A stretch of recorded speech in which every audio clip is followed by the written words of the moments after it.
Hello, everybody. Today is going to be a horrifying day because today we are continuing the story after the Lunar War. A few of our favorite characters managed to survive the Lunar War without being taken over by the Barians, and they were able to get out of there and back to Earth. But this peace is short-lived as the Earth is being attacked again, which we already did see in another tournament episode. But now, the very people that escaped are under direct attack by the people they once worked with back in the Lunar War. Today's tournament is going to be an epic confrontation between these characters, all taking place on Kaiba Corp Island, Kaiba Land Island, I don't know. It's taking place in the place that looks like the background right now. I don't know. We've been here before. The virtual world arc happened here. But, yeah. Here we are, everyone. So, without further ado, I say it's about time we get into our character roundup and we see which of these characters will survive and which of these characters will lose. The winners today will decide a lot, as the other invasion that already happened did fail thanks to Shoma Yusa. But this one right now, which is happening basically at the same time, anything can happen. So, without further ado, let's get into our character roundup. The first character we're going to be talking about today is Seto Kaiba. Seto managed to get a few people off the moon after the war was lost. Knowing the end was coming, he had them land where he kept the god cards. To his surprise, an old foe was there waiting for him. That's right, everyone. Seto Kaiba planned an escape route all the way back to where he stores the god cards, and guess what? The gods are already in danger before he even got back here. Apparently, an old foe is on the island and is holding some of the god cards. Seto Kaiba, you look at these people as your threats, but today they may not be. We'll find out during the tournament. The next character we're going to be talking about is Yugi Muto. Yugi has been conflicted the entire trip home. He thought it was right to trust the heroes of the moon to save it, but that resulted in failure. Now those same heroes have arrived at Kaiba Corp Island and are going to be hunting them down. Yugi literally was up there. He took down any evildoer or any Barian that got in his way. But the second he met the heroes of the moon, he was just like, oh no, you guys got this. Just let me let you guys handle it. This is your home. You should be the ones to protect it. I'm here if you need me. Oh crap, you just threw. Oh crap, they couldn't do it. So now we're in a crappy situation where Yugi is in trouble, and all of his friends are in trouble, and his whole planet's in trouble because he trusted Yusei and Crow, and it just didn't work out. The next character we're going to be talking about is Ribbon, one of the Fallen. Ribbon was lost in the Manhattan invasion. When she was defeated, her mind was filled with visions of horrific events that happened in another world. Her fear forced her captors to use dark signer control. Yes, it's almost as if the captors wanted her to know what had happened to them, and that maybe she would be willing to help them. But no, she was more horrified than ever, so they decided, nope, we got to put you under our control, and now we're going to move you like a pawn. You're going to go to this location in order to take out these people and work with these forces, just like what they did with all the other invasion plans, like the Barian March. The next character we're going to be talking about is Panic!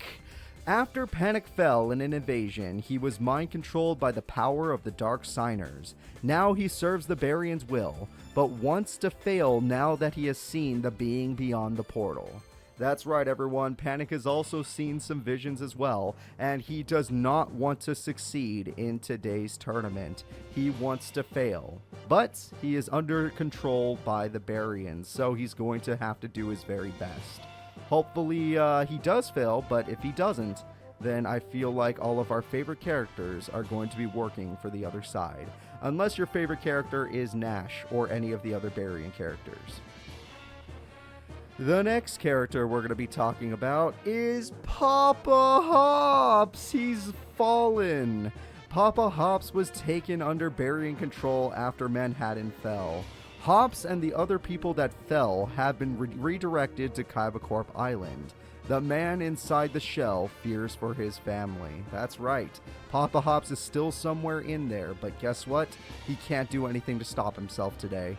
He's going to be one of the bigger threats, as this man is strong enough to take down Girog, one of the strongest Barians. But it doesn't matter, as he did lose to Leslie.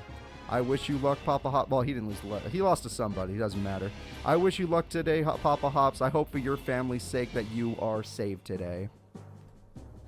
The next characters we're going to be talking about are the Paradox Brothers. The Paradox Brothers fell in an invasion and now are working for the Barians. When these brothers were defeated, they received visions of what it was like beyond the portal. They are willing soldiers. These two are not under control by the Dark Signer's powers, which are currently being used by the Barians. These two saw what is to come, saw what is happening on the other side, and decided, no, the Barians might be onto something. We might be able to do something about this, and have decided to willingly join them. It's not a very common thing to see, but the Paradox Brothers are actually pretty powerful duelists. They were top 8 way back in Duelist Kingdom and have some new support. So we'll see how they do today. The next character we're going to be talking about is Mokuba Kaiba. Mokuba was sent to Kaiba Corp Island after escaping from Duel Academy. Before his brother came back from the moon, a couple of shady gentlemen showed up on the island. They told Mokuba they need the gods. Yes, Mokuba did his best to defend the gods while his brother was away, but he could not do it. But the gentleman, the shady gentleman, didn't get obelisk from him, so Mokuba was able to save one of the gods. The other two have fallen, though. Still, Mokuba is here, and he's going to try and help his brother with a whole new problem. The shady gentleman aside, we still gotta deal with the goddamn invaders. Or the fallen today, so we'll see how that goes. The next character we're going to be talking about is Jack Atlas. Jack Atlas was one of the few people to escape the aftermath of the Lunar War. He mostly ignored the people that escaped with him. Now he is getting his deck ready for an invasion led by his friends. That's stupid. Led by his friends. So Jack Atlas is here, everybody. Jack Atlas is going to be working with our friends Seto Kaiba, Yugi, Mokuba, all those nice people today. And he's going to try and beat back his former gang member friends. I know they were in a gang, it's just funny to think about. His former enforcer friends, but we'll see how that goes.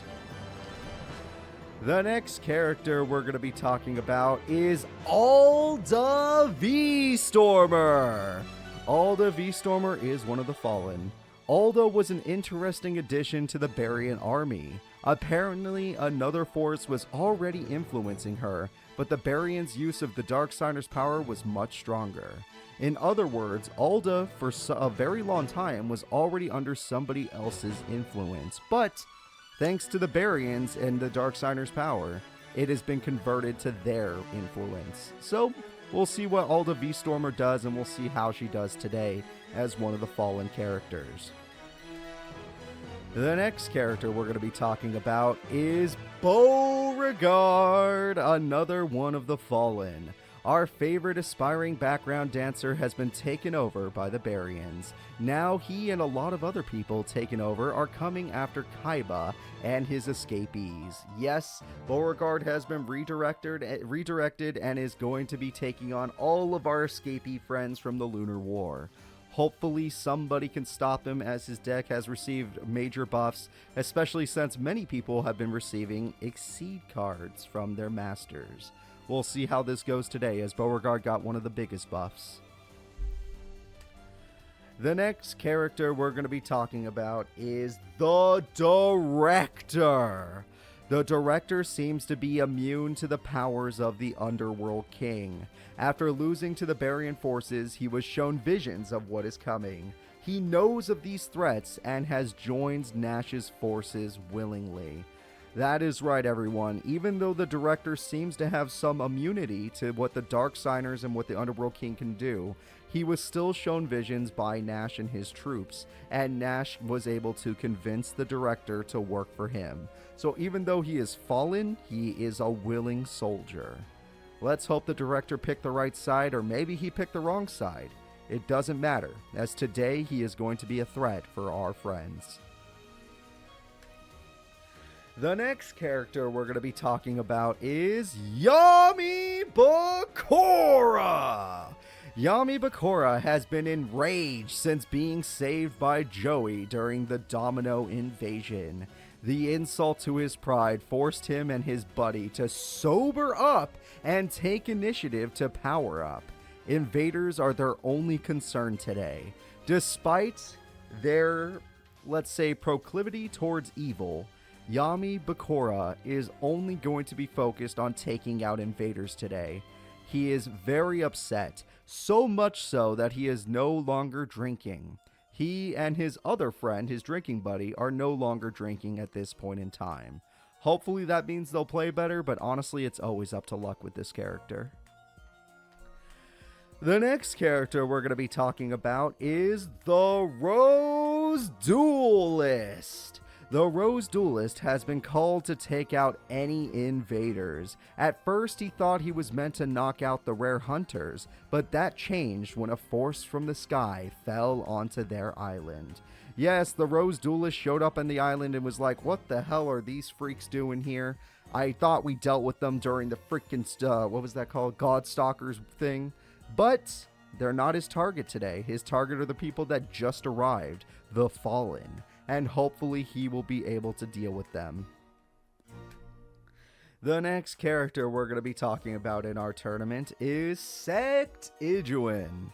Sect is under control of the Underworld King. Now that means he is under the direct control of the Barians and has been sent to take the survivors of the Lunar War. Typically, Sect has been under the control of the director, but that has been superseded by the Barians' control. So the Barians now tell Sect what to do. Hopefully somebody will free this child, or this child will be the biggest threat, as whenever he gets his Synchro Monster out, the duel is over. The next character we're going to be talking about is Strings! Strings was laid to rest for quite a while. His master left him that way while his master drank his problems away. These invasions seem to have sobered up his master, and that means that he is now operational again. That's right, everyone. Strings is kind of an empty shell, a body that is whisked away by his master's will. Hopefully, Strings will do well today, as he is not one of the Fallen, although you could consider him fallen in a way. But let's see how he does. This puppet is going to be a powerful force, especially since his master gave him back his favorite gift.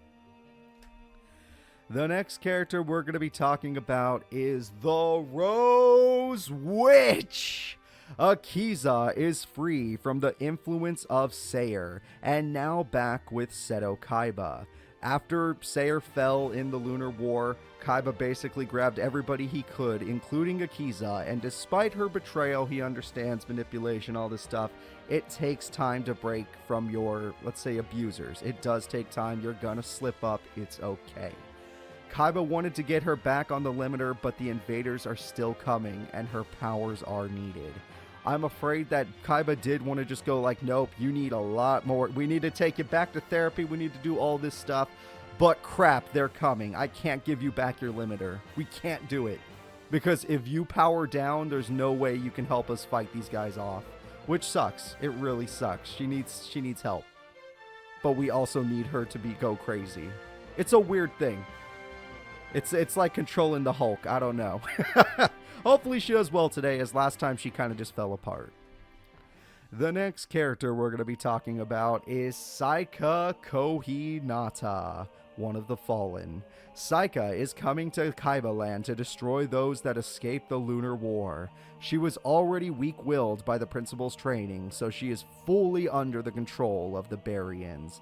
Psycho Kohinata is one of the planetary users and has a very powerful reptile deck, at least considering that other reptile decks don't typically perform well in our tournaments. But we'll see how she does today, and we'll see if she could put our favorite characters in their place. The next character we're going to talk about is Jean-Claude Magnum. This famous movie star is used to taking roles. Now he plays the role of the evil invader. Seto Kaiba is his main target, and if the good guys fail today, there may not be enough good guys left to stop the Barians. That is true. If the forces of goods fail today, there may not be enough good guys left to stop a complete takeover. But we'll see what happens. The next character we're going to be talking about is Brave! Brave and his squad mates have come to Kaiba Corp Island. Their cards have given them a vision of the future. An unwinnable war against an insurmountable enemy is coming. The battle today decides much in the future of that war. If they fail, they may not be able to stop what is to come. But at least they saw it coming, so they are here today to try and prevent it, as this battle is one of the most pivotal points in the war. The next character we're going to be talking about is Yami Marik. Yami Marik has sobered up after being humiliated in Domino. Shortly after he went back to Kaiba Corp Island to take back his god cards, a little boy got in his way, but he took his gods in order to fight the invaders. Still, he is not being as cruel as he usually is, as he didn't take all the gods. He only took the gods that, let's say he likes to focus on. So, we're going to see if Yami Marik is going to be a good help today, or if he's a bigger threat than the characters appearing, or the invaders appearing today. The next character we're going to be talking about is Dragan. Dragan has seen a future that must not come true. One person falling to the enemy could change the fates of the entire world. Dragan is here to prevent that from ever happening again. Uh-oh. How does this has happened before? Probably not. Dragan, everybody knows that there is one person in particular that if they were to fall to the bad forces could mean the end of everything.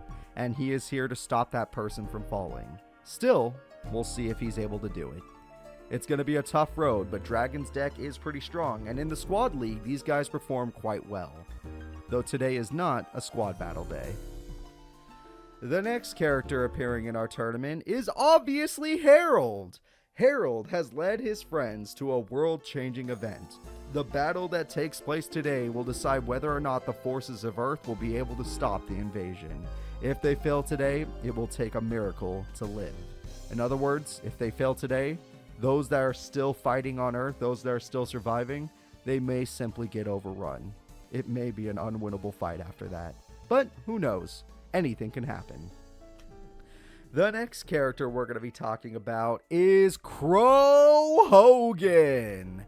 Crow fell to the leader of the Barians. After his loss, the leader attempted to convince Crow about his noble ambitions. Crow still pleaded for Nash to close the portal, and that resulted in mind control. Crow did everything he could up to his last moments with the Barian leader, but his pleas fell on deaf ears, and now he is an unwilling participant in Nash's army, and one of the biggest threats appearing in today's tournament. The last character we have to talk about today is Yusei Fudo. Yusei was seen as an invaluable asset to Nash after losing to him. Yep, after Yusei lost to Nash, Nash was like, I like this guy. He's pretty strong. He knows Yusei has what it takes to defeat the former king of games, Seto Kaiba, Yugi Muto, and sent a possessed Yusei to capture the escapees. Nash has first-hand experience and knows that Yusei has what it takes to take down two specific characters, Seto Kaiba and Yugi Muto. If those two kings fall, Nash believes the whole world will fall with them. So he sent the perfect counter. He sent Yusei.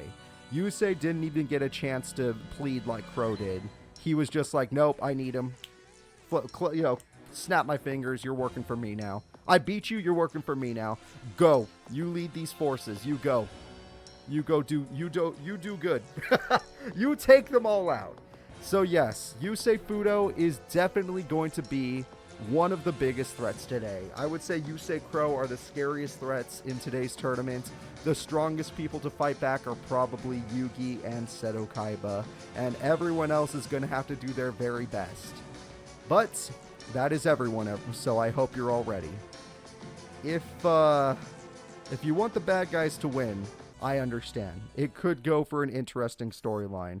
If you want the good guys to win, I understand. It could go for a pretty typical storyline. Either way, I am all here for it. I am excited to see what happens. I couldn't believe what happened to Lunar War. It was so freaking hype. And today could lead to another one if things go the wrong way. So, without further ado, I'll be seeing you very soon, live.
Hello everybody, and welcome to today's tournament of the Yu-Gi-Oh! Master Era Fallen Idols.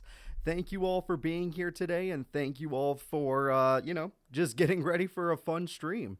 It's going to be a lot of fun. We're going to see a lot of powerful characters, and the first duel of the day is going to be the Rose Duelist versus Psycho Kohinata.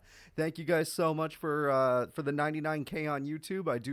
I really appreciate that. Thank you all for all the subs in chat, like Nate Dogg. Thank you. I appreciate that as well. But right now, I'm going to set up the first fight. So while I'm doing that, you guys talk amongst yourselves. I did show up a little late today. I had to get some stuff. I needed some food, all that fun stuff. But I did make it. It is a little bit of a smaller tournament today because most of the forces everywhere else are already fighting.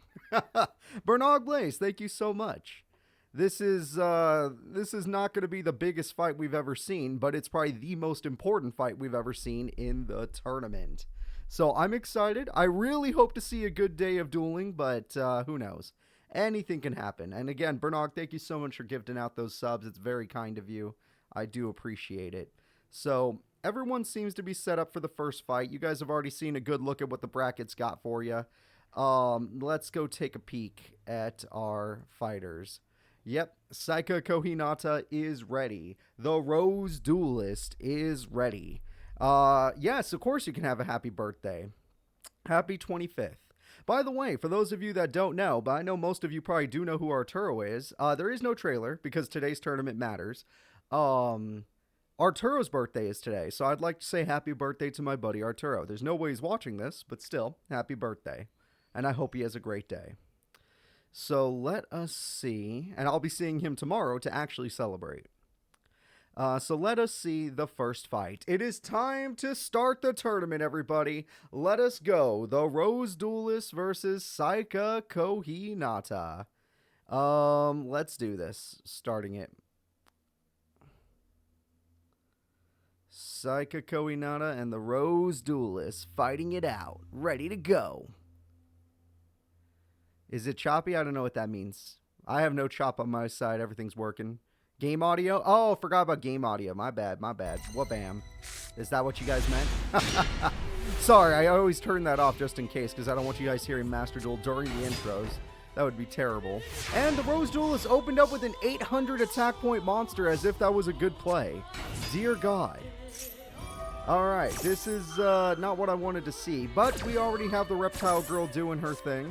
And Saika's got Lamia, Saika's got Kage Tokage, and she's got Black Mamba, and Black Mamba's going to put the monster in defense mode, which is actually nice in my opinion. I don't know why he put that weak monster in attack mode. Dude, that is painful, and Saika summons. Everyone, say hello to the King of the Feral Imps. And with this, we're going to get... Oh, Jesus Christ. Yep, she's ready to win today.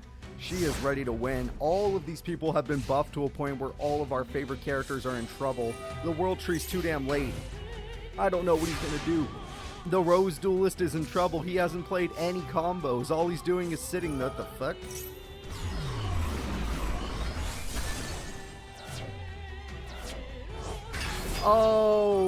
Okay... Yeah, you know what? That's a lot of direct damage. You know, it makes sense. It's a lot of direct damage. The Rose Duelist just lost a lot of great cards. That would have been 4,900, so that's pretty crazy. And goodbye, World Tree. So he's got nothing. He lost literally everything. That is heartbreaking. That is heartbreaking. If it wasn't for the freaking trap guard, he would already be done for. And she does piercing, by the way. And never mind, she got rid of her own piercing, but this is, pretty scary. King of the Feral Imps is here, and we're going to see what we got. We're going to throw this away to get ourselves a Granadora for later. The attack goes through. Mystic Tomato actually can stall, but the piercing would have mattered. And they're not going to attack because they're just going to pop it instead. Makes sense. You're not thinning out your opponent's deck. You are doing really perfectly. Saika's playing this absolutely perfectly. Whereas the Rose Duelist has done nothing this entire duel. The only thing he summoned in attack mode was Rose Girl with 800 attack. It was pathetic. And he's going to keep being pathetic at this rate. Alright, Granadora, here we go. There's 100 deflected damage, and they're not attacking again, which is actually strange this time. Unless there's a reason King of the Feral Imps couldn't have attacked, that was just weird not to attack there. Harpies, I guess. Yeah, the Rose Duelist is done. The Rose Duelist is so done. They're so much stronger now. Now that they have the power of the freaking Exceed monsters, they're going to be untouchable. And she's not done. She's playing her final one. Alright, King of the Feral Imps. More search power. Black Mamba could be special summoned. Black Mamba's going to flip. Why would you send Lone Fire? Oh, it's because they have 3K and your best monster other than... Yeah, no, your best monster is 29. That does make a difference. Although, why is she not attacking? I'm very confused. She had game, like, multiple times now. I'm not crazy. She had game. All you have to do is attack. Stop doing that! All you have to do is attack! What is wrong with you? You can't torture opponents. I don't care what the principal taught you. Okay, well, there's your boss, but it doesn't matter. You can't even summon it. You can summon it. Okay, the Rose Duelist gets his boss because she decided to play with her food. And yeah, she lost all of her attack points. Why didn't you attack the monster that pops you? Oh, wait, it doesn't pop you on this turn. Won't it just pop you next turn, though? Or am I crazy? Oh, it's gone either way. And Alligator is here. And we got 2 tokens with 2,000 attack. And the Rose Girl. And it's over. Game number 1 goes to Psycho Kohinata. The Rose Duelist played the worst. Honestly, the last time I saw him play like that was Battle City. And his deck is literally as good as it was during Godstalkers. So I have no clue what just happened to him. Psycho, apparently when she gets Evil Dragon, she plays kind of, you know, a little loopy there. She shouldn't have made those plays. I don't know why she did that.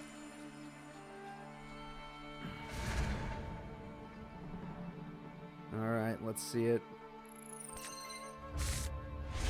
This is a good... Oh, wait, no. I think... Yeah, that's level 4, right? Yeah, this is a good hand. No, it's not level 4. I thought that card was level 4. Maybe I'm crazy. Alright, the Rose Duelist already has a much better hand. Ooh, he's got Talia. That's one of his most, I would say, reliable cards. And he's going to summon Talia. Yes, that is one of his most reliable cards. Apparently, the Night Sword Serpent instant... It was a level 4. There was no reason not... she has Monster Born. I guess she's fine. She's fine. Alright, Snake Rain comes through.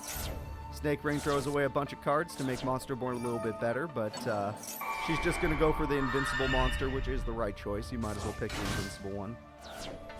This will buy you enough time to play your game. Alright, now we got the Rosebud activating to summon probably double Talia, meaning that they're safe. And what a play! Using that, they get rid of the Invincible Monster by battle. And now with Call of the Haunted, they get Lone Fire. Lone Fire can get another monster. They can go for an OTK with the triple Talia and a little Rose Girl on top. It's like a cherry on top of better. 32, 32, 32, 30, goddamn 2. And that is the Rose Duelist when he feels like playing the game. Alright. We're going into game 3, everybody. Both characters have shown their power. Both characters have shown what they're capable of. Let's see what happens. I have no clue what happened to the Rose Duelist in game 1. No idea. I feel like Dragan and Nada just messes with their AI. Because we saw both of them acting really strange there.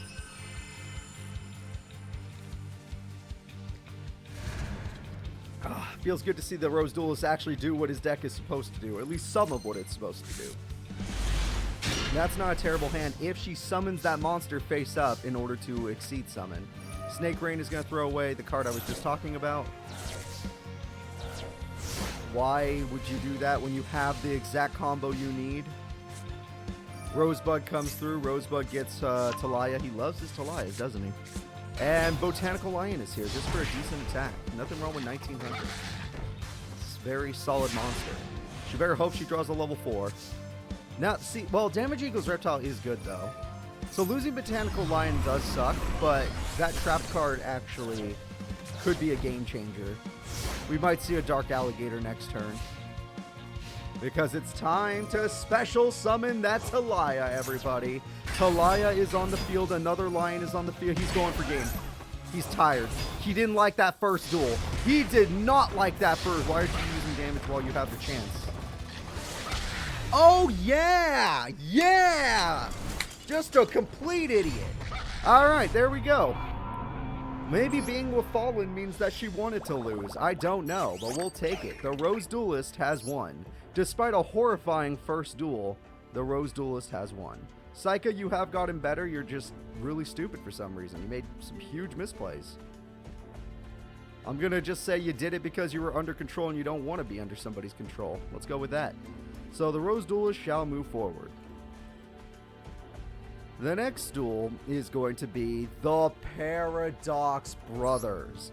And the Paradox Brothers are super scary thanks to their new buffs. And they're going to be taking on Yami Marik. So we're going to see how these characters do. Yami Marik is not a Fallen today, obviously, but he's also not exactly a good guy. I mean, he did steal the God cards. So we'll see what happens. We will see. There we go. Paradox Brothers. We'll let Dox take the first duel. If they win, then maybe we'll let Para do the next one. Yami Marik has been kind of a joke character, except in last week's tournament. Who here saw my birthday stream? Because last week, Marik was a freaking beast. The new stuff doesn't really work, except for the final form, which they do summon rarely. If you guys had watched the last time they were in a tournament, they actually did summon their biggest fusion monster in that tournament. Alright, Yuragito will be special summoned. The Giant Germ battle has begun. It actually would be a better idea to crash Giant Germs, but the AI... Oh, he has one in his hand! That's unlucky. Dox has a germ in his hand. That's super unlucky. I feel bad for the guy. Alright, what else do you got? Oh, yep, there. Oh, there's your spell card at least. Yep, Ryoku. The new support spells and traps they can't use. It doesn't work. And they get a Yurigito for free. Marik's Nightmare Wheel will do 500 burn. 1,000 point buff is not enough. Or 850 point buff is not enough. And that's a 5 monster field. Marik is not typically like that. Is Herald fallen? Nope. Obviously not. A Giant Germ does 500 burn. Attacks go through, and it looks like Marik's going to win with... Oh! Exact damage, extra DP, and even more HP than he started with. Game number 1 goes to Yami Marik. Yep. Game number 1 goes to Yami Marik. Well, let's go into game number 2. Yeah, Marik is known for having control burn. That's what his deck likes to do. But we'll see what happens.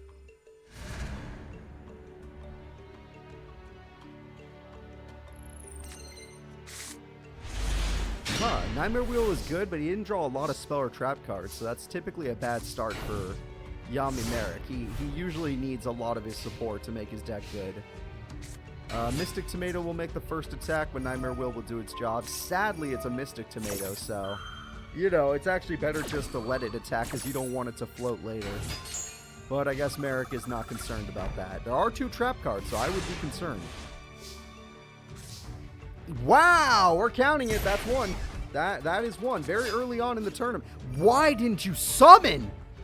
Why didn't you just attack with Yurigito first? It's a floater. Yami Marik proving to all of us why he is a big idiot. Alright, yes, that was a terrible use of his turn. That might have been the worst use that he could have done. It's getting worse. It's getting much worse. Call the Haunted? Yeah, it's getting worse. Second got 3 alligators? I don't remember that. Alright, attack goes through. Attack goes through. Eudoria will at least be able to destroy something. Yep, there's that. Attack goes through. Thank God he had so many tokens, but like I said, Marik didn't draw any of his trap support, so I'm very surprised. Oh, that is some support, but it's not what he needs. Well, you can help your opponent by getting rid of a germ. I think Marik's in trouble. That's 4 monsters for the opponent and no back row to protect him. I'm afraid Yami Marik is most likely going to fall. It's 5 monsters, the full field. And we are going to see Sangha of the Thunder. Yeah, baby. Hell yeah. Sangha of the Thunder. It's here, everyone. And it's going to destroy Yami Marik most likely. Alright, let's see. Premature Burial. I don't think there's a single monster in the grave that can save you. That's not a terrible choice, just can't save you. That is a good plan, though, because you get a lot of tokens in this plan. The problem is, I would have sacrificed myself on Mystic Tomato in order to kill Sangha. Because you don't really have a choice. If you'll take too much damage if you're not careful. Alright, let's see it. They are not summoning, and they're probably going to go all around Eudoria, because Eudoria is a threat. They went all around Eudoria, so you know what? Oh, dear God. That's Kaiser Seahorse. You're going to need something. Alright, that actually could save you. Wow. That top deck could totally save you. I know we're not going to beat Sangha anytime soon. Sanga's effect, Suijin's effect, and Kaizijin's effect are all busted. But let's see it. Metal Reflect Slime. What are you talking about, Bernard? He could just attack Mystic Tomato, then destroy Sangha. And here we go. We have the Egyptian God Slime, but is the AI smart enough to understand Sangha? They are. Mystic Tomato comes through, and it looks like they're not going to play swords even for safety with this little life points left. Don't get me wrong, I understand having a powerful Egyptian God Slime is going to be great, but we'll see. Yami Marik is trying to make a comeback a reality, but it's going to be very difficult to pull that off. Especially when the opponent has been floating this entire time. They ran out of stuff to float. They've been floating for so long that they ran out of stuff to float into. That's wild. All right. 2. His mom lets him have 2? I don't think so. I don't think so. He would never set a second one. Incredible. Incredible. The man actually did it. And now we're going to just hide in defense mode. Both characters are evenly matched and can't do anything about the other. Mystic Tomato can be set at best, but if he summons it, he dies.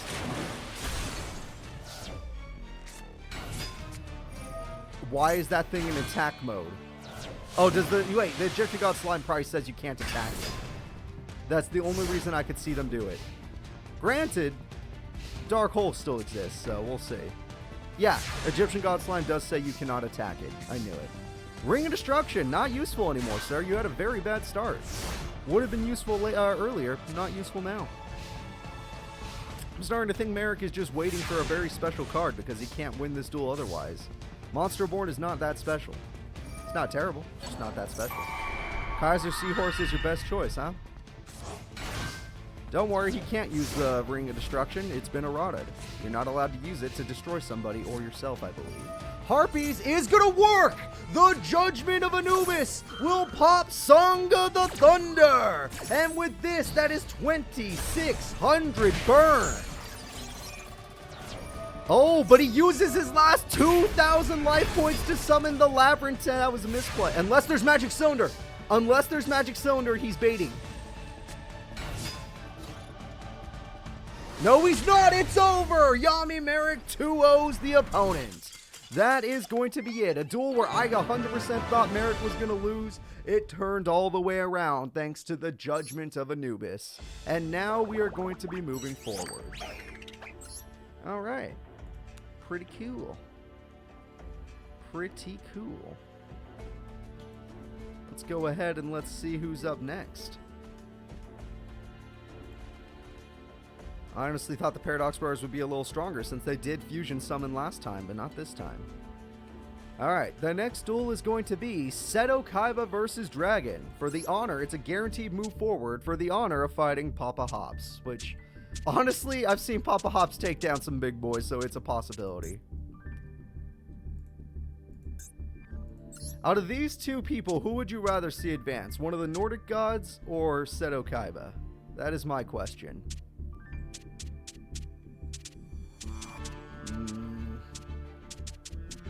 Where is he? Oh wow, we haven't used Seto in forever. He's in this corner over here. Alright, well, let's go ahead and get this duel started. I hope you guys are excited. We've seen Dragan do quite well in the Squad League, and we've seen Kaiba do quite well in other tournaments, except when he ran into Yusei Fudo, because apparently he can't handle Yusei, which is probably a bad sign. I mean, he did take a W on Yusei, but who didn't? I feel like everybody that fought Yusei took at least one win against him. The question is who's actually going to beat him. And yes, I'm looking for the faces, so don't you worry. We'll get the faces. And Seto Kaiba. There it is. Whoop it. There we go. And Dragan.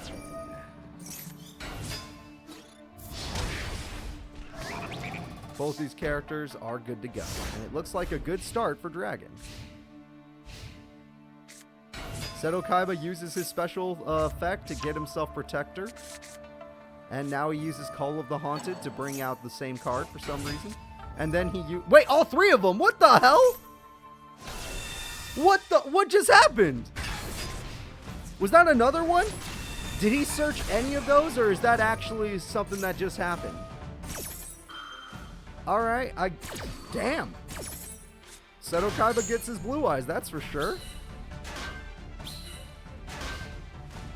There we go. Thor is incoming. You're right about that. I'm afraid that Blue Eyes is an amazing monster, but Thor's a lot better. Why are they thinking? What? What? Oh, because that special summon. No way! He was waiting for the special summon! Seto Kaiba! Okay, well, he has to get rid of most of this field. Seto Kaiba still has to get rid of most of this field before it becomes Thor. Oh, he can't do it! He can't do it. We're still going to see Thor. I see it in his hand. What is that going to do? Oh, no. Not much. Kaiba was patient and he pulled it off, but at the end of the day, it's still here. You still have to fight the Nordic god. Thor has risen, everybody. Lord of the Aesir. 3,500 attack plus an extra boost. It's over. In one attack, Dragan takes Kaiba down. In game 1. Alright, that was quite impressive. Lord of the Aesir rises up and takes down Seto. Alright, let's go into game 2 and let's see if Seto will get some revenge or actually stop the ritual summon, which he, not ritual, sorry, synchro summon, which he did do for 1 turn, which wasn't enough. He needed more monsters. We got 1 god today? Yeah, why not? We can count that. 1 Nordic god today. Alright, Seto seems a little more upset this time. He's already playing his alternate eyes. That's pretty good.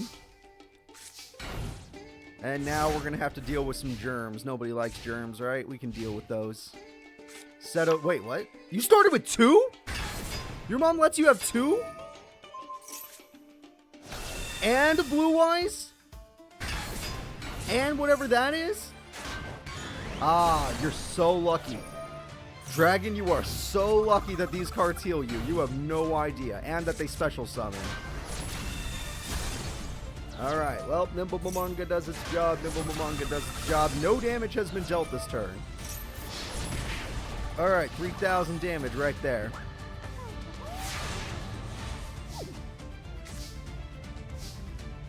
And we have ourselves a goat. And the goat will be doubling its attack. And the lady will fall. The lady will not fall. At the cost of blue eyes, the lady will not fall. Alright. So, what else we got? We got... Oh, you threw it away on purpose! Wait, what? Blue eye... We all saw blue eyes hit the grave. Every single one of us.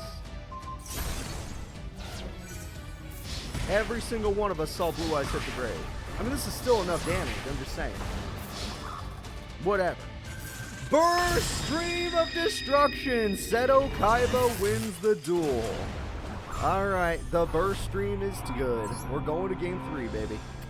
Who is stronger, the Nordic Gods or Seto Kaiba's Blue Eyes White Dragon?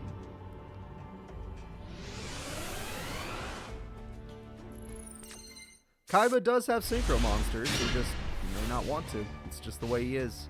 I've seen him do it a few times in our tournament, but it's not as common as everything else. That was an incredible play. That is a great start to the duel for Seto Kaiba. A very strong start. Alright, let's see you beat a Blue Eyes and an Alternative Eyes as his opening play. Seto's trying to prove that he is one of the strongest duelists. And he earned that title of King of Games way back when.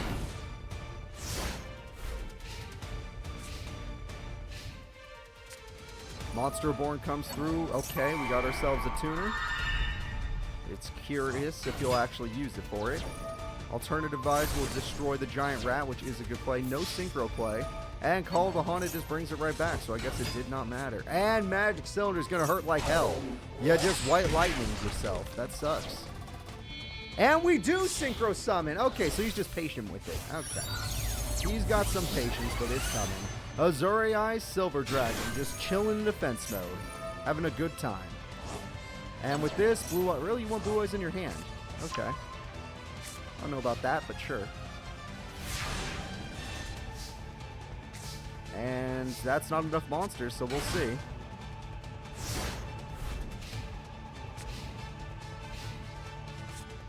Pot of Greed comes through. And Synchro comes through. Oh, you're right. It does need a normal monster. And that card comes through. Call of the Haunted is gone, which is a huge hit. That monster's gone. Azura, you want to go in attack mode? You bet your ass you do. And that's 5,000 damage. Because Giant Rat was destroyed this way, I have no idea how he's going to get Thor. He did get his tuner, but I don't think it'll be enough. Yeah, that's level 8. You still need a level 2. That's not going to work. And that looks like the end of the duel as far as I'm concerned. If they use Giant Rat's effect, it's over. They did not because they knew it would end the duel, but it's still over. And that is it, everyone. Seto Kaiba proves that he should be the defender today. Yep, there's freaking Arturo's King of D from the Pokéduel series. Both of these characters fought hard. We did go to game 3, but it turns out that Kaiba's just a little more consistent, just slightly more than Dragan. Though if Dragan ever gets Thor out, it seems like Kaiba can't beat it. He just dies. So we're going to move our buddy Seto Kaiba ahead, and we'll see how he does in his next fight. The next duel is going to be Panic versus Strings. Alright, Panic got a major buff just like everybody else that's working for the Fallen, or working for the Baryons. And Strings is Strings. You guys already know Strings. You know what Strings is about. You know that they're very inconsistent with their victories, but they can pull off victories. So we'll see what happens. I'm ready to enjoy a good duel. Panic is ready to go. Strings is ready to go. Panic's hand is something that I would panic over. It's very scary. Mother Grizzly's going to do 1,300 deflected damage to start the duel. That is brutal. Oh, with cross counter, it's going to be even more brutal. King of Yami Marik comes through. And with the king, the damage is good. Alright, luckily Strings has different strategies now that he's, back in action. And one of those strategies is going to be to use the Meta Reflect Slime to summon God. Egyptian God Slime is here. Panic is losing all of his stuff, and the damage is good. Of course, if this guy gets the D2, he did not get the D2, I was going to say. Well, if he had gotten it, he would have been fine. But he did not top deck the card he needed. How does Panic win? His Exceed monsters are pretty powerful, and in this situation, I don't know. I gotta be honest with you. In this exact situation, deflected damage, I guess. But, oh, there it is. Yeah, he does have the D2. You're going to die. This is how Panic wins, by the way. And with that, he does get to draw an extra card. But unless you can defeat 4,000 defense, what are you going to do against him? Exactly. That is exactly right. And this card has an effect, apparently, but it does not matter. Oh, it attacks directly. It does matter. The deflected damage. You never doubt these people. He got King of Yami Marik back. It's over, folks. That is exact damage per game. I told you. You can't doubt these people. The AI sucks against deflection. Oh, he didn't. Oh, maybe it can't go aggressive. I was going to say, it attacks the eel thing and you win. And String summons another monster. There goes King of Yami Marik. There goes the duel. That is the duel. I told you, they can't fight deflected damage. The winner is Panic. Many AI have fallen to this. You're right. You're right. I forgot about Egyptian God Slime. It's easy to forget things.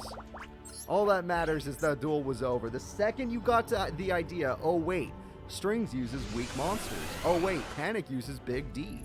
Big defense equals deflection. Deflection equals victory.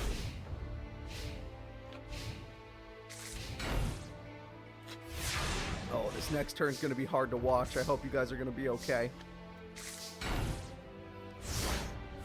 Alright, well, both characters played passively. We don't know which one's going to win it all.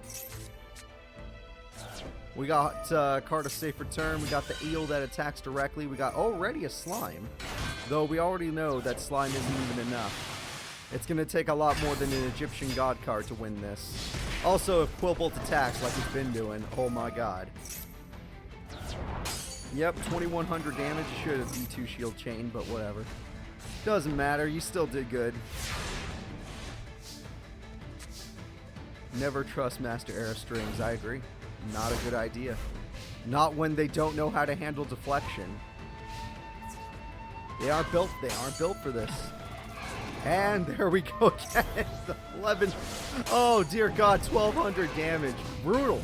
Strings is already below half and has 0% chance of coming back in my opinion. Just keep setting and you got this.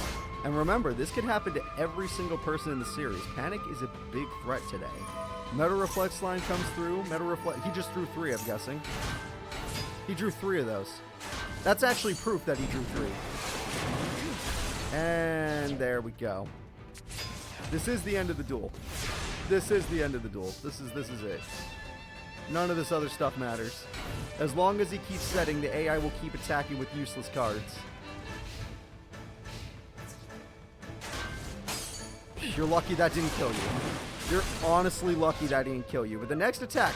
So if you were a human being with 100 life points left, would you be attacking face down defense mode monsters with your 500 attack point monster? Would you do it? He would.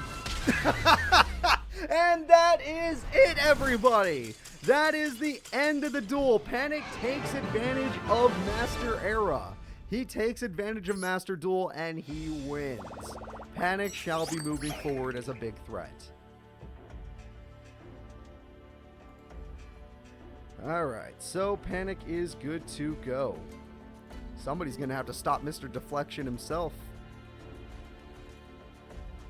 The next duel in our tournament is, oh boy, not a dissimilar strategy.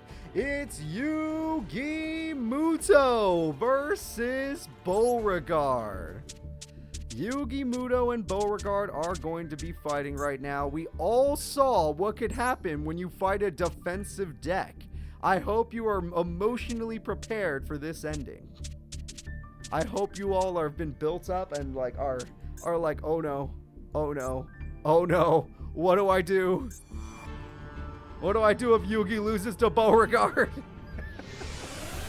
Which would be hilarious. I would laugh. I would most likely laugh. I love Yugi, but god damn it, if he were to, oh, that's Yusei, my bad. If he were to lose to Borgard, my god. Alright, well, we're gonna watch Yugi real quick.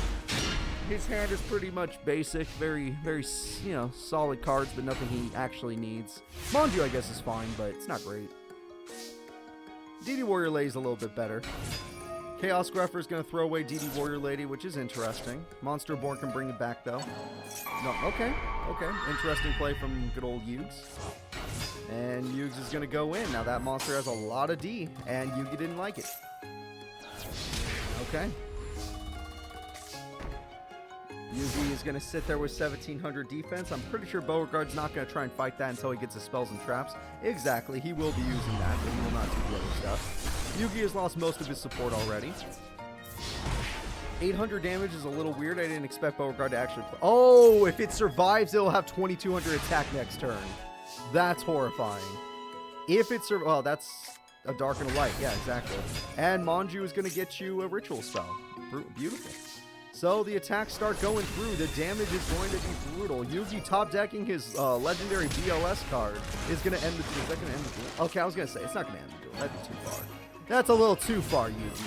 Oh, he was going to save Call of the Haunted to get the 2200 attack, not realizing Yugi didn't give a shit. Yugi did not give a shit if you had 2200 attack. One trap to save the day. I highly doubt it will do it. I highly doubt a trap card will save the day. We're going to attack with exact damage. Yugi gets some extra DP. Little Yugs gets that DP, everybody. I owe you dueling points. Well, let's go ahead and let's get into game number 2. Game number 2, here we go.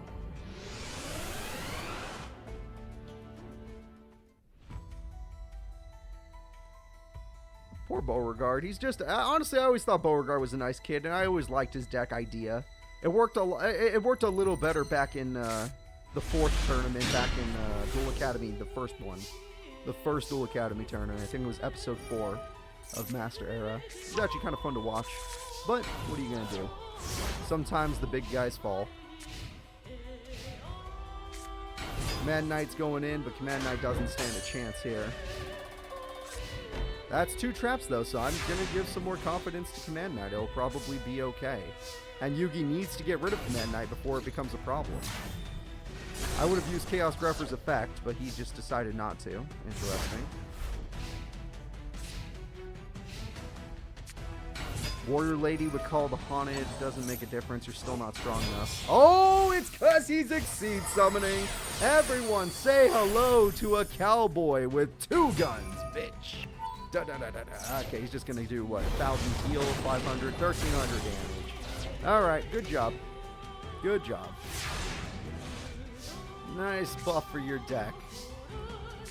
We're going to go ahead and use a little Rhoda. Give us a better... Armageddon Knight is a great choice. That is a great choice. Oh my gosh. I love that choice. And throwing away that monster is a great choice.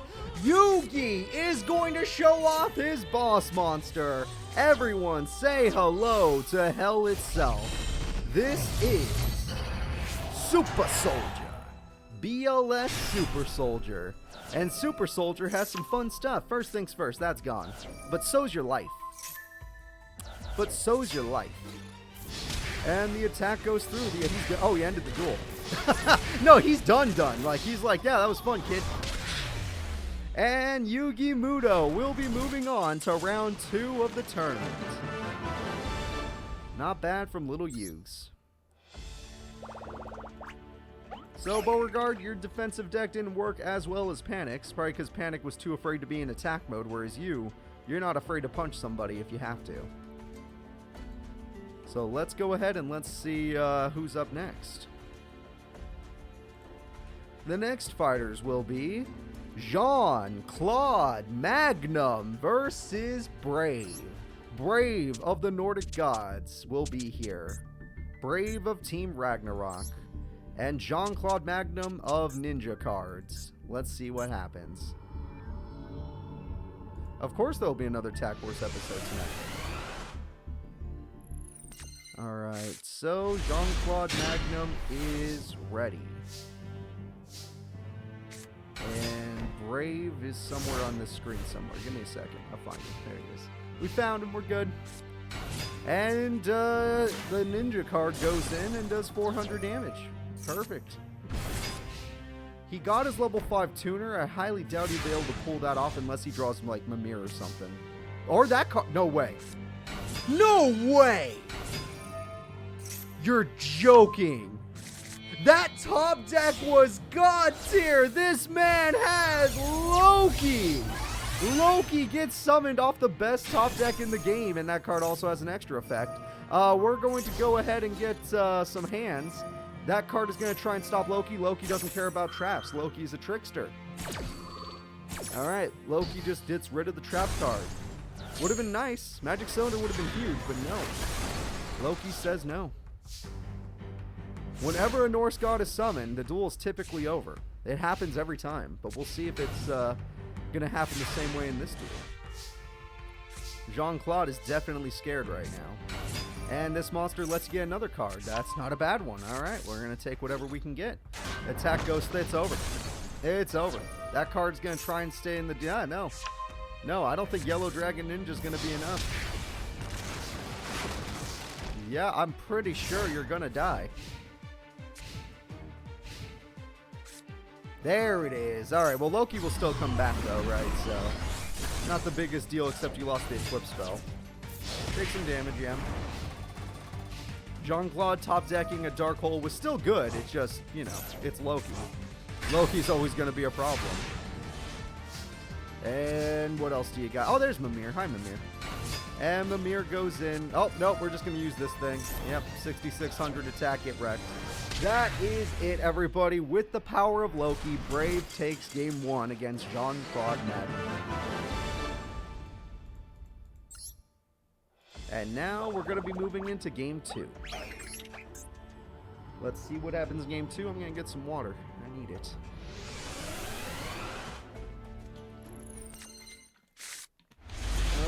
This hand is not good. The traps are fine. It's just, it's a slow hand. And again, Jean-Claude Magnum, you don't want to move slow because if he gets his trap cards, you're in trouble. Jean-Claude's traps are how he gets all of his best cards out. And you didn't even set the trap you needed to set. That card literally lets you search, and that's what you need right now. And there it is. He already got his trap cards. Now, that's a basic one to choose, but I guess that's the one he wants. I don't know. Alright, attack goes through. Magic Cylinder will do its job. The ninja card fires back. Yep.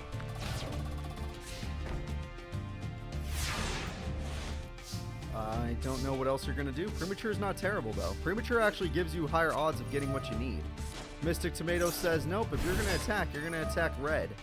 And red's like, nope, if you're going to do this, I'm going to make you put that at the bottom of your deck. Ah, damn. Damn, that's a little brutal. That sucks. That actually does suck. Okay, that's fine. I forgot. I was just surprised he got harpies in general. So we're just going to take a little peek. Yep, get ourselves an actual good card. Say goodbye to the trap card. And Strike Ninjas here as well. The Mystic Tomatoes need to stall the entire time. They need a bunch of tomatoes. Yep. You need a bunch of tomatoes. Don't think you're done yet. You need more. Ooh, messed up. I know this technically will work, but I still consider it a mistake. Alright, let's see if he gets his level 1. No, he does not. If he had gotten his level 1, then he could have done it. But without the level 1 monster, no Loki. Without Loki, no chance. Alright, attack goes through. Attack goes through. And these next 2 attacks actually matter. They're going to hurt like hell. This is your last turn. Draw your level 1 monster or perish. Perish it is. Premature Burial, it's your last play anyway. We're going to summon Mimir of all people. Because we're going to tribute summon. Tributing because we're going to bring back that card to the hand. And that's the best you can do. Okay, as you wish. And there's a big one. Yep, that is a problem. And the trap will try to save the day, but at the end of the day, it did work. Wow, 28. 28, just enough attack. You bought yourself a turn. You bought yourself 1 turn. You have to draw your level 1 monster, or I will say it's the end of the duel. It's the end of the duel. I said I would say it. I meant it. It's the end of the duel. You are going to lose. Brave is going to fail in game 2. That's a little bit better. That's the card I was expecting you to choose a long time ago. Attack goes through. This attack is it. Yep, it's over. Here comes the Red Dragon, and that is it, everybody. We are going to game 3.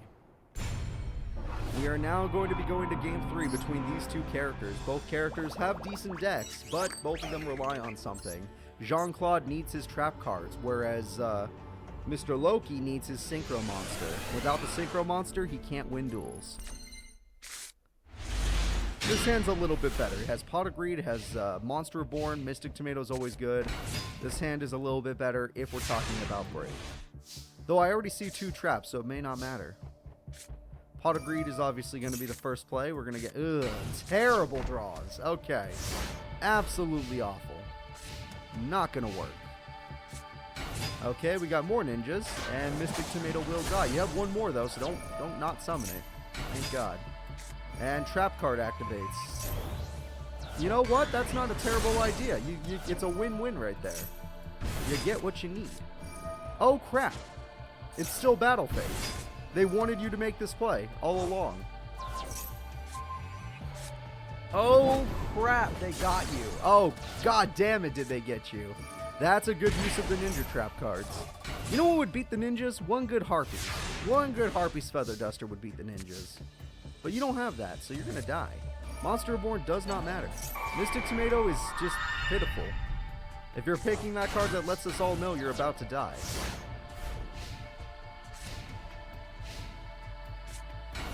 Okay, what does this card do? Ah, very good. Mystic Tomato tries to stall with the Tuner Monster. Tuner Monster's dead. Mystic Tomato, this time I have no clue. Mimir's the best choice you got. Yep, it's dead. You've lost everything. Yeah, I know, Amon. That blows my mind, too. How could they use ninjutsu arts but not freaking Call of the Haunted? That is it. Brave of the Nordics. 2 people of the Nordics have fallen. Dragan didn't technically fell. He was like, here. Seto Kaiba, move forward in the tournament. Free advancement for you. Brave, on the other hand, straight up fell. He won game 1 with Loki, and game 2 and 3 did not go his way. Mr. Gannon, thanks for subbing for 32 months. I appreciate that. We are going to go ahead and we're just going to move on forward, because that's a little heartbreaking right there. That is a little heartbreaking. We've lost 2 of the Nordic God users. They're gone. So, let's go over here, and let's see who's up next. The next people competing will be... Oh, it does say Herald Fallen. Sorry, that's just a misprint. Look, I do this when I'm tired. You can just ignore that. He's a good guy. The next duel... Oh, Jesus! In the first round? Akiza is gonna have to fight Yusei in the first goddamn round. She's done. She's as cooked can be. She's getting the worst brackets of her life. These are the worst brackets she could have gotten. You might as well have given her her limiter, because there's no point anyway. Yusei goddamn Fudo is about to take on the Rose Witch. Here we go. A first round Akiza versus Yusei. That's rough. That is really rough to watch. Alright, I'm going to sit here and I'm just going to try and enjoy.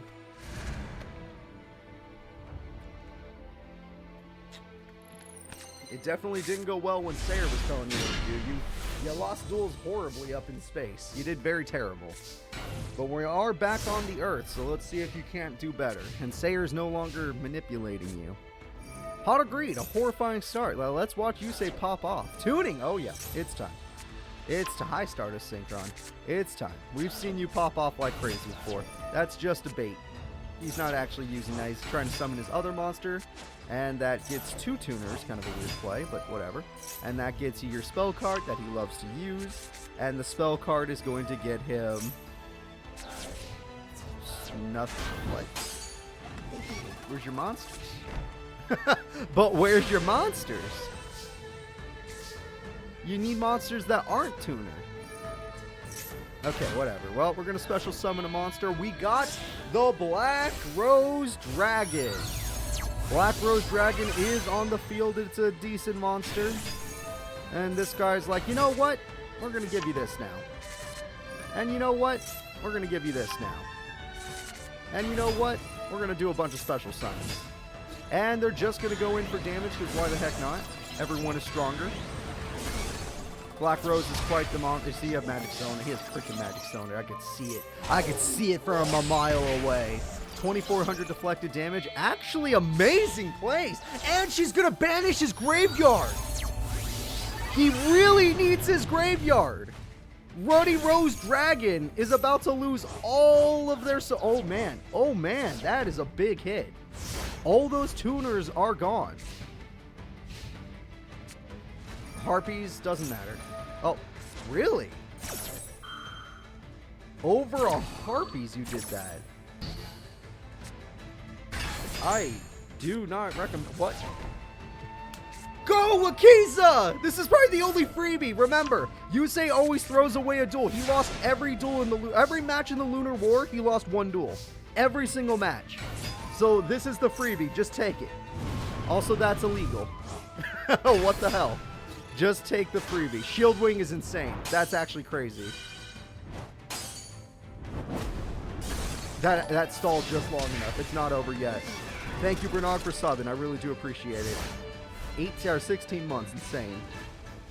Alright, let's see it. Triple Trap. Your sub just ended? Oh, man, that's sad. Triple Trap. All the monsters in the world. A Jet Synchron trying to... It was all tuners. It literally was all tuners. Akiza takes game number 1 from Yusei.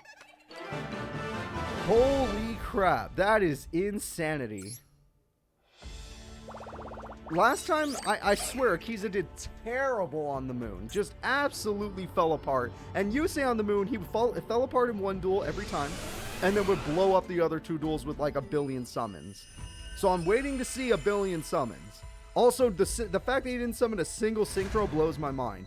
It's like I'm watching Supreme King Duel 2 weeks ago. Oh, that's a decent hand. Not great, not terrible. White Rose Guard. Yeah, it's good. It's good. Because she's got Rock Rose, so it's actually a really good hand. You just got to save your Rock Rose. You're not going to save your Rock Rose, are you? Oh, yeah, you are. Yeah, you are. Because, yeah, you can do this, and then you can use, yeah, there you go. Alright. Jet Synchron, Quick Draw Synchron, Monster Born on the non-tuner monster. There we go. This is what we want from Yusei. If Yusei's going to duel, he needs a Synchro, and this is his Synchro, everybody. And now that he has his Synchro, let's see. Drunk Archer is an interesting choice. Really good choice, actually, but we'll see what he does with it. Damage. I would go Stardust if I were him, but damage is damage. He agrees. Okay, as long as he agrees with me. Stardust is a safe card. This will prevent any destruction nonsense. And then Jet's going to let you draw a Junk Synchro. That's really good. Ooh, with Shield Wing in the gray. Dude, he's ready to do it again. Next turn, he can get Speed Warrior. Or, it's Junk Speeder. Junk Speeder, sorry. Lone Fire Blossom gets her. She could get Ruddy Rose. Oh, she's going straight to Ruddy Rose. Fallen Angel, which is ironic given today's tournament title. Fallen Angel of Roses gets Ruddy Rose Dragon. Ruddy Rose is matching with freaking Stardust. She's getting a buff from the field spell because she guessed correctly. She uses Call of the Haunted. Is she going for 2? Does her mom let her have 2? She does! Her mom lets her have 2! The double Ruddy Rose with double 4,200 attack points. That is, okay, she's popping off today. But she couldn't end the duel. Which means that if he does get the Junk Speeder like I was talking about, anything is possible. Rhoda, he already had that card. Nice try. Shield. Okay, that's why. I was going to say Shield Wing. Yeah, Shield Wing, not that card. Shield Wing comes out. Here comes where Yusei pops off and summons Quasar Summon. Wait, no. No, you wouldn't dare. You wouldn't dare. Excel Synchro! Yusei Fudo summons his level 10 Shooting Star Dragon! And now Ruddy Rose gets messed up. Alright, that card is like, you know what? That's not so good for us. But if she can guess the next card, she'll gain 1,000 attack. I'm assuming she did not guess that because she didn't gain any attack points. Shooting Star will prevent the attack just for now. She needs to set. Oh my god. Oh my god. It's just Yusei all over again. He's back to being what he's good at. Let's just let's see what happens. Junk Synchron again. This time Shield Wing. There we go. And we're gonna Synchro Summon. And we're gonna use this card to get the Junk Speeder. He just waited an extra turn. The fuck? Oh, that works. Oh, shit. I'm learning new things. Yusei, your life point. Okay, Shooting Star negates an attack, so I guess it doesn't matter. But still, your life points, dude. You gotta be a little more careful. You gotta be more careful. She's not done. It's not over till it's over. Did she guess that? She didn't guess that. Shit. Doesn't her monster pop? Her monster pops. Not a good thing in this case, but doesn't matter because she would have been negated anyway. She should have summoned more than one monster, but we're just gonna have to take it. Damn, Shooting Star is busted. She doesn't know what to do, and she doesn't have enough attack points to deal with it. She needs more than one monster, but she's too passive. Oh, he's cooking again. And yet he doesn't synchro. Interesting. All that. Oh my god, stop doing deflected damage to yourself, Yusei. You are literally one duel away from getting knocked out. She won the first duel. Did she guess that? I can't tell. There's no monsters on the field. Alright, Lone Fire Blossom gets summoned. Lone Fire's effect will activate. We're going for Botanical Lion. We are going to Synchro. Is she going for old school? You just going for Black Rose? Black Rose Dragon, the original, has risen. And that summons another one. Oh, Ruddy Rose could happen. Unless they're both in the grave. Shit, they're both in the grave. She can get a second Black Rose. Now you're really starting to confuse me here.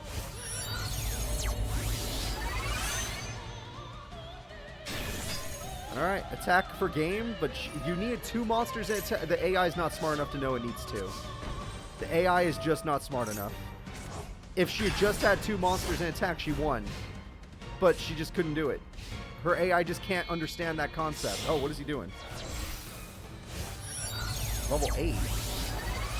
Stardust to stop any destruction no matter. Okay. You got 2 protector. Oh, God. And here we go. And this card, now what? Oh, you know what? That's not terrible. If she tries to nuke the field, you just get a Stardust. It's over. It's over. Shooting Star was just a little too much for her. Game-winning attack, it's over. And we got to end the duel there. Freaking hell. Her AI brain just didn't understand she needed 2 monsters in attack mode. She couldn't do it. So, we're going to be going into Game 3, everybody. Let's go into Game 3. Let's hope for the best. Akiza, you disappointed us in Game 2. You had victory still, but you just didn't understand.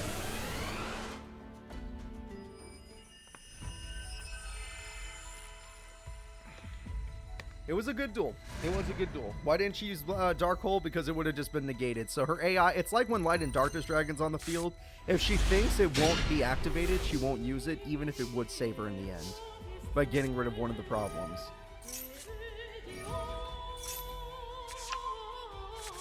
Alright. There we go. Blue Rose Dragon. Just a handy card to have, I guess. Interesting start. She has no support cards. It's just monsters, which could be good for her deck or it could be bad, depending on how fast Yusei pops off this time. He always gives up a freebie. You guys always remember that. He always throws away a duel and then just wins after it. Quillbolt is on the field with Quick Draw. We're going to go for a quick Synchro Summon. A level 7 Synchro from Yusei, and it's going to be the Nitro Warrior. Alright, Nitro Warrior goes in for major damage.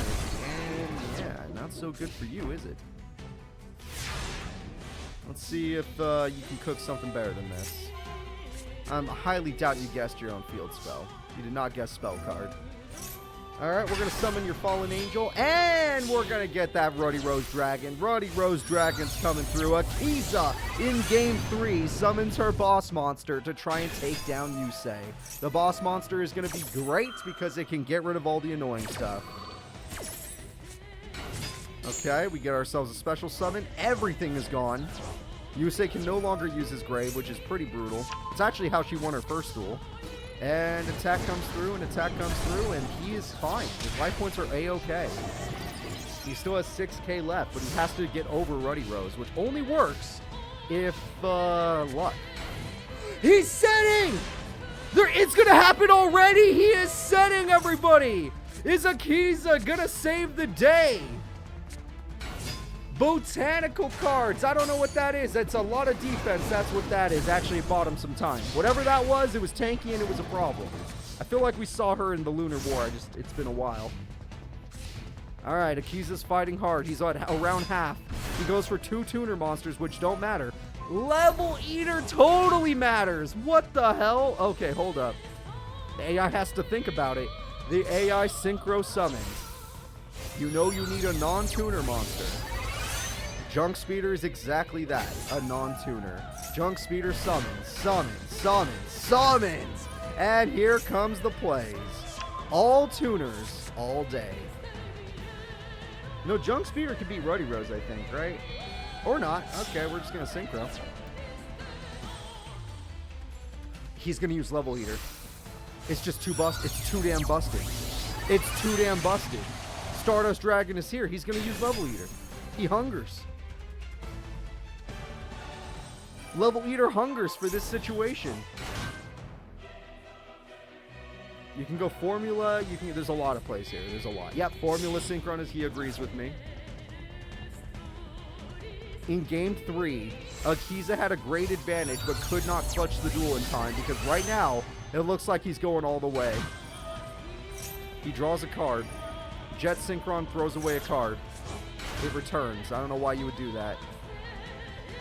Unless throwing away that card activates another effect. You're just going to make a fresh one? He just wants a fresh Stardust. I can already feel it. He just wants a fresh one. He's like, you know what? I want a level 8 Stardust Dragon. And it is time for an Excel Synchro. We are getting the Shooting Star Dragon, the card that won him his last duel. But we're not done yet because we hunger. Alright, what else? I see a level 5 Synchro. Yep, okay, he sees it too. A level 5 Synchro is coming through, but this time it's going to be Excel Synchro. And Level Eater Hunger still. And that card gets rid of Excel. The fuck? The fuck? Are you sure? And that's a Stardust Dragon. You sure you wanted to get rid of Excel Synchro of all cards? I'm just asking. Christ, dude. TK Digiboy, thank you so much for being here. And we got the Banisher. Alright, Junk Archer is here to do some banishing. You had Foolish Burial this whole time? Holy crap, he's not done, is he? Oh, he is done. He doesn't want to play. You didn't even use Junk Archer's effect. What the hell? I guess you are just stronger in attack points. Akiza fought so hard, though. She was doing so good, though. She was doing so good, though. This isn't fair. This isn't fair. He has 2 monsters to stop her effect. Okay, Pot of Greed's a good top deck, but still. I don't think any of these cards make a difference. Not a single one. What's Black Rose Dragon gonna do? The one card that in the anime that counters Black Rose Dragon is Stardust. He's right there.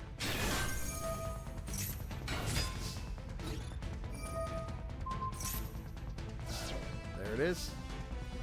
Nothing to be done about this. Wait, what? Oh, it can't go back to that zone. Shooting Star is gone. Shooting Star is gone. The question is, can she survive 1 turn?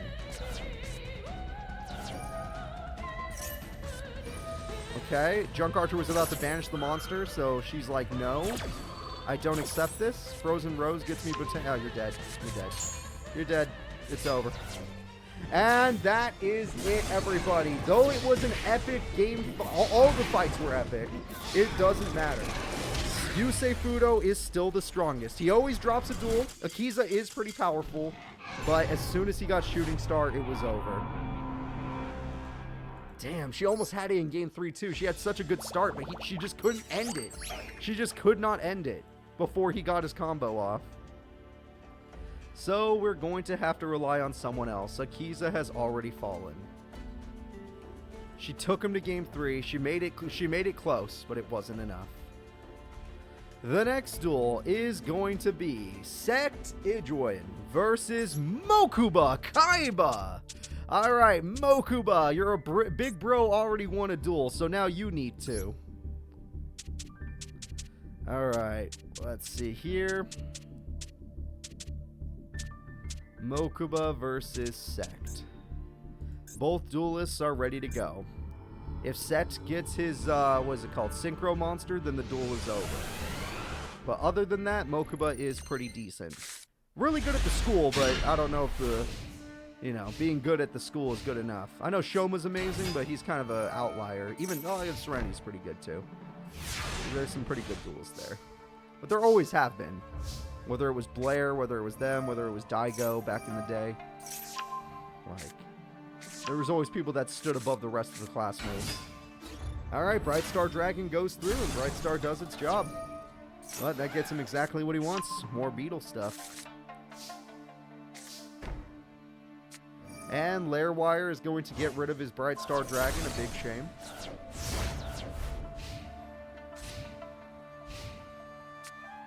Reasoning is super good, and he gets an Armored B from it.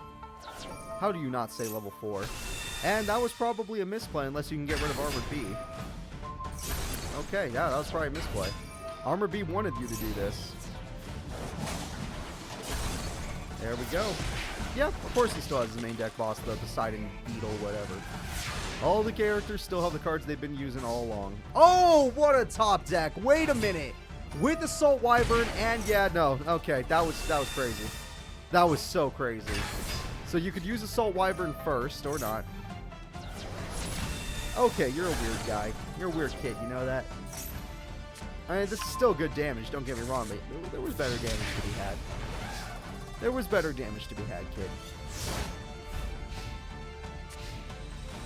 Alright, Sect, let's see what you do. There's your tuner! And here it comes, everybody! The synchro of all synchros. The boss monster. What's going on?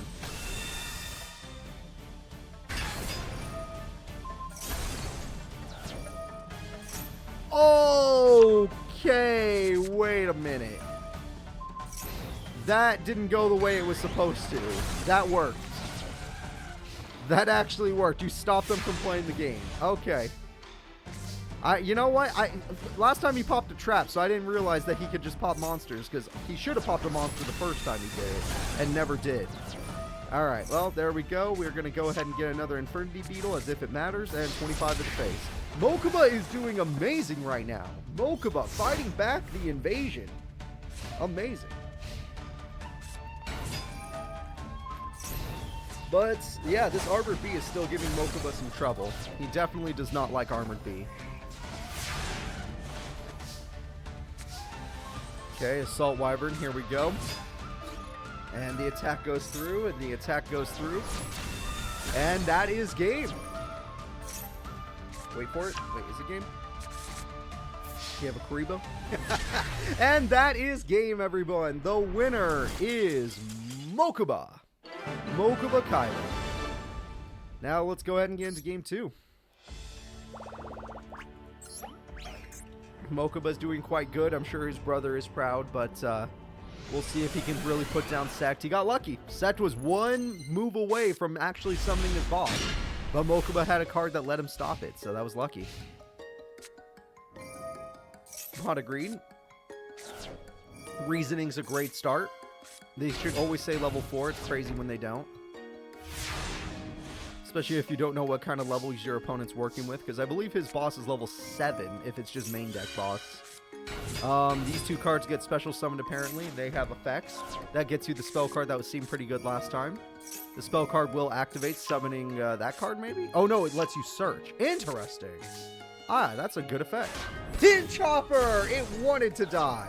And Pinchhopper gets Cross Sword, which means he just needs his level 2. If he gets his level 2, it's over.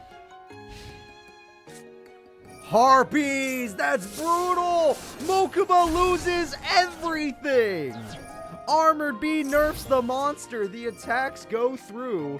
And that actually isn't... Oh, Leerwire Chain! I was going to say, that actually works, but it doesn't work. That is so much damage. Mokuba lost everything. Sect is in the lead. Mokuba has to top deck a really good card. Ha! Oh wait, there's still graveyard effects. Thank God for that. That's not helpful at all. They summon one monster, this duel's over. Great play from Sect. Great play. Amazing. It's over. It's over. And Mokuba, your brother, is now disappointed. Granted, Kaiba went to game 3, so I'm sure it's fine if you can win. So, Mokuba Kaiba fell apart. That Harpies definitely decided the duel. It's so brutal. Anyone that gets Harpies at a critical moment, you can just feel that it's over. Those critical Harpies, those critical dark holes, those are the ones where you're just like, oh, my heart. I've lost everything. Oh, this is an okay hand. Not great, not terrible. Alright, Bright Star Dragon's doing its job. Armored Bee is going to be able to defeat anything, because it can beat a monster with 3,200 attack if it had to. But Magic Cylinder says that I bought myself a turn, so you can't beat me. And Stampede Destruction is a great card, especially when your opponent runs multiple traps. So let's see it. Oh, 2 stars. There are 2 stars in the night today. And you didn't get rid of any of the trap cards. And it worked out in your favor, which blows my mind. But this hand is not so good anymore. If you had drawn another monster, you could have normal summoned your Starry Dragon, but I guess not. And Armored Bee just returned, so he did not care about you winning that one. This game 3 is looking like it's going straight to Sect. The damage is good. Continuing on with the damage, it's beautiful now. 5750 life points left. It's looking really bad to be a Mokuba fan. That's something at least. And this monster has an effect. It throws itself away. It summons Starry Knight! Starry Dragon! And you know you need to kill that bee. That bee is the biggest threat. You need to beat it by battle. And you buffed yourself, and you didn't beat it by battle. I mean, buffing yourself is great. Getting your opponent super low on life points is great. Getting destroyed, not so great. Not so great.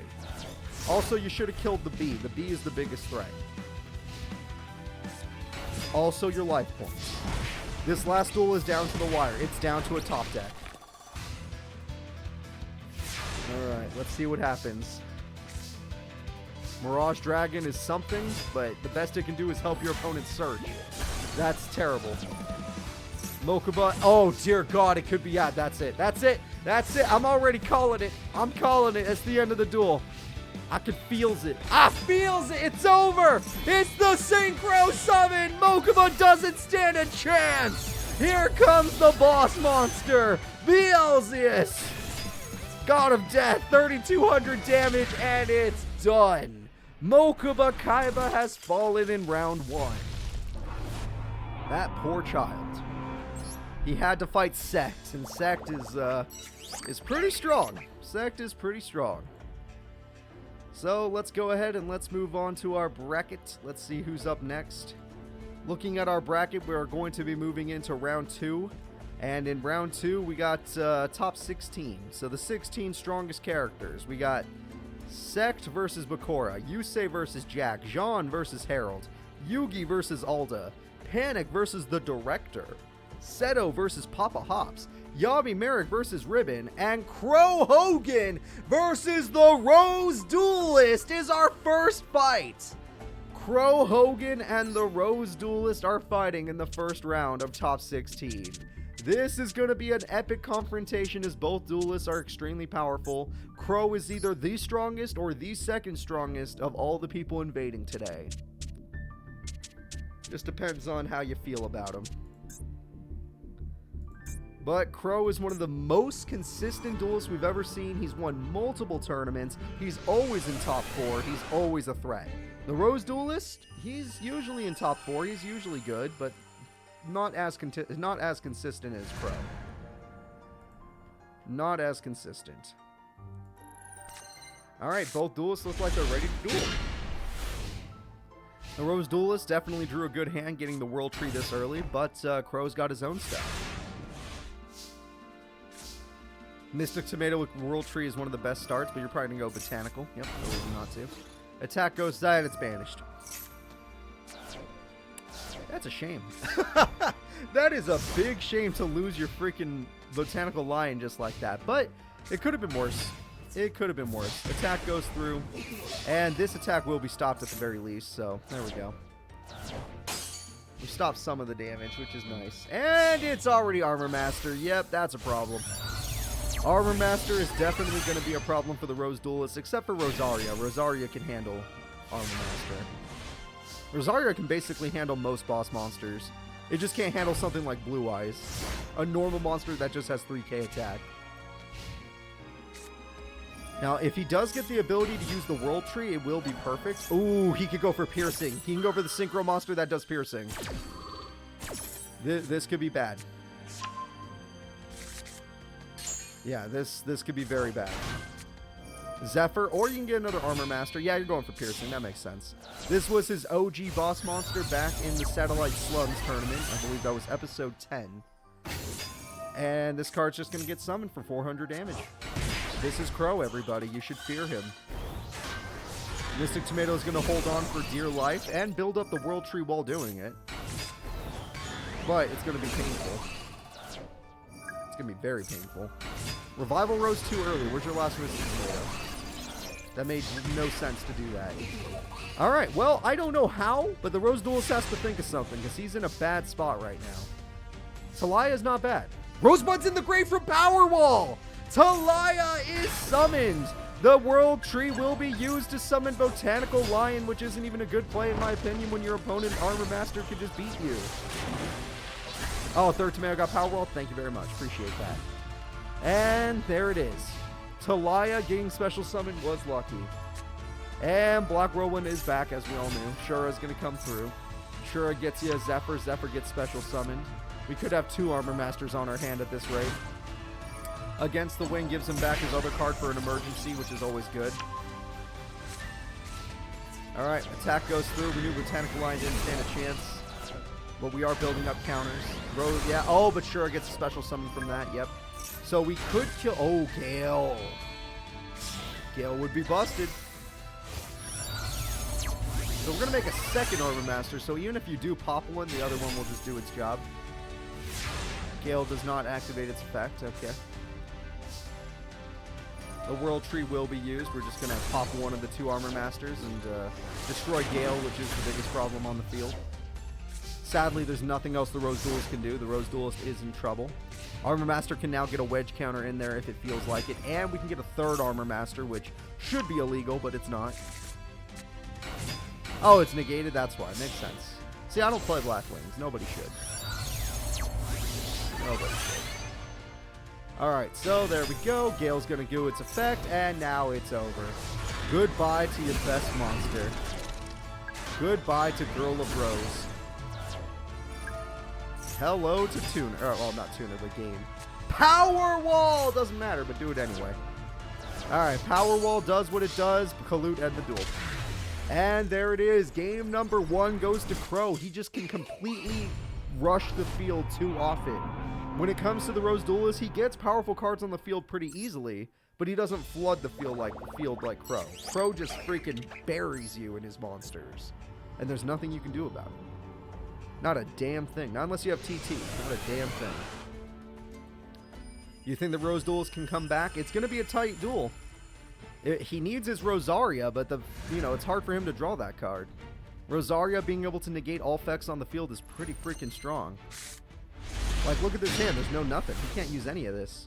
Two Mystic Tomatoes? That's terrible. And if Pot of Greed gets a third one, it's the worst hand ever. It did not. That's actually not the worst hand anymore.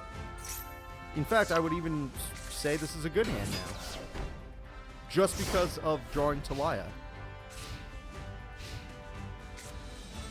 Block Whirlwind is a great start. And there goes Zephyr. We can get an instant Armor Master if they want it. We're going to go for an instant Armor Master, and then we're probably going to use that monster's effect by getting rid of Black Whirlwind. Alright, very nice. The attack goes through, and here comes the Wall of Thorns, which is brutal. So that is one of the 3 Armor Masters gone. We know he summons Armor Master super easily. 1 of 3 are gone. Rosebud can be used. Rose Girl will be used. Rosebud, there we go. Monsterborn, interesting choice. Armor Master's on the wrong side of the field! Oh shit! Armor Master has been stolen! And you cannot have it back. The Rose Duelist wins with an OTK! We're going to game 3, baby! The quick OTK. Well, that was strong. So, can the Rose Duelist actually stop the hero of the satellite who has fallen? The fallen hero. Is it possible? Or will Crow just be too consistent? Because when the Rose Duelist pops off, he freaking pops off. The problem is, Crow can pop off just as hard. He just didn't do it last duel. He fell into a trap and it was over. This hand is very basic, not so good. No Rosebud, no possibilities here. Also, that's a pretty strong field for the opponent. Harpies will probably deal with the problem, but we'll see. Still not a good hand. Okay, that card is a burn card, I believe. Botanical Line can get rid of one of the 2 problems. And it will. But I'm sure he didn't care. He's just waiting to put down a tuner monster. Once he puts down a tuner monster, it's over. Block Whirlwind, normal summon. That's not a tuner, but that gets you Zephyr. And now it's over. Zephyr gets you Armor Master, once again. He loves his Armor Master. You can even use that Black Whirlwind to special summon this monster that cost you 400 life points. There we go. Or Bora. Yeah, it's the same thing, actually. And Wallthorns again. Damn. But there's no Monster Reborn this time, so it should be fine. Even though that was brutal for Crow, there is no Monster Reborn, so it should work out. Rosebud will take too long to get started, but if he had this a turn earlier, it would have been perfect. However, Botanical Line still gets buffed by the good old Revival Roses, and now they're going in, and they're doing heavy damage. The Rose Duelist has put Crow at half health, and next turn, he's gonna summon Talia. The Rose Duelist is actually not in a good spot. Never mind. Holy shit, that's perfect. What a top deck. Into Kalut, or Zephyr, sorry, Zephyr. I forgot it's attack points, not the other way around. Yeah. Zephyr comes through, second Armor Master time. Second Armor Master is here. Thank you very much, Laser Mike. We're going to see what it can do. It definitely is going to be a problem. It's one of the reasons why the trap card was so necessary. Obviously, if he could just get rid of one more monster by destruction, he can use it to get rid of the Armor Master, but what are the odds? Talia, your time has come. You can use Talia to do as much damage as possible, and you will. Black Sonic! It's over, folks! There's no way! That is the end of the duel! All you need is one special summon. Zephyr is nothing. Alright, there it is. There it is. There it is. This is it. What will be the Rose Duelist's final draw? The final card drawn is a Revival Rose, and Revival Rose goes in for the basic 200. He has no way to special summon Talia, and yes, he does have a way to stall for one more turn. Wait, he just lowered his life points. That might matter. That might matter. Wait a minute. You shouldn't have lowered your life points, but wait, if he doesn't special summon, Kalut is in hand still. Hold on to Kalut for dear life. And the Wall of Thorns comes through. If he draws a monster with 700, he wins. The whole duel is decided by this. He did it! The Rose Duelist takes out Crow! Crow, one of the biggest threats of the day, in one of the tightest matches of the day, will fall. And the Rose Duelist saves the Earth once more. Alright. That was one of the biggest saves of the day. The only thing bigger was if Akiza had beaten Yusei. But because she did not, we're in trouble still. Because she did not. Also, who's going to stop Panic? Who's going to stop Panic? That deflection deck's insane. Oh, man. Crow went as hard as he could, and the Rose Duelist went as hard as he could. And it turns out the Rose Duelist is still stronger. He came out on top. The next duel is going to be Ribbon of the Fallen, who received quite a buff, versus Yami Marik, who is Yami Marik, and I don't really have good things to say about him. I'm not going to say mean things, I'm just saying I don't have the best things to say about him. He's always in the air. He's either an amazing duelist that pops off, or he's a horrible duelist that should never be seen. Alright, Ribbon is ready to duel. And what else?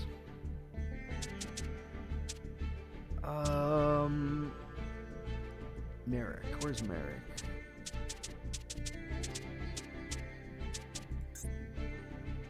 Mega Ultra Chicken? I highly doubt he'll summon it. He never summons it. And when he does summon it, he just loses.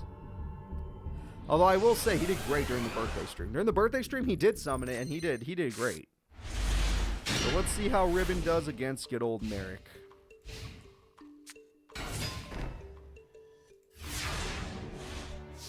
Both these characters seem to have basic starts, nothing crazy. This girl's going to take a peek. Yep, you know it's Magic Cylinder, so obviously don't attack. You know what? You didn't use your spellbook, so that means you did the right thing. You did the right thing. Alright, Marik gets 1800 burn as a start, but has no monsters that can beat 18 at this moment. She already has Magician's Valkyria, but she's going for Apprentice. That makes no sense. The fuck did you just do? I'm sorry, what? What was that play exactly? I mean, don't get me wrong, it technically works. I'm just saying, you know, you could have just summoned Magician's Valkyria. You don't have to use Spellbook of Powers. It does thin out your deck, I guess, but still. It's, what you doing there? And now Apprentice Magician is most likely dead. Monster Reborn is an interesting choice. You're not summoning. You wouldn't. He wouldn't. No. Nah. Alright, he's just going all in for... Oh, Yuragito. Yep, you can go all in with that. Yuragito says we're going all in. Attack goes through. Attack goes through. And now she's going to have to rely on her set monsters. Oh, Magician of Fate gets back Spellbook of Power. That's actually really good. That's a lot of tomatoes, I agree. But they're all really weak, so it doesn't even matter. Call the Haunted to try and stall for time, and it works.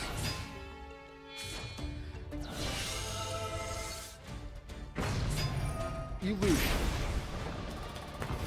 Good job, Marik, you lost. You chose death. You chose death.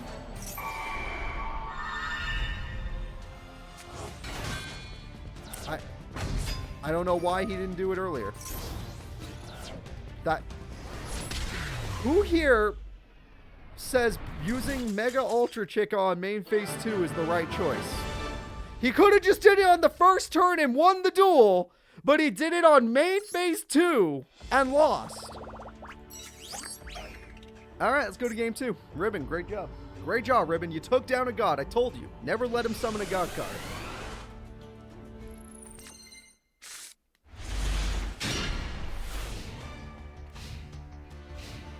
She actually has her way better books this time. These are the books she was using back in Domino High. These book cards would win her duels, especially against Taya. Alright, we're just going to take a peek at the trap. It's just a basic Call of the Haunted. You don't have to care about that. Don't you worry one bit. You got plenty of powerful cards in your hands. You guys should stop betting on Marik. He's inconsistent. He's not reliable. Call the Haunted. Yeah, that's fun.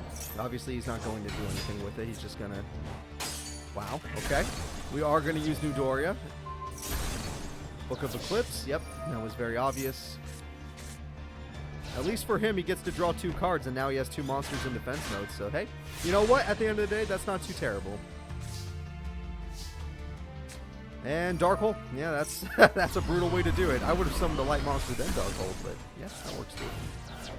Or no, wait, a dark monster and then Dark Hole, but whatever. Hudoria again, sure. Book of Moon, okay. Really, no need to Book of Moon that card. In fact, I probably would have preferred it to die. That way I can Chaos Soldier than banish it, but to each their own.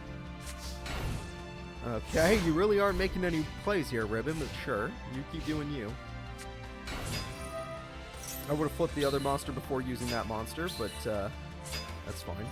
Metal Reflex Slime. That actually is a game changer. Metal Reflex Slime summons Egyptian God Slime. Egyptian God Slime is horrifying. Apprentice Magician is not going to die, and there's actually an effect that can happen when that happens. We have a level 10 on the field. He's going to Exceed Summon. With his 2 level 10 monsters, he's going to summon his ultimate god. Book of Eclipse is back, which is one of the few cards that can actually stop all this nonsense. That's a lot of deflected damage, and Book of Moon hits the god card. That totally works. Book of Moon versus God, and that's all you need. All you need is books, everybody. You throw books at freaking duelists, they don't know what to do anymore. Chaos Sorcerer gets Ring of Destruction immediately. The second... Dude, does that work? She's gonna outplay Ring of Destruction? What the hell? That totally works. You need to kill that monster immediately. Alright, kill that monster immediately. That's 900 burn, that's always nice. We have a tribute for Egyptian God Slime. He loves his slimes. And he's just got a bunch of monsters.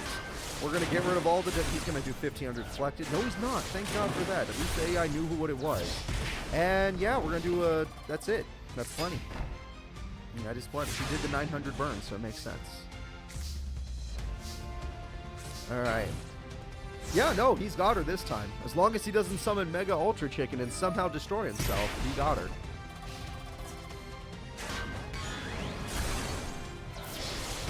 Attack goes through.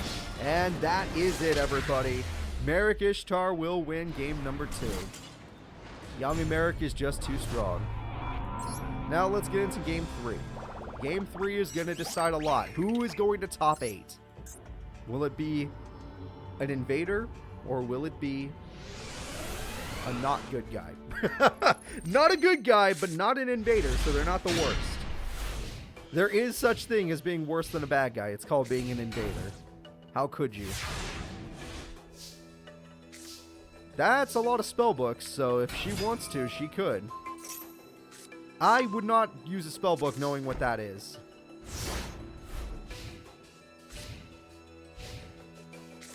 Alright, Mystic Tomato, Fencing Fire Ferret. You're a Gito, so you don't even have to sacrifice anything. Book of Moon says go to hell. But Yuragito was saved, so now Yuragito can be used now.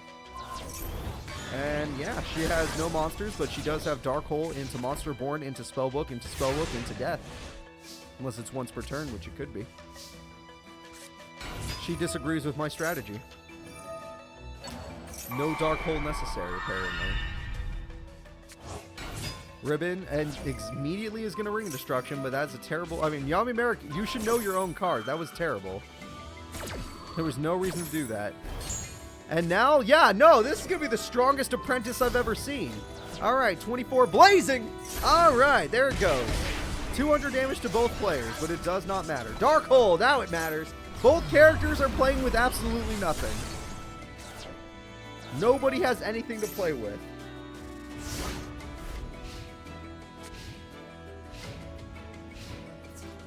Ah, he has a Yurigito. I was like, why Battle Phase? There it is. He's actually at 9,800 life points, which is pretty impressive. But and he has 2 monsters, which is lucky.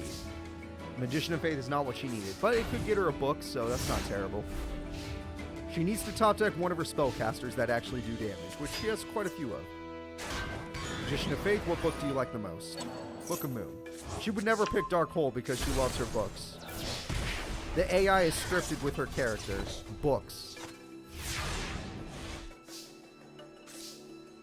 Apprentice, just set it. Yeah, I was going to say, just set it. No reason to do anything else.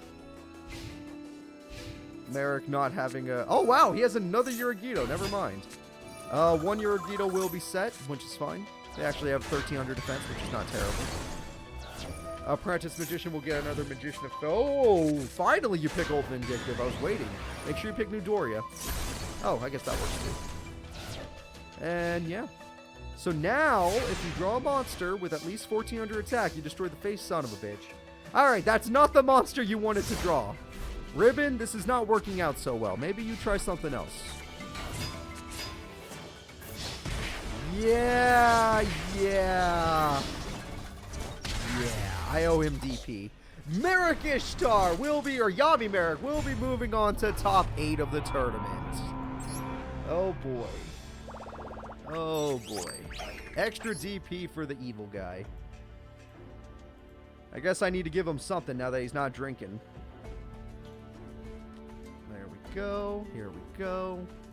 And the next duelist to be competing in our tournament will be Papa Hops, the killer of the Barians, even though he did fall, versus Seto Kaiba.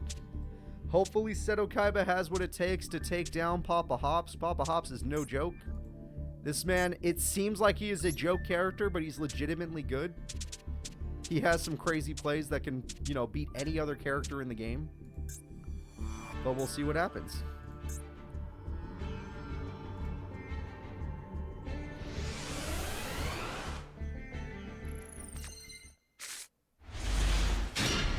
Okay, Papa Hops is ready to duel. Seto Kaiba is ready to duel. Everyone's looking good. Everyone looks like they're ready for this one. Alright, he already has 2 back row and a monster.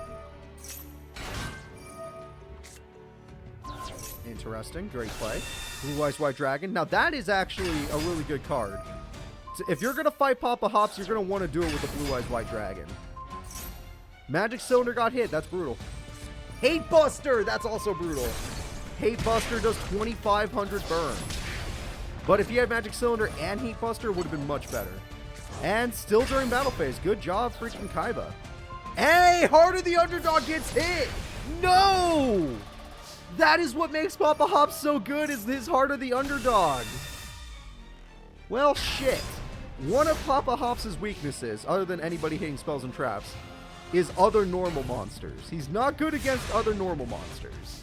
And Kaiba loves his blue eyes. And Alexandre. With Tokro didn't stand a chance. You're going to get burst streams. Burst stream of destruction! Come on, Kaiba. Help out Papa here. He needs to go home to his family. Alright, let's go ahead and get into game 2. Moving into game 2, hoping for the best.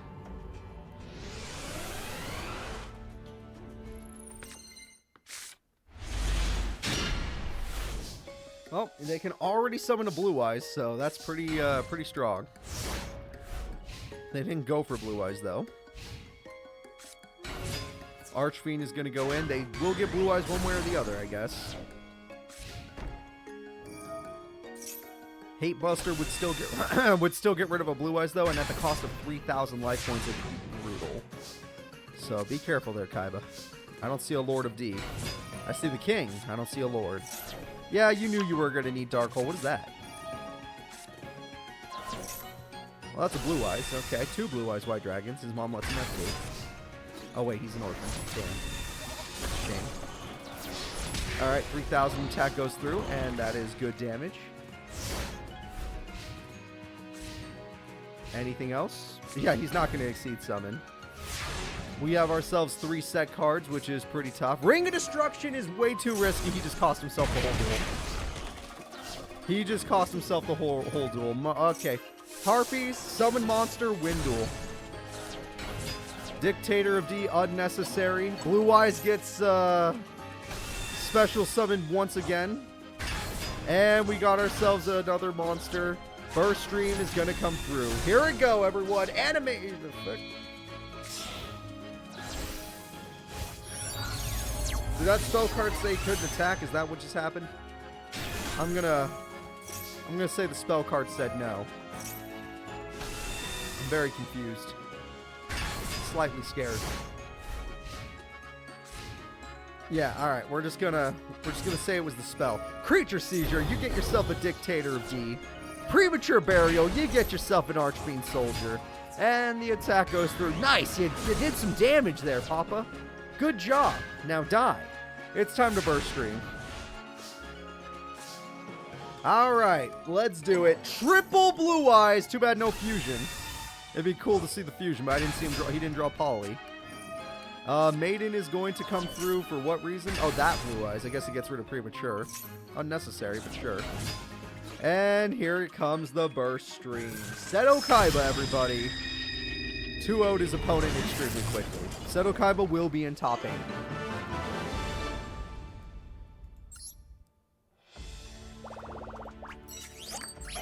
Alright, Seto Kaiba can understand and respect the power of normal monsters. He obviously uses a ton of effect monsters, but he you know, focuses around normal monsters, and that's what matters.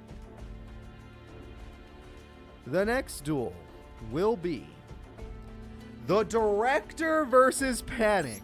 Who would you guys rather have our freaking characters fight? Who should Seto fight? Should it be the Director, who is an insanely powerful duelist in every tournament he's been in? Or should it be Panic, who is a joke duelist, but strategy works really well in Master Era? It can really abuse the AI's stupidity. Let's find out right now. We're going to watch together. I don't have any popcorn, but I'll watch with you guys. Alright, the Director and Panic are both ready. Let's do this. This card's busted, as we're already going to get a Sun Dragon if they want it. They're not going for Sun Dragon. Which one is less brain damaged? I have no clue. I have no clue. I feel like all the AI are equally brain damaged. Zane, maybe a little more Zane. You're right. Maybe a little more Zane. That's what I would think. Yeah, Panic intimidates his opponents into misplaying. That's not incorrect.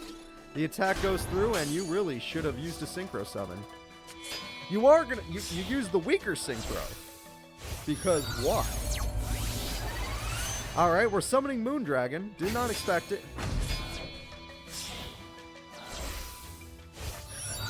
What? The fuck was that? I'm sorry, what? Oh, well, you're going to deal with Panic's Exceed monsters, because he doesn't just have one. He's also got this card. Also Instant Fusion. I don't know why he used Instant Fusion, but, you know, more power to him. Panic? Are you about to go ham? Panic uses his opponent's monster and his Barox from the anime to summon his boss, Adrius, Keeper of the Death. I don't know, just kills things. Alright, attack goes through and Magic Cylinder.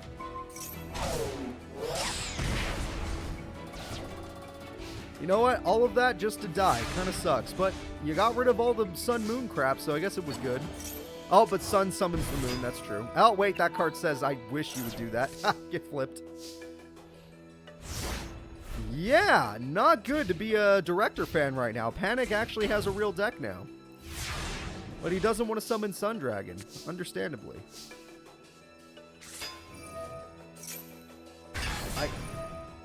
I guess he summons himself. That's just him, right? Kind of. Alright. And Sun Dragon gets summoned. Hate Buster! Oh, shit, that's 3,000 damage right back at him. That is absolutely brutal. Amazing plays from Panic, by the way. Thank you for that. I appreciate it. Hitting 99K on YouTube feels really good. It lets me know, like, we're at that last stretch for that play button. If you haven't subbed, go sub. I want that play button. It just sounds super cool. No field spell so far, so no way to summon your monster. Premature brings back a monster, but it doesn't have any ideas. Okay, there we go. Attacks go through. Panic's defenses are pretty high, but not against these big monsters. At least he's not attacking with Giant Rat. That's smart. And finally, the Director has broken through. The Director has broken through to Panic's life points. So unless Panic gets Destiny Hero Defender, I think we might have to call game on... Oh, he could go for it! If he wants it, he can have it. He doesn't want it. Okay, well that's going to do 200 damage. Embarrassing. Attack. You bought yourself one turn with that play. Not terrible, just not good enough. The Earthbound Immortal is possible at any time. He could summon it whenever he wants. He just has to play the field spell. There's no need. His opponent gave up. Panic gives up game number 1 after a long and hard battle. It turns out that the Earthbound card is going to win him the duel. Alright, the Director takes game number 1. Let's see what happens in game 2. And let's hope for the best.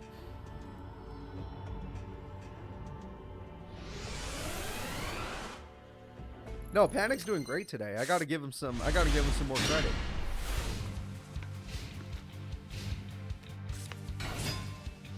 Alright, Mystic Tomato comes through. Mystic Tomato is a very safe monster. Are we gonna see a floater battle, or are we just gonna use that card? We're just gonna use that card. Makes the most sense. Alright, this card gets you the instant synchro summon into the Moon Dragon. Nothing wrong with that. Powerful Moon Dragon coming through. I remember back when he had to make the Sun and Moon Dragon naturally, back when he was the Nice Director. But times have changed. Giant rats and UFO turtles coming through. Wall of Illusion. Are you willing to destroy? You can't even destroy. The fuck did you just do?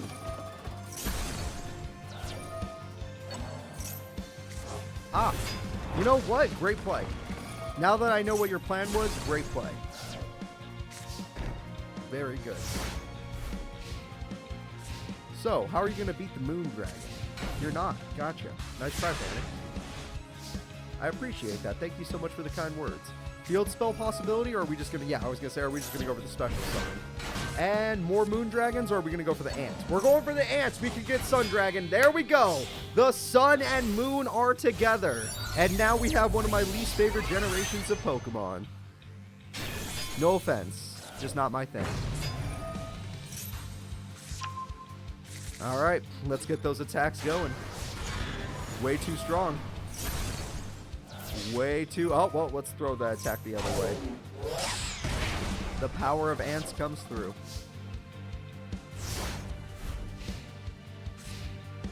The Moon may be gone, but with this card here, he'll always have his Earthbound Immortal, and he still runs 2 more field spells, so he can always get another one if he needs it. And he's got more Earthbound Immortals. Attack goes through again, another 3,000, but this time it'll actually hit the guy. 3,000 damage hits the guy. What would happen if they're destroyed at the same time? I don't think it matters. I think it just matters who's in the grave. It'll just be a chain thing. Harpies gets rid of the last card that they could have protected themselves with. I think Panic has to give up on this one. Hate Buster would have been nice, but too risky to have a monster in attack mode. Doesn't matter. That is the end of the duel. The Director will knock out Panic, and Kaiba's going to have a hell of a fight on his hands. Kaiba knows the Director is a powerful duelist. This is going to be rough. This is going to be rough. Oh, sorry, guys. Little sneezy here. So, looking at who's up next. Oh, shit. Okay.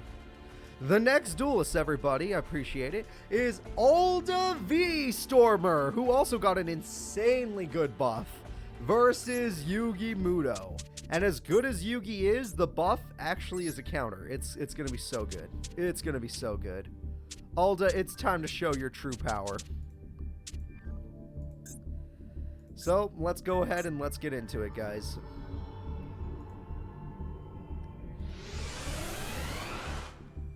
Alda V Stormer is ready.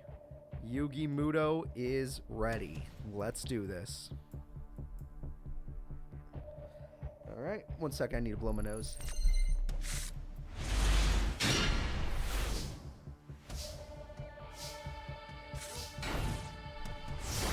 Good night. Oh, Yugi. Your hand is not so great there, Yugs. It's okay. Oh, it's getting worse. Okay, well, this is what we're going to do. You're going to summon Manju, probably get the spell card, and then fall apart. You know what? There's hope. After you drew that card, I believe there is hope. Using Raigeki already is a terrible sign, but we'll see what happens. Is Alda still streaming? No. Not under control, she's not.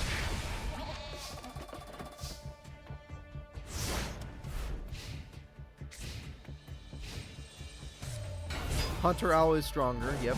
Now, Yugi technically can get his ritual monster, but then he'll have no ability to summon it due to the ritual spell's effect. However, Gateway changes everything. Gateway means he can now ritual summon, and Yugi will be summoning his boss monster, the Super Soldier. BLS Super Soldier, and you know he's not going to be alone. We know he's not going to be alone. Watch this crap. First things first. Icarus attack! Yes! That is amazing. Even hitting the field spell. That is perfect. Now, granted, this still works. He still gets BLS, and that actually gives him his combo, but he still needs a level 4 monster for it to work. Or 1 and 7, but we're focusing on level 4 here. Alright, there we go. 3,000 attack goes the wrong way. Yugi is in some trouble. Alda does have a combo that you guys haven't seen, and if she does it, she will be able to defeat BLS, any of them. Okay, she may not have it just this moment, or maybe that was the combo and it got banished earlier. He didn't. Okay, that's a terrible top deck, and that was a bad play in my opinion. You should have went for the damage while you had the chance. Yugi, banishing is great, but you're buying your opponent turns by not doing damage. And the combo can happen. Or not. What is that? Ryza! Oh, shit, it's Ryza! He's not going to be able to ritual summon next turn. And if he doesn't have a darker light in the grave, I don't remember what his grave is right now. It could be the end of the duel. It's over! It is over! All she has to do is normal summon, and it's a game! Alda V Stormer takes down Yugi in game number 1. Ryza made it so he re-bricked himself. Yugi is known to brick in our tournaments, and she guaranteed it. It was perfect. Alright, Yugi, I know she seems like she would be a good guy, but she's not right now. You need to step up your game. If you do not step up your game, you are out. And if you're out, who can we rely on? Maybe Kaiba, maybe. The Rose Duelist, maybe. But let's try to have a little more good guys up there. Yusei is going to be a menace. Alright. Whoa, that's an interesting hand. I guess it's not bad, it's just interesting. Harpy's brother is here. The trap card could be Icarus Attack, though, and that decides everything. Icarus Attack is known. Gateway to Chaos is a great card because it gets your ritual monster. Dude did not get his ritual monster. Okay.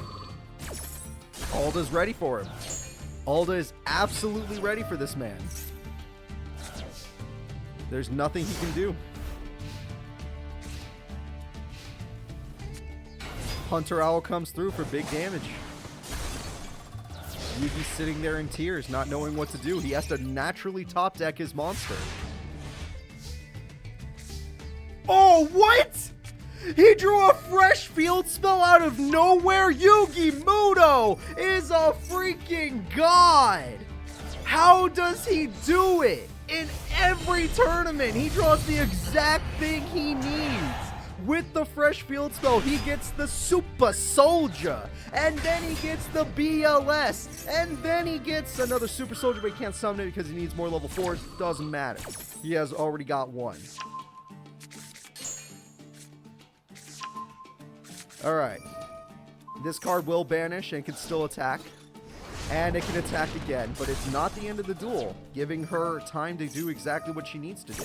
Oh, it does burn. Wait a minute. It does burn. It is enough to win the duel. Jesus Christ. And Yugi wins on turn 4. We're going to game 3. Alda Beaststormer does have the ability to defeat Yugi, but Yugi has pro tag powers and can top deck the exact card he needs, even though he had less copies in his deck because he already top decked it the turn before. Blowing my mind that this is even happening. Let's go into game number 2 and let's see what happens. Or game 3, I mean, and let's see what happens. Anything is possible. Yugi could be out of it right now. But if he keeps pulling freaking, what is it called? Heart of the Cards like that, where he just draws exactly what he needs, then he'll stay. Alright, Yugi's hand is very good. Yugi has a very good hand. Not perfect, but very good. Alda has 2 traps, therefore the field spell probably will not work. Alda loves her trap cards. He's not even going to show her the field spell. He doesn't even plan on showing it.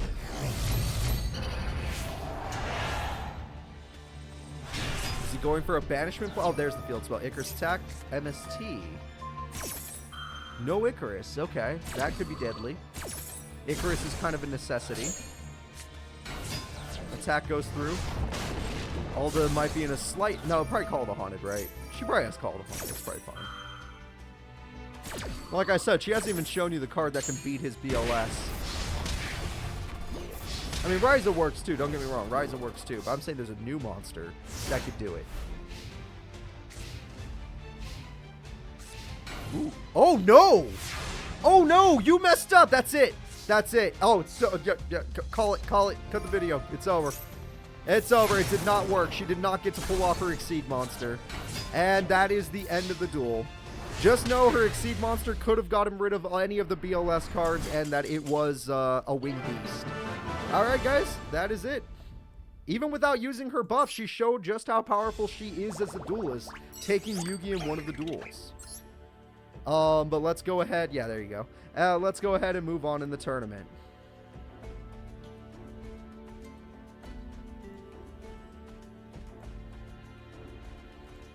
And yes, Yugi will move on, but the question is, who will Yugi be facing? Will he face Harold, who is not fallen? I just misprint. It's a misprint. Don't look at it.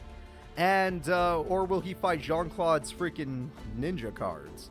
Harold, will you be the only Ragnarok member to even help today? I swear, these people, whenever the invasions happen, they never help. Remember when Darts' crew showed up? They did not help. They didn't help at all. And now we got the freaking Team Ragnarok showing up, and they haven't done a damn thing. They showed up and lost every duel. Harold is good. Jean-Claude Magnum is good. Well, let's watch. Let us watch.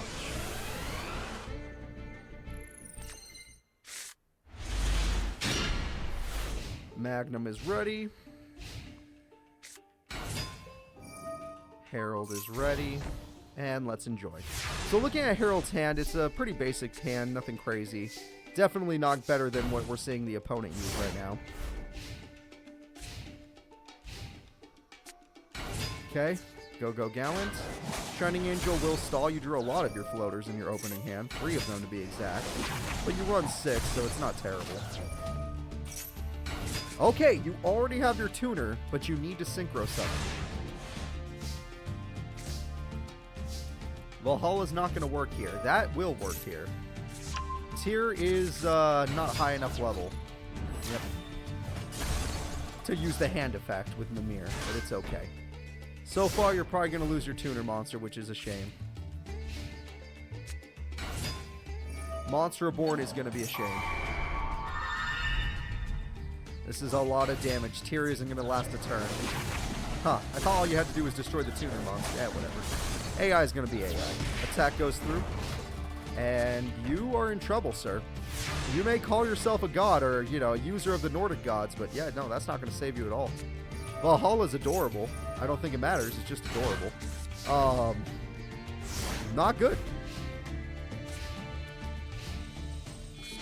Tribute summon comes through. It's going to be God. All right, everybody, can I see a god? Says no. At the cost of 2K, he does stop it. But the question is, does it matter? Probably not. Even if he gets his tuner, it probably doesn't matter. He has his tuner, but it does not matter. He needs better cards right now. Too damn late for that card. Thank you for the God Says No. I appreciate that. And Strike Ninja is here. We got ourselves a trap card, and they're both gods. But they get themselves a good monster for it. Shining Angel cannot hold the field as all the floaters have basically been used. Except for that one, apparently. But they're basically all gone. Okay, now they're all gone, for sure. And she needs the best top deck in the world. Amon, thank you so much for gifting a sub. That's very kind of you. That... You know what? That could do it. That could summon Odin. That 100% could summon Odin. The question is Odin enough at this late in the duel? Odin has hit the field, everybody. The Lord, or the father of the Aesir, the strongest of all the Aesir cards. And it goes in for 1900 damage. The question is, does Jean-Claude Magnum have enough burn to just win that way? Or just, you know, has a trap or something to get rid of Odin for now. Brain Control is not a good play, and they used it anyway. Alright. Odin uses his effect. I don't know what it is, but he used it. Brain Control cost you a lot of life points, sir. You're in a lot of trouble now. Yes, you got your opponent's less monsters. They have less monsters on the field, but still not a great situation to be in. One more Fuma Shuriken can end this duel.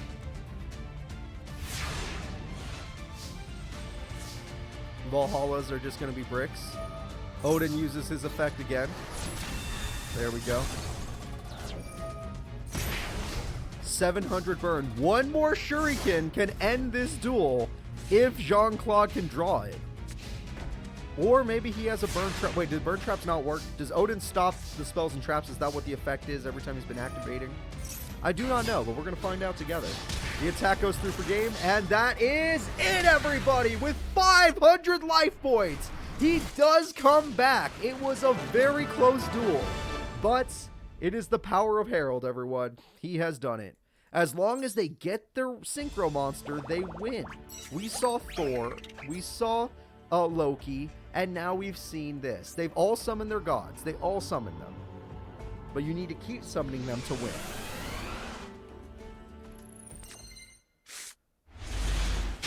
Okay, we got Solemn Warning right there.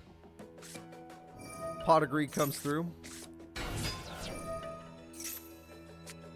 Armor Ninjutsu, yeah, that's a really powerful one. Fuma Shuriken, yeah, that's a really powerful one. Yep. Great start for Jean-Claude Magnum. Unless this guy gets a Harpies.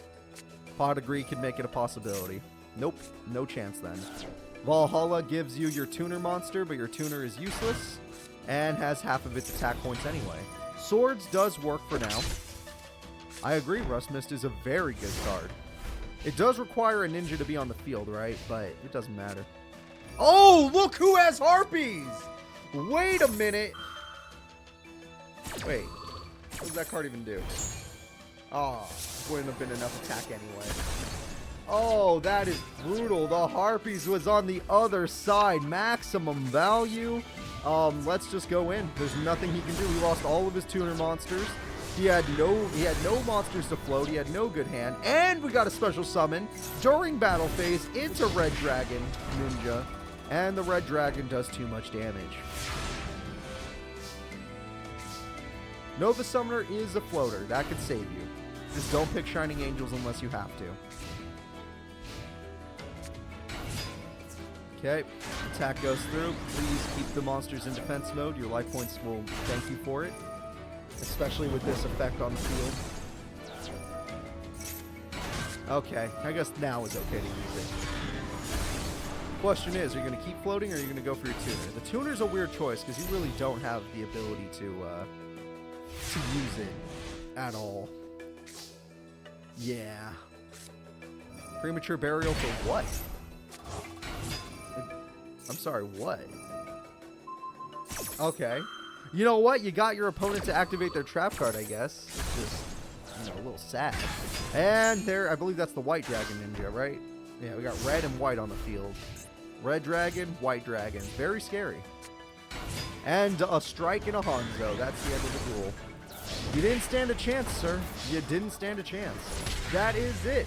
Harold is now 1-1 by losing to Jean-Claude Magnum. Honestly, if Yugi ran up against that trap card, he would be in danger as well. So, I wish you luck. Harold, for the good guys, you must win this duel. If you fail, it's not going to look good for top 8.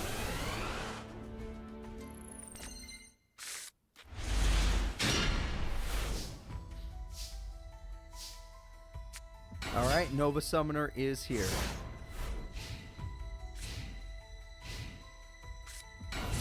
Grandmaster comes through. Nova Summoner does its job. Technically, it would be smart to pick the tuner. Okay, you know what? This should work. This should work. Summoner Monk. Summoner Monk totally works. Throw away a spell card. I would have thrown away Valhalla. And it is first turn. Well, his first attacking turn. Odin, father of the Aesir. Odin is on the field. 4,000 massive attack points going in, stopping the opponent from existing. And now you have to deal with it. How will you defeat Odin? We would love to watch that happen. Jean-Claude is scared. Jean-Claude never had a plan for Odin. He just won before. Oh, there's Harpies. Hi there. He always just won before Odin became a possibility. MST was a joke anyway. And we're just going to go with Shining Angel. Yeah, he's going for massive damage. Odin goes in. Well, hold up. Odin goes in for 4,000 damage. That's true. If Yugi has to fight a good guy like Harold, Yugi will simply throw duels. He never goes ham against the good guys. He only goes ham against the bad guys. Nova Summoner is here. And I think he's going to have to fight Harold. Jean-Claude is about to lose this duel. You know what? Just obliterate him. That's it. Obliteration. It's over, folks. The winner is Harold for the good guys. Harold will be moving forward to fight Yugi for the right to go to top 4. Sorry, I just want to sit up. Yep, they are going to fight for the right to go to top 4. This is great. The heroes are fighting hard. Things are looking up. Things are definitely looking up. For such a critical tournament, it's good to see that Crow's already been knocked out and some of the heroes are doing good. Of course, Yusei is up next, so this might not matter. Alright guys, it's time for Jack Atlas versus Yusei, a rematch from the Lunar War. Both these characters, when they were on the same team, fought each other in the Lunar War, and Yusei proved to be better in Game 3. Will Jack Atlas get his revenge today, in this case, because his old friend is now being controlled by evil? Or will he simply fall because he's Jack Atlas, the fraud? Let's find out together. I like that. Will he be Jackie or Hacky? I don't know. Jack the Hack. That's good. Jack the Hack. Jack Atlas, Yusei Fudo. I don't remember who's on which side, so I'm going to just guess. I guessed correctly. Here we go. This should be a really fun Game 3. Hopefully it goes to Game 3. Resonator goes in, and it gets Dark Resonator. Very nice. And we have ourselves a set. Very basic start from Jack Atlas. Rhoda comes through. Rhoda gives him his Junk Synchron. He needs to Foolish Burial a non-tuner monster. Or level eaters there. And tuning's there. And his hand's busted. Yusei's hand is busted. No one's going to be able to stop this man. Foolish Burial, a non-tuner. Yep, perfect choice. That's it. Quick draw. You don't need your level 7. Just saying. Whoa. Okay, I didn't expect this. You know... Oh, it's the Road Warrior. Oh, shit. He could special summon. No way. Wait, what? Wait, what? Wait, what? Stardust, okay. Stardust Dragon. Jet Synchron again. We're going to Excel already? Is he going to Excel already? You wouldn't dare. Not to your boy, Jack. You wouldn't do this to Jackie. Come on. The duel just started. I was going to say, the duel just started. Give the man a chance. Give him a chance. Alright, well, it's not looking much better. If this is Junk Speeder, I'm horrified. Yeah, it's not looking much better. Quick draw and... oh, yeah, all the junks are in the grave. That's true. Okay, well, we got another Synchro. Let me guess. Excel Synchro? Is that what we're actually doing? Or Excel Synchron, whatever. And we're still going to make the level 10 either way. What the hell's going on here? Oh, man, this guy is really cooking. That's a level 7 on top of everything. Junk Archer. And Excel Synchro, everybody. Yusei on the first turn has summoned Stardust Warrior, Stardust Dragon, and Junk Archer to an open field.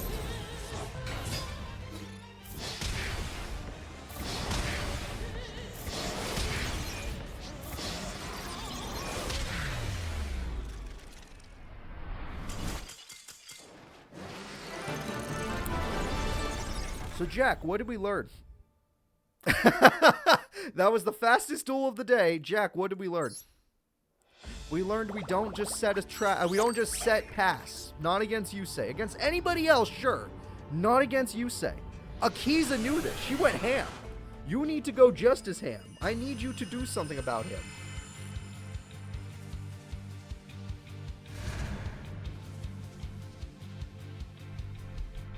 Alright, Yusei, let's see what you got.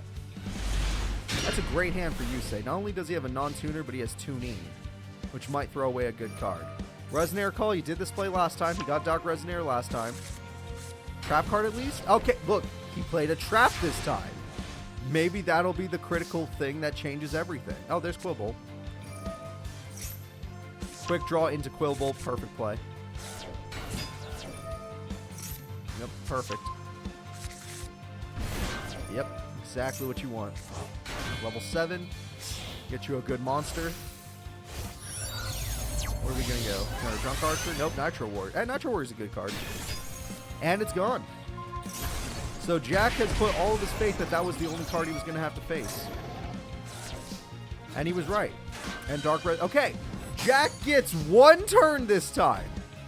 Make it count, sir. This is the only turn Yusei's going to give you. He plays another tuner monster, but that tuner monster plays a non-tuner monster known as the Red Warg. Red Warg. And that plays another monster. And by doing so, Jack Atlas is going to Synchro Summon his Red Rising Dragon. And with Red Rising Dragon, we're going to bring back a tuner monster. And that tuner monster's like, you know what? Heal yourself. And you know what else? We're going to Synchro Summon. No, Jack, you got to end it now. You're right. And he Synchro Summons his legendary Red Dragon Archfiend. And they're all going to go in together. That's as far as Jack is willing to go. And Call the Haunted means that it wasn't far enough.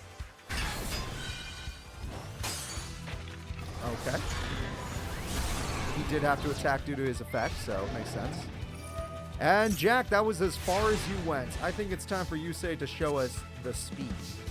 The junk speed. What? No, that doesn't work against Red Dragon Archfiend.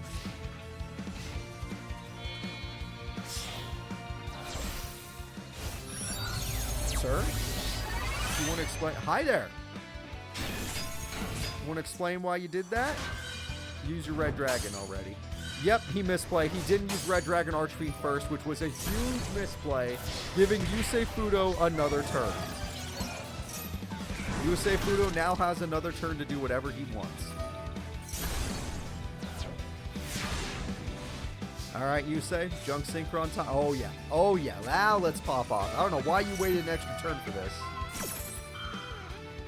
Oh, it negates effects. That's only one. And it's over. Yusei has decided he just wants to give... I think Yusei always gives the people one win, right? Every single... Wait, is that Nova? Red Nova Dragon is on the field. Yusei gives a free victory to everybody. Everybody gets one. And Jack Atlas goes in with 5,500 attack, his ultimate monster. And there it is. Yusei will never 2-0. Never. No matter how strong his deck is, he just doesn't do it. But we all can see where Game 3 is going to go. Nobody here is dumb, right? We're all going to bet on Yusei. Every single one of us are going to bet on Yusei, right? Yeah, good. Good, glad to hear it. Because even though I love Jack, I never trust him. Jack can't clutch games. Jack cannot clutch games. You guys need to understand that. He never does. He can take a win, but he was given to him. He's never going to clutch a game. I don't know why he didn't just summon Junk Speeder. This will decide a lot. Oh, so that hand from Yusei looks great. Red Resonator. Wow, that's the first time you didn't pick Dark Resonator. Okay. Sir? That was weird. Alright, your only trap card is gone. Nope, that was a good trap to lose. That trap card would have saved him, too. Alright, that's a great hand for Yusei. He could throw away Quill Bolts. He could do a lot of stuff. He gets a Stardust card. Yep, he loves a Stardust card.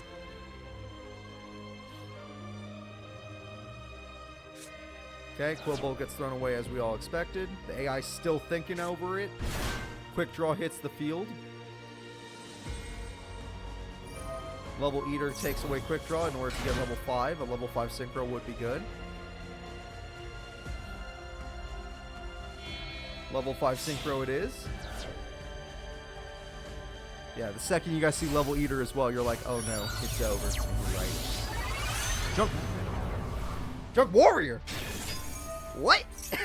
Don't get me wrong, I love Junk Warrior as much as the next guy. I'm just, you know. Junk Warrior. I'm sorry, were you trying to bring this back to the past? We were about to have a fun duel? Is he going to summon Chaos King Archfiend or something like that? Like, what's going on here? Junk Speeder. Uh-oh. Wait. Let him cook. You're right. Something else. Something's up. He wouldn't pick Junk Warrior for no reason. He just got a Stardust Dragon for sure. There's no way that's not going to be Stardust.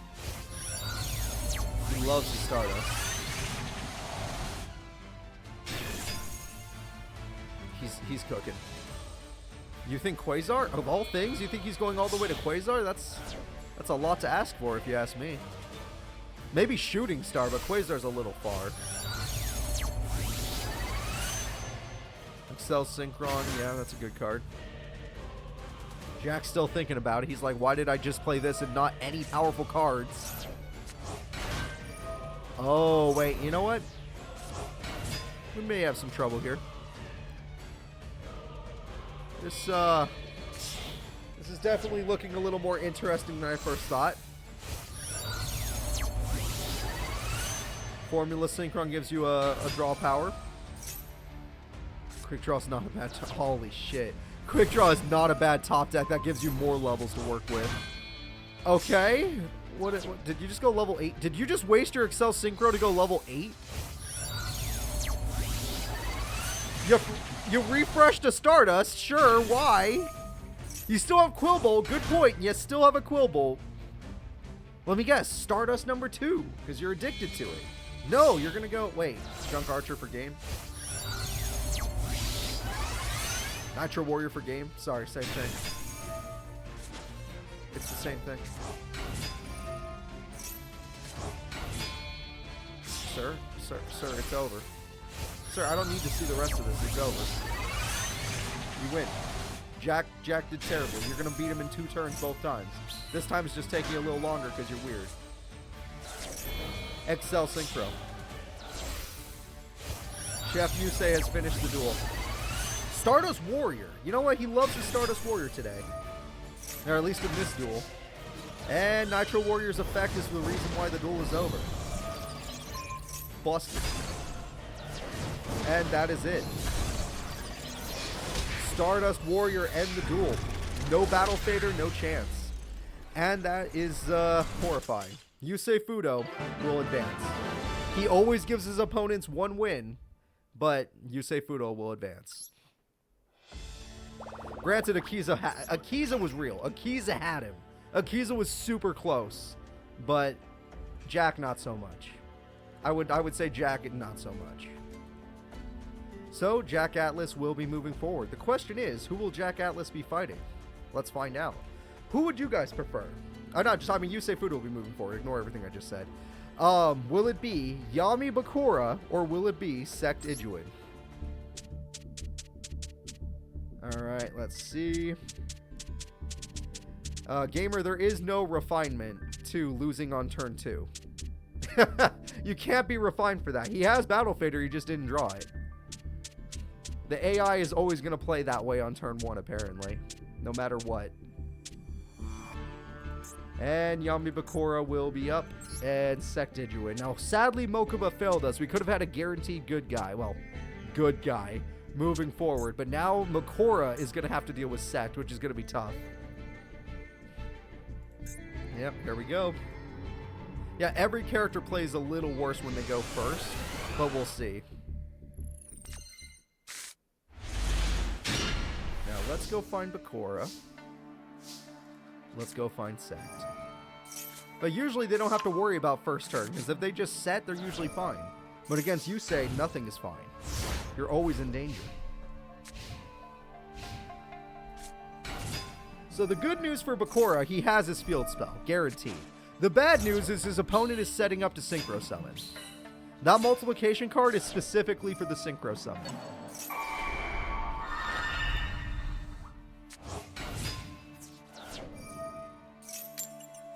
But it may not matter. It really may not. Oh, no nerfs. No nerfs. Characters don't get nerfed in our series unless it's like lore accurate, like Akiza having 2 forms. Roxy Kitty? Oh no, that's not Roxy. That's Mama Kitty. Mama Kitty and her baby's right behind me, Callie. In the second chair behind me. Roxy Kitty is somewhere else. She's playing. Alright. And that Dark Hole will give the opponent Verdant Sanctuary so they get a Cross-Sword Beetle. Sadly, he doesn't really have a... Oh, is he going to steal Armored B? That works. That totally works. Armored B goes through for 1,600. Very nice. Or Dimitri steals their deck. Good point. Or Dimitri. Although, technically, that's not a nerf. That technically was supposed to be a nerf, and it ended up being perfect. You know what? You got some luck, Sect. You got past this freaking field spell. If the B had survived, you would have been dead. In fact, the B with this field spell would be a busted combo. But it just didn't work out. The fuck is that doing in attack mode? No, I'm serious. What is that doing in attack mode? You don't need bait. They always attack defense. You don't need bait. They always attack defense mode monsters. Unless you're just trying to put your monsters in the grave because you think you're going to draw Necrofear. Oh, this one actually did burn. That's the first heads you've got him. That was legitimately the first heads he ever got. Of course, when Bakura is not technically a good guy, he freaking... well, I mean, when Bakura is technically as close to being a good guy as he's going to be, he gets the worst luck possible. It's happening on screen because now he won't attack with any other monsters. But at least that monster is saving his life because that's a ton of tails. I'm just looking for... Oh, and that's a terrible hand. I'm just looking for some 50-50. He only runs 1 of the spell cards and 3 of the trap. And he didn't get the trap card. Armored B, yeah, that doesn't do much, but this is what matters. Everyone, say hello to the ultimate monster, Beelzeus of the Demons. Beelzeus is going to nerf a monster in order to heal themselves. This could work, but it needs to get luck. No luck! Bakura is tapped out on luck today. That literally is the worst thing that can happen. Well, that could help. In the long run. It's all up to luck now, folks. It is all up to luck now. Okay, that does work. 2,000. It's the next 2 coin flips decide the fight. Dark Necrofear is really good. Does he not have 3 fiends? He has 3 fiends. Why didn't he summon it? Isn't Dark Necrofear like the perfect card? Or am I crazy? Also, shouldn't he have used his trap by now? And yeah, he's gonna die. He should have used his trap by now. I've seen him use it in the last tournament. That he was, not last, whatever. I've seen him use it in a previous tournament. Pot of Greed. Oh, Dusty. Why is that in attack mode? Stop doing that. It cost you the duel. It probably cost, you just cost yourself the duel. It doesn't matter. You put that card in attack mode. You just cost yourself the duel.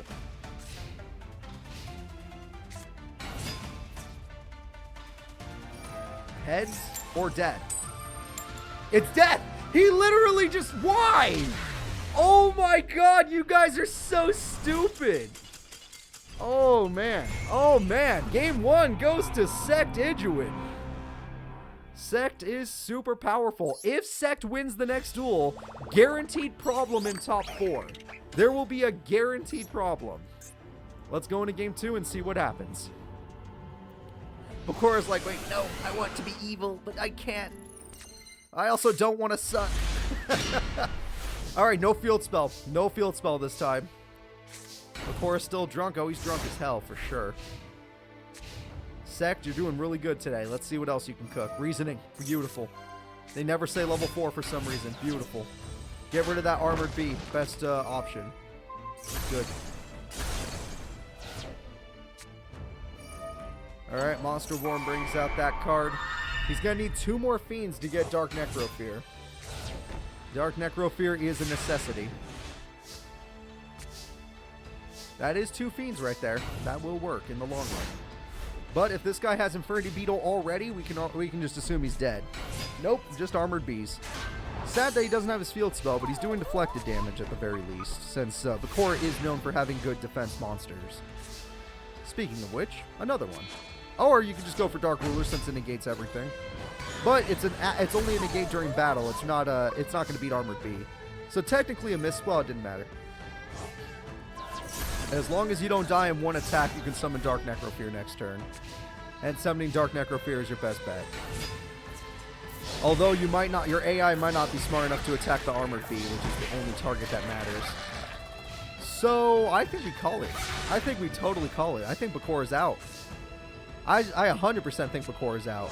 Dark Necrofear not attacking the bee. Yep, I called it. Earthbound Spirit is your best bet. And you play Portrait Secret.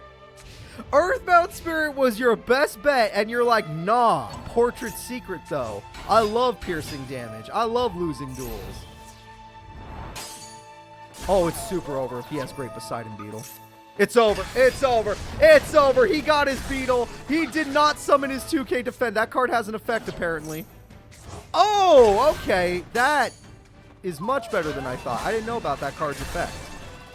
That actually saves him for 1 turn. He gets 1 turn to be safe. That changes things slightly. Of course, if you set once again, you didn't kill Armored Bee. Now you've basically guaranteed death if the field spell fails. Oh, yeah, it's... Nah, that's over. We know where this is going. Oh, no, he'd rather attack with more monsters, which is risky with the field spell. And it worked! The field spell fails again! How many fails is Bakura going to get today? Before, we were always like, wait, this is way too many heads. Now, it's never heads. No head for Bakura. How sad. However, he does get to steal the boss monster. That is the main deck boss monster, and you need to kill all the tuners as fast as possible, which is not an option for you. And you did not attack because why? You did... Fuck. I know Howling Insect was the wrong level, but was it really worth? I'm still surprised why you didn't attack in the first place. Like, that blows my mind more than anything. You would never kill that bee despite knowing the bee is the biggest threat. And then you had to wait for your opponent to kill it. And now it's just you and this level 3 monster. The AI has definitely been destroyed. The AI's brains are mush. Absolute mush. This is not working, guys. Armored bee again, by the way. What? And you're... Okay, it's... Are you afraid for your life point's sake? Is that why? That would make a little more sense than usual. You'd be making slight sense. You're just afraid to use your effect because of the field stuff. That is the only thing I can see. You're going to fight the Earl of Demise now. That's right, Bakura's pulling out the real classic anime cards. How many people had Earl of Demise in their lives? How many of you guys had it? What is Bakura's back row? Sentence of Doom, which I've seen him use to search out a spell card early, but I've never seen him use it to search out the trap, which I guess it doesn't do. Oh, Lair Wire. Damn it. Wait, that card has an effect that he just drew?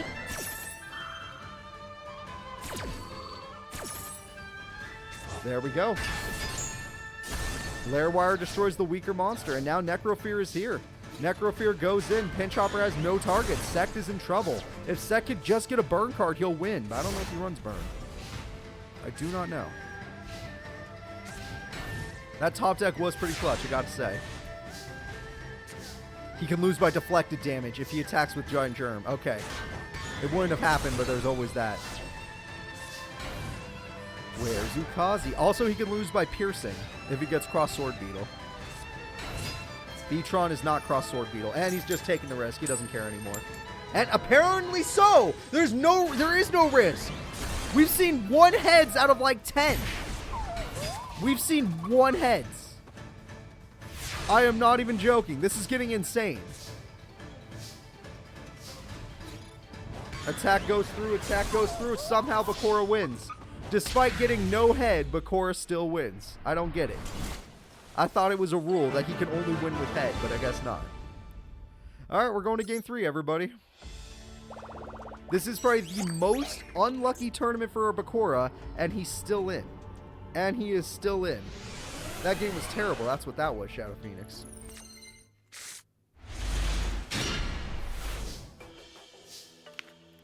He got the perfect hand this time. Not monster-wise, but the fact that he has his field spell and destiny board, it's exactly what he wants. As long as there's no harpies, he has everything he can ever dream of. Reasoning again. This man's good at getting reasoning. Are you going to say 4 for once? No, they just won't say 4. All right, time to risk it. Let's do some flips. This is a fresh game, so there's... Okay, so far 1 tails. This is a fresh game. We're just going to see what happens. 50-50 so far.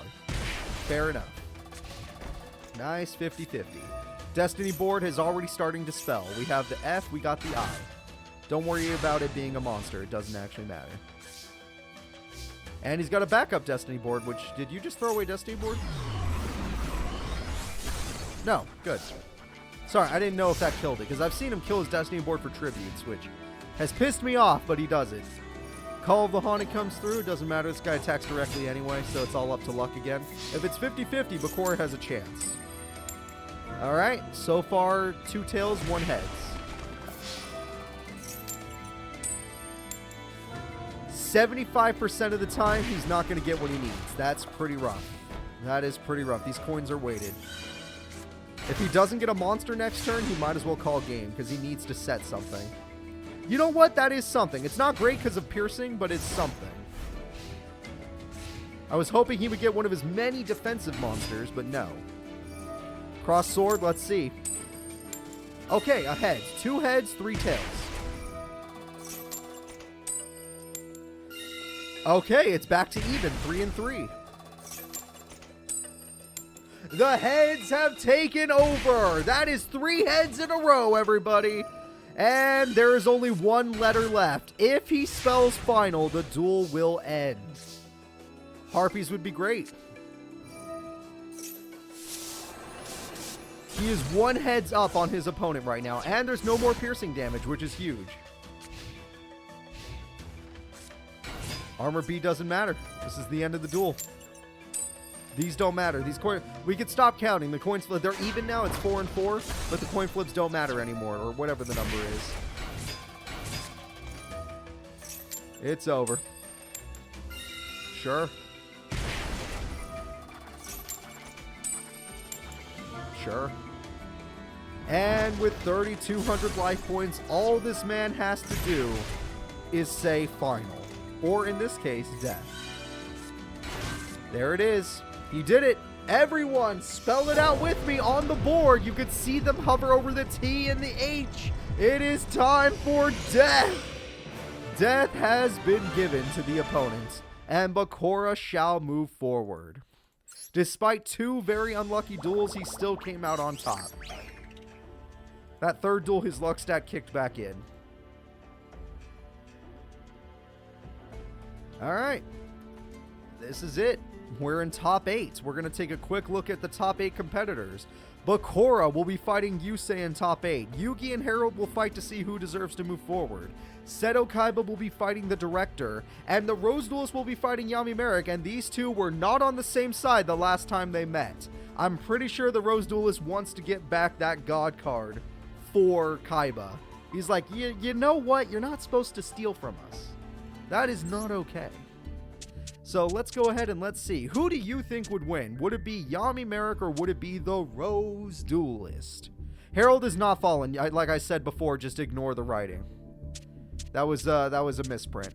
I probably meant to do it to another character, or I just added one extra by accident. I was like, whoops, why did I even type that?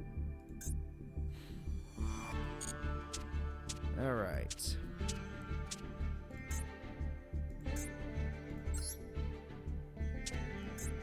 Both characters are ready to go. Both characters are very interesting, but which one deserves top 4? Getting top 8 is pretty good, but top 4 is what matters. The Rose Duelist definitely had to earn his spot here today. He fought some of the strong... He fought Crow and is still here. That's how you know he's strong. Yami Marik, on the other hand, I don't know what he fought. I don't even remember. So it's going to be crazy. Oh, he got one of his best burn cards if he goes first. He did not go first. And that's Talia extremely early. Yep, you're in a bad spot. Though Newdoria is good. Or Mystic Tomato if you really want. Wow, aggressive Newdoria. That's strange, but it works. He faced Ribbon and Paradox Brothers. Ah, okay. Ribbon, I don't know, and Paradox Brothers should have been better, but they weren't. So, you're a Guido. Okay, Marik, not only did your plan not work, but it backfired. It backfired hard. The Rose Duelist was ready for this. And you didn't lose your trap. Secret Barrel, do your burn effect. Let's see how much burn he gets for it. What is that, like 12? Yeah, 1,200. Mystic Tomato is here to buff up the monster. And that's going to be good damage. Very problematic for Marik, who does not have any of his trap cards. He only drew 1 burn trap. His deck is mostly trap. That doesn't work, but it'll kill one of them. The problem is you still have to deal with Mystic Tomato. And you will. Not. How does a plant fall to Wall of Thorns? You would think that the thorns wouldn't hurt the plant, but it did. Alright, the Rose Duelist is just going to go in for a free 14. Yeah, Marik and Bakura are heroes. They're not heroes, guys. They're just not the biggest problem today. They're not the biggest problem today, and they happen to not like the same people. They also don't like invaders. That doesn't mean that they're good guys. That just means that they're not an immediate threat. Okay, every monster in attack mode. We're going to let Yuragido go in. And Magic Cylinder is a nice try, but it's going to work. Okay, good to know. And Wall of Thorns! He got both! His mom lets him have 2 Wall of Thorns? Oh my god. This is how Crow fell. This is exactly how Crow fell. If it wasn't for swords, the duel would be over. If it wasn't for swords. The Rose Duelist is still standing. Or not Rose Duelist, sorry. Marik is still standing thanks to this. The Rose Duelist is dominating. And he's probably about to get a Talia while he's at it. So he's protected from everything now. That Mystic Tomato is so safe. Gilgirth actually can kill it. I meant by spells and trap effects. I didn't even think about battle. I don't think of Marik in battle that often, but that works. That, yeah. Gilgirth technically works. The winner of this goes to top 8, so they're both fighting as hard as they can, but Swords is gone, man. You used it up. You need one of your better cards. No good spells and traps were drawn, so he's going to be forced to play defensively, giving the opponent a chance to summon the best cards in their deck. The World Tree is a scary card as well. Botanical Lion is so good. And there goes your monster. There goes your monster, and there goes your life points. That's 2,100 damage. Marik Ishtar is one turn away from death. Yami Marik, I should say. Yami Marik, I wish you luck, and it's gonna... Ooh, and Titanial! Holy crap, how does he win this now? Not with that. That's it. That's it. That is it. Let's give it up for the Rose Duelist, everybody. In a very critical tournament, he is stepping up. The Rose Duelist will be taking game 1 against Yami Marik. And like, hey, give me back that God. Give me back the God card. Come on. You're not even using it right. Nobody should use the God cards. They're too powerful and no one understands them.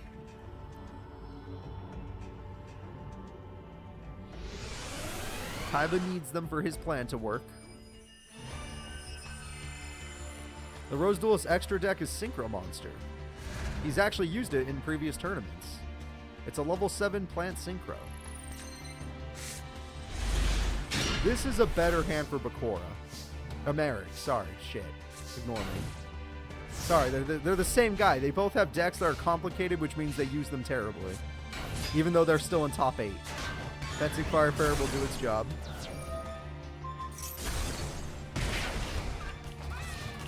And one trap card, which is probably Wall of Thorns, as usual. Pot of Greed into Monster Born. And probably Boganian, but possibly Reactor Slime. I would say Boganian. Yeah. Boganian makes the most sense. Call the Haunted also makes a little sense. Just let the Fire Fairy handle it. Does any card break the MD simulator? I don't know. If you mean break as in the game crashes, then no. If you mean break as in turns off the AI, there are a couple cards. Light and Darkness Dragon being the most memorable one. Harpies is going to come through. Harpies is going to destroy easily that trap card. Powerwall would have been so nice. His deck is so good with Powerwall. Rosebud combo, Rosaria combo. It's so good. It's such a good combo. And yet he doesn't get to use it.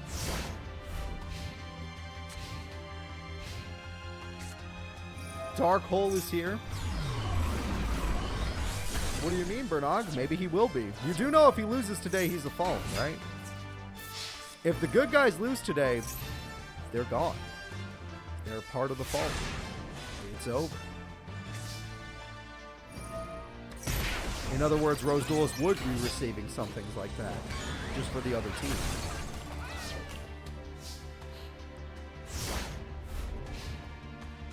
Alright, and the draw power is Botanical Lion. That's how you make a comeback.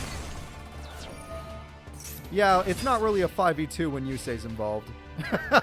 It is not a 5v2 if Yusei's involved. It's more like a 1v5. Alright, reaction comes through. And that's great to get all those monsters. You're going to use Newdoria aggressively. That's completely fine. Unless the director goes ham. The director can go ham.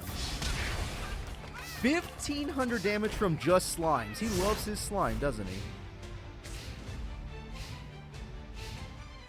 He bricked? The Rose Duelist has bricked. He has too many high-level monsters in his hand. The Metal Reflex slime for game. It's going to be Egyptian God Slime. And Egyptian God Slime, let's end this duel. Look at all these tokens. Let's end this duel. GG. We're going to game 3. The Rose Duelist dominated game number 1. Game number 2 goes to Yami Marik. Game 3 will decide which character advances. Alright. This is for all the marbles. The winner will be moving on to top 4. And obviously, if Marik wins, he does not have to give back his God card. Yeah, we thought it was going to be Crow Yusei versus everybody, and maybe some of those other characters like Director and stuff. But Crow losing to the Rose Duelist was in a very tight game 3. Was very surprising. That was probably my favorite duel. No, Akiza versus Yusei or Crow versus the Rose Duelist. Those are my 2 favorite duels of the day. Those 2 were the most epic so far. All right, Pot of Greed. Let's see if he can get some more stuff. He got a trap card, but he's never drawing his trap support anymore. It honestly surprises me. And he doesn't use Mystic Tomato or anything else. Terrible usage of that card. So, Rose Duelist, what's your actual plan? You know what? By destroying your opponent's plant monster, you can now destroy their trap card. That was a god tier play by the Rose Duelist in game 3. Utilizing the opponent's plants. Premature Burial, you're not going to aim for the trap card is what it looks like. Oh, you are. Yep. And there goes the trap card, although the Rose Duelist is bricked yet again. Whoa, wait. You just don't have any monster. You only drew spells and traps? Wait, what? Is that real? Wall of Thorns, yep. Maybe it is real. I'm a little surprised right now. Any level 4s? There we go. There we go. Metal Reflect Slime says no. We're going to Synchro? We're going to Synchro. Everyone, you wanted to see the Synchro monster, right? Here you go. You've already seen it before, but in case you forgot or you missed that tournament, here is Circle of the Fairies with a high 2500 defense stat. Not high enough, but good. Still good. Circle of the Fairies special summons Rose Girl, but Rose Girl is just going to sit there and look pretty. I think... Oh, shit. If he had one more monster... I saw that card and I was like, wait a minute. No, he doesn't have another monster. It's fine. All right, Circle of the Fairies versus Metal Reflect Slime, God Slime, whatever you want to call it. Ow, burn. Ow, heal. It burns and heals. And now you have the ability to pop the Egyptian God Slime, unless it says no targets, but I'm pretty hopeful that it doesn't. Yep. The slime is dead. Botanical Lion has risen. Botanical Lion's going to get back up from Rose Girl. Eventually. And it's not willing to attack. Mystic Tomato is not strong enough, but you could use Newdoria. He loves using his Newdoria, doesn't he? But while doing this, you're building up counters for the World Tree. And with every counter, because Mystic Tomato is a plant, you are in trouble. Also, 2 Giant Germs in your hand kind of suck. Lord Poison's a great card. Great freaking card. So, what are you going to pick? You got plenty of choices. Newdoria. Yeah, that makes sense. Yep, your opponent said that makes too much sense. We're not going to allow that bullcrap. And Yami Marik, you might as well defend yourself. You're in a bad spot. Yami Marik is in a very bad spot. Having 2 Giant Germs in hand puts him at a disadvantage. This is going to suck. Revival Rose comes through. We're in top 8 right now, Zombie. This is game 3 of Marik versus the Rose Duelist. And there it is. 500 burn. The Rose Duelist is below half in game 3, but he has field advantage. Okay, this is it. Will the Rose Duelist pull off a crazy combo, tribute summon, do something big? It's a synchro summon, everybody! We're bringing back the Circle of the Fairies, but this time they're going to punch you with 2200 attack. The Rose Girl loves it and comes on out. And now the well, yep, we're going to call it a harm. Oh, shit! Sorry, I saw that and I got surprised. Yep, that card prevented that. That card did prevent... Harpies would be so good. He doesn't know. He doesn't know. Harpies would be so good. You don't want to be dealing with this bull crap.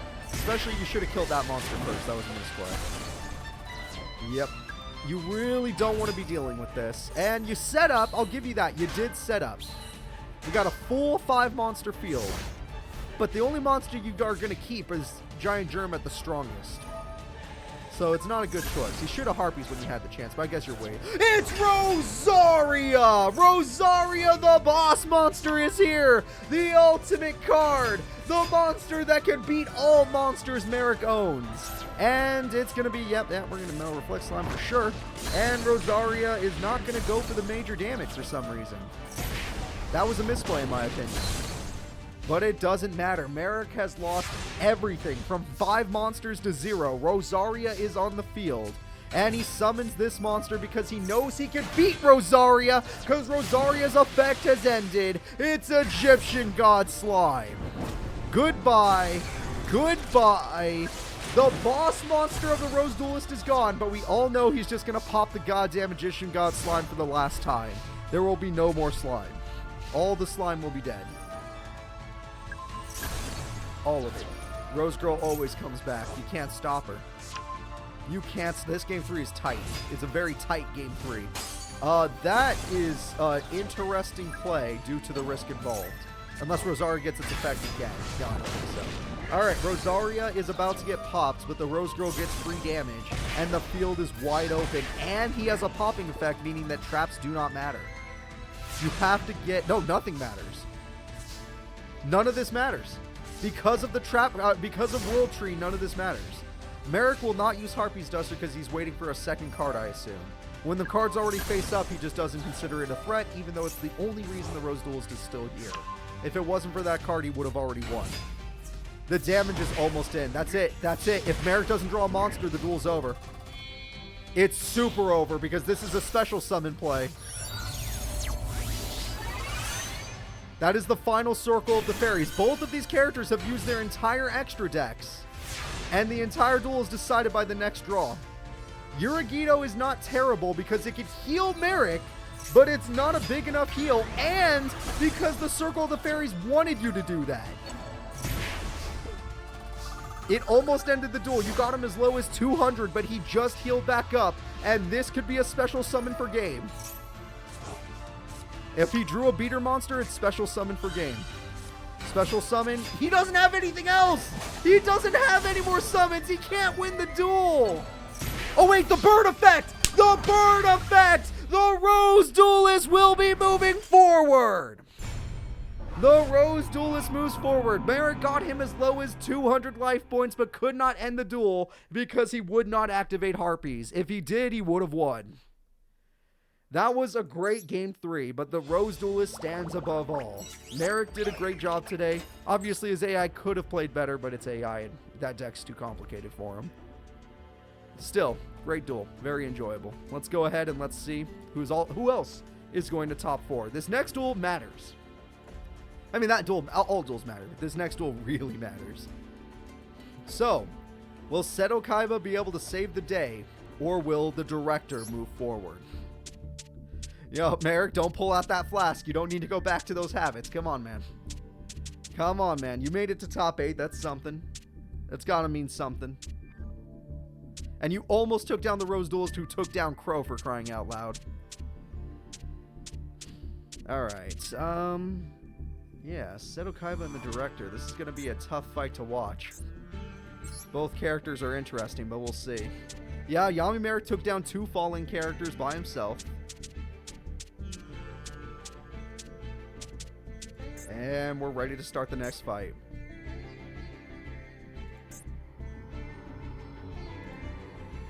The AI will only use it if there are multiple spells and traps, or if they're face down and they have no information on it. If they're face up and they're not impeding their current monsters, like a Nightmare Wheel or something, then they will not use it.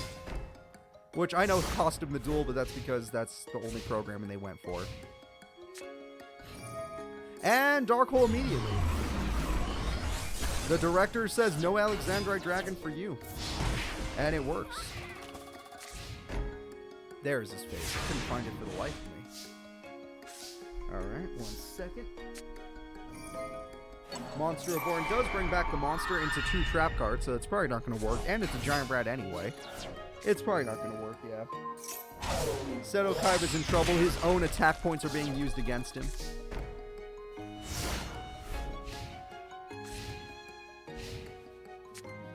But as long as he doesn't allow the sun and the moon to be summoned, he'll be fine. I was wondering where all of his cards were. I was like, where are his monsters that help him summon Blue Eyes? Now, this one probably doesn't help, but still. It's nice to have more than one card. And the giant rats, are we going to end on the ant? No, we're going to end on the rat. You love your rats. Okay. This man just loves the rats. So, the director is playing completely passively against Seto Kaiba. Ooh, that's a good one. The King of D is here. The King of D is most likely not going to be able to kill any powerful monsters. But that ant is not very powerful. Did you really not use the King of D on the ant? Now you're just going to... What were you thinking? What do you think? Now if he summons a level 5, you're done for.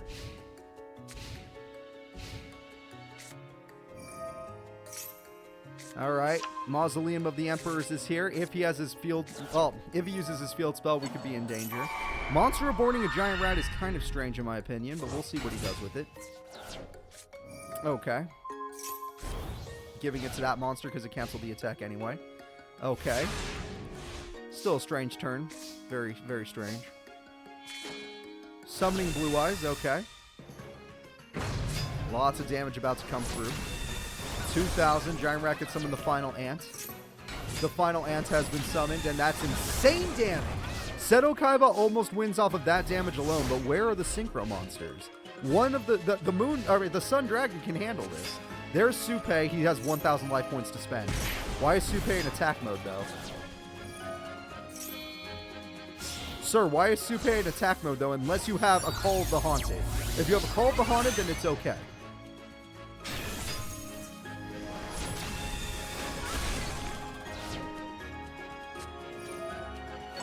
No.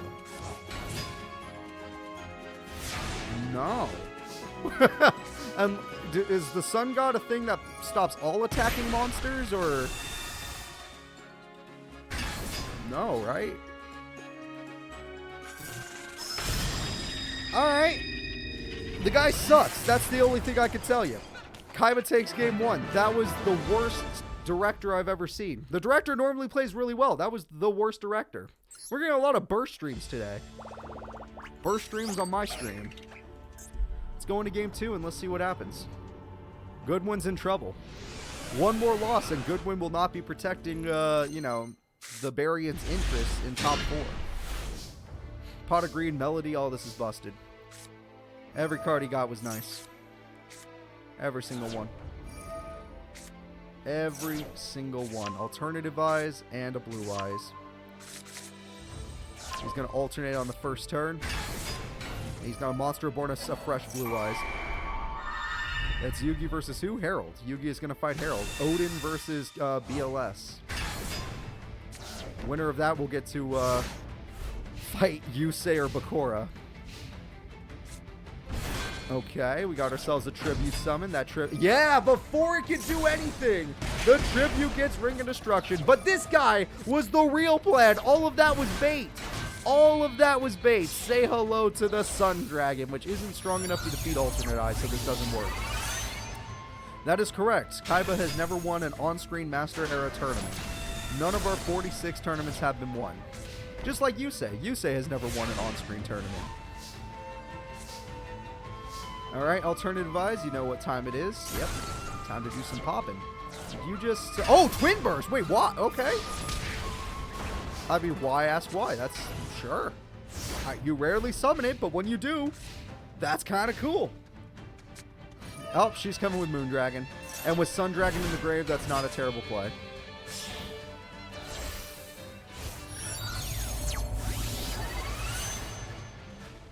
Alright. Limit reverse for some reason. Dork will have an effect I don't know about? No, it doesn't, so. Moon Dragon sacrifices itself against Twin Burst in order to summon Sun Dragon. Sun Dragon sacrifices itself in order to destroy the monster and do burn. Good play. Great play from the director. That was the only weird part, but I understand you were doing your best. Dictator of D! And yes, the Moon Dragon's here, so Dark Hole's coming. No, what? What? Okay, I guess it's not time for Dark Hole. You know, you're actually in a lot of danger here. Even though it's not Sun Dragon, this is a really good combo.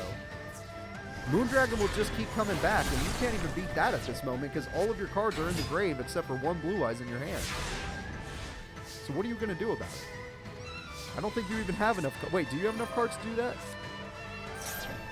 One Alternative Eyes. There was still one Blue Eyes left in the deck. Okay. Because there was still one Blue Eyes left in the deck, Alternative Eyes is here. And that is exact damage! Seto Kaiba 2-0's the director and is guaranteed in top 4, which means we're guaranteed a good guy in Grand Finals. Grand Finals has a guaranteed good guy. Alright, very nice. The director has fallen. He just wasn't ready for what Kaiba was cooking. So, going back to our brackets, Seto, did we ever see Seto fight the Rose Duelist? I think we did, right? I think the Rose Duelist barely beat him or something. I don't remember. Doesn't matter. It's time for Yugi versus Harold. Which of these two will be fighting Yusei or Yami Bakura? Now, Yugi Muto, we all like Yugi enough, right? He's a cool guy. Harold, he's cool when he gets Odin. Every turn before that, I don't know. I think they did that back in Godstalkers. That's where I would assume so, yeah. Yugi Muto is ready to duel. Harold is ready to duel. Let's see how it goes. Harold was accidentally listed as fallen. Yugi can go all out. Well, given Yugi's hand, he actually has a pretty decent one, but I don't think it works. You need a monster in your hand to use that ritual spell. A level 4 for his deck specifically. He does run a lot of them, but he has to draw them.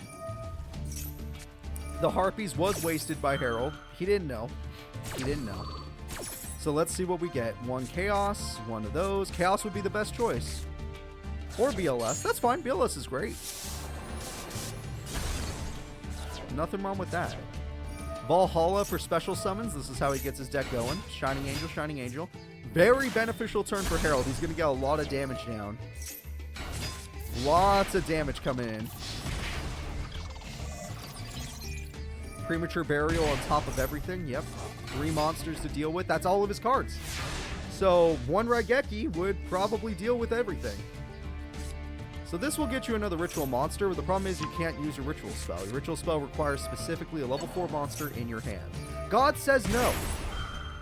Everybody, can I get a God says no, and can I say a Yugi says yes? Because Yugi's about to rip through this guy's life points.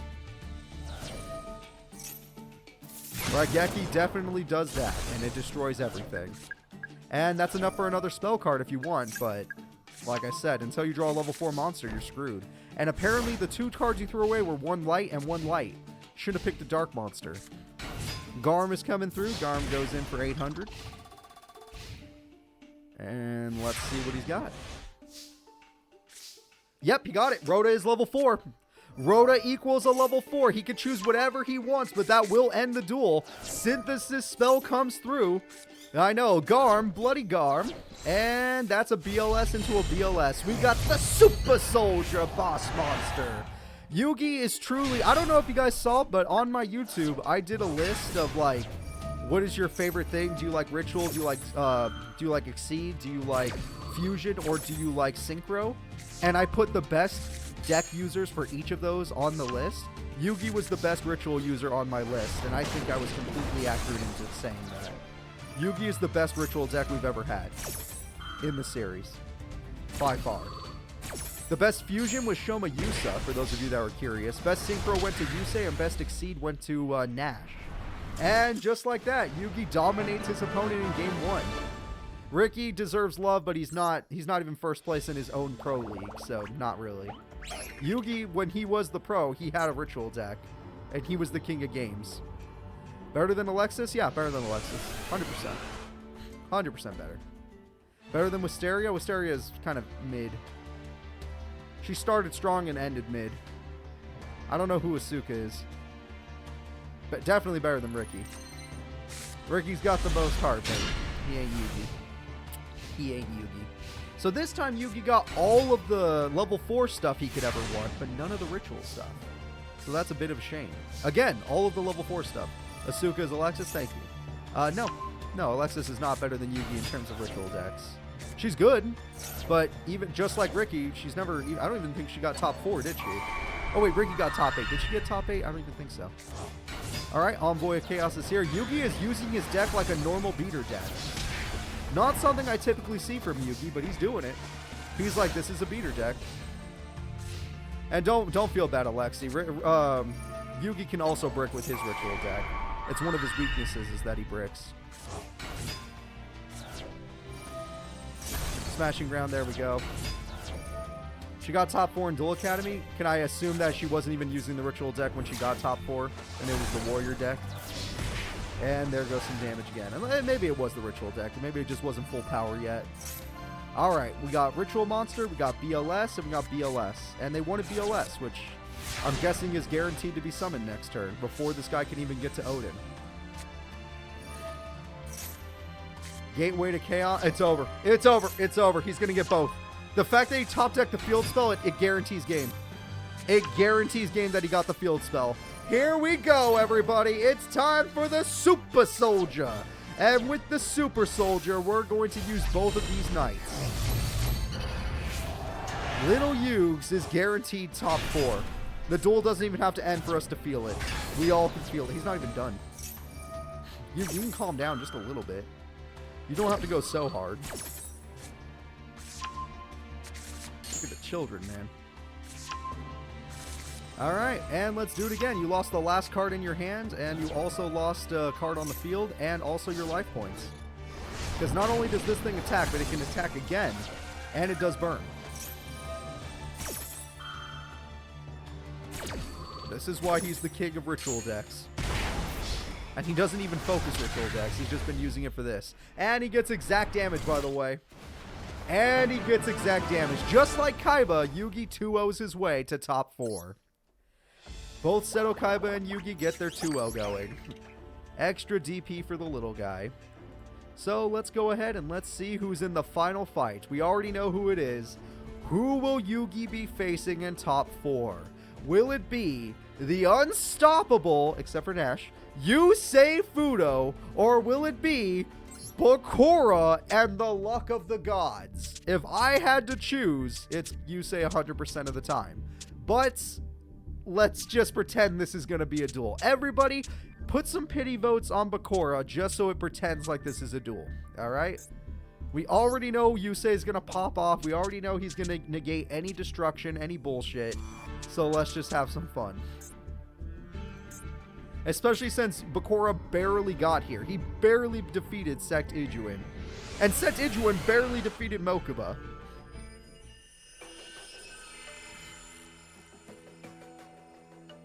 Alright, Yami Bakura is ready. Yusei goddamn Fudo is ready. They already have their field spell, which is good news for them. And Headless Knight is a good defender, or Giant Germ, just so you thin out your deck and you don't have to worry about getting 2 in your hand, so that's fine. Pot of Greed comes through. Tuning, it's time. It's time. Yep. What do we throw away? We hit Level Eater. It's over. It's over. He hit Level Eater already, guys.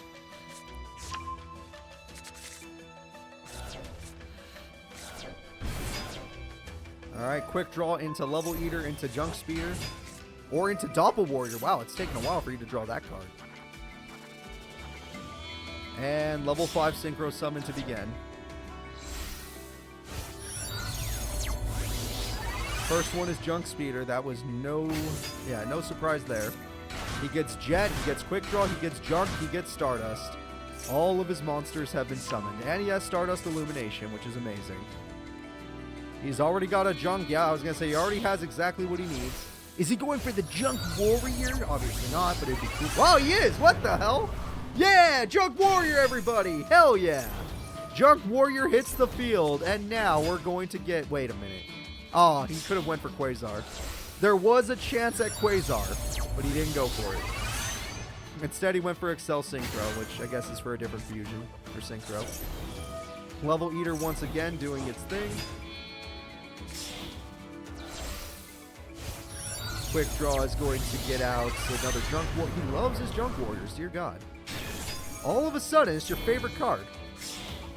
We got another Synchro Summon. What is this? Stardust?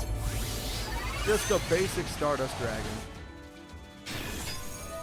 Level Eater comes through again. Okay, we're going to keep it going. Are we at least going Shooting Star? You just wanted 2 Junk Warriors. He just wanted 2 Junk Warriors, guys. He really likes them. Plus 2800 attack is really good.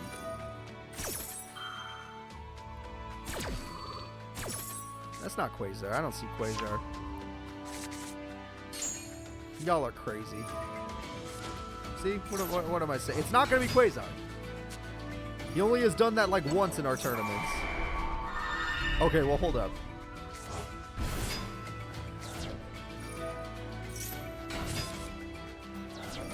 Okay, Excel Synchron again. Another Synchro Summon. Jesus Christ, dude. Give someone else a turn. Bakura, thank God you got your field spell, because this is horrifying.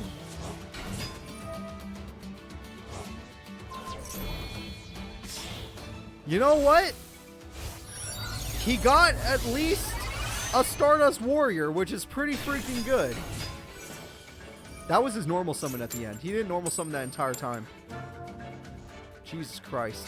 And Level Eater does go through. So, Bakura, that unlucky streak you've been having, it's probably going to cost you this entire duel. Alright, 1 tails so far. 1 heads. That was the most important heads, too. Okay, 1 tails, 1 heads. 2 tails, 1 heads. Lots of damage for that one. Okay. 3 tails, 1 heads. That is brutal so far.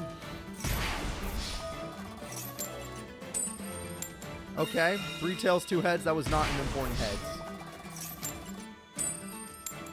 4 tails and 2 heads. Okay. Out of 6 attacks, he got 4 tails and 2 heads. That's a Harpy's waiting to happen. Oh, Night Assailant. That's so good. Night Assailant is a great card. Yep, Harpies just gets rid of Stardust. Stardust will be back. I recommend setting Headless Knight at best, because you're dead either way. I guess you can do that. Urgent Tuning. This man guaranteed a Synchro Summon, and this time it's level 8. And this is going to be Stardust. You still feel happy about summoning in attack mode when they had 3 traps showing? Still feel good about that? Well, at least they didn't destroy the field spell, I guess. Yeah, this entire duel is decided by the field spell, but given that we already proved that the luck today has been bad, sometimes it's 100% skewed in his favor. Today it's not. All right, game-winning attack. Every attack is a game-winning attack. Every attack is... Okay, it's fine. It's fine. He gets another one. Game-winning attack comes through. And it's over. GG, baby. Game number 1 goes to Yusei on turn 4. Turn 4 victory for Yusei. How the hell is Yugi supposed to stand up to this man? How the hell is Yugi supposed to beat Yusei? He couldn't do it last time. 3 weeks ago or 4 weeks ago. When did Bakura become Joey? I have no clue.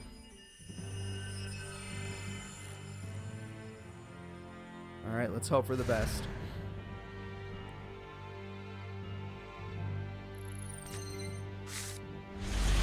That's a terrible hand. Other than Cyberjar, that is god-awful to get 2 of those spell cards. That is just as bad as it gets. Okay, tuning comes through. Stardust comes through. Very nice. This card gets you exactly what you want.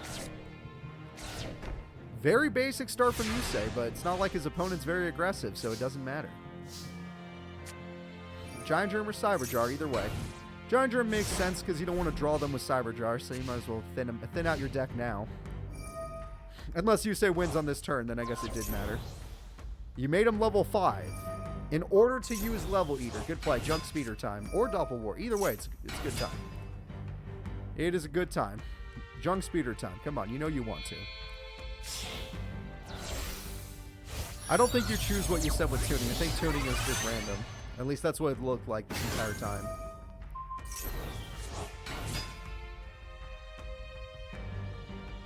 Yeah, he's been getting lucky top decks with tuning in all these duels. There's the Speeder. This is what we've been waiting for. So, Junk Speeder comes through. Junk Speeder gets out all the tuner monsters he has left, which makes me think he has some in his hand as well. And Doppel Warrior comes in, and we're going to get ourselves a Junk Warrior. Alright, Junk Warrior is going to be super powerful. This is probably going to be the strongest Junk Warrior ever. Not really, but it's going to be really good. Junk Warrior is at 3,600 attack. There's no reason to Quasar. He's strong enough without it. And Nitro Warrior, amazing card. And never mind, we want Stardust. He loves Stardust. A man in his Stardust, guys.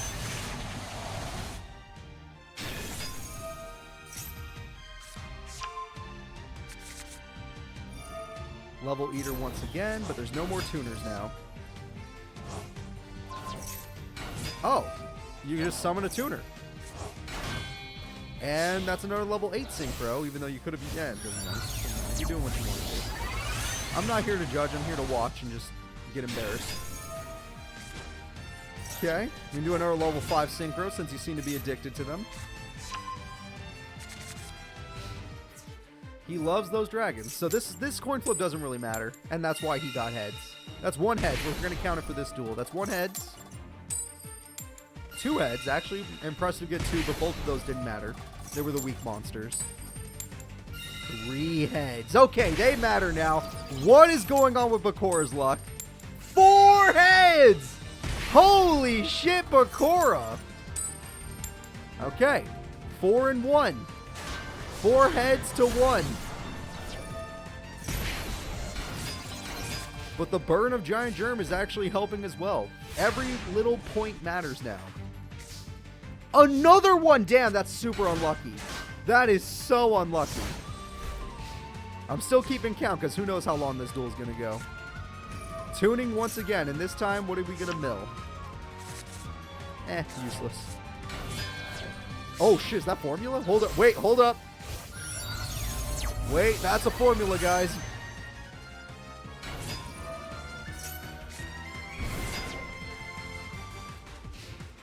Okay, attack goes through. We're going to keep count. 2 tails, 4 heads.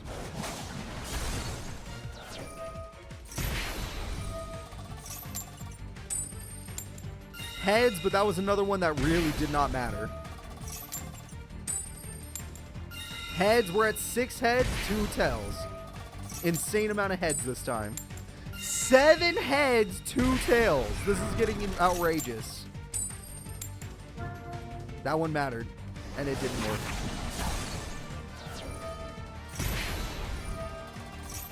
Okay. 4 tails, 7 heads. Cyberjar attempting to do its thing. Stardust would never allow it. Never would Stardust ever allow some bullcrap like that. The next attack decides all. Of course, I'm not going to keep count anymore. Let's just say the duel's over one way or the other. It could be infinite tails, and then the duel's over. It could be one important heads. It has to be an important head. It can't be a normal one. Don't get excited about Necrofear. We all know what's going to happen in Necrofear. Necrofear is going to attack. Why is that card in attack mode? And there it is. Yep. That's going to be a shooting star, isn't it? And now your attack gets negated, and you put that Earthbound in attack mode. Game-winning attack gets negated. All right. Shooting star is here. This entire duel is decided by 1 more heads. Junk Archer gets rid of Necrofear, so we don't have to worry about her effect. This head does not matter. He got it. It was one that did not matter. This head matters. Nope. This head does matter. Nope. This head matters a lot. No. That's 4 tails in a row. The game-winning heads or tails. 5 tails! It's over! Yusei does not drop a game for once in his life. Bakura is the first person where he does not drop a game. Yusei has Protag powers. That is it. So, good news. There's only 1 corrupted character in top 4. Bad news. It's Yusei goddamn Fudo. Yusei Fudo. We have 1 guaranteed good guy going into grand finals, and their name is either Rose Duelist or Seto Kaiba. We're going to focus on that, and we're going to save that Yugi duel for later, because Yugi did take him to game 3 last time. But he did not beat Yusei last time. So, it's going to be tough. It's going to be a tough duel. Hell, this duel's going to be tough.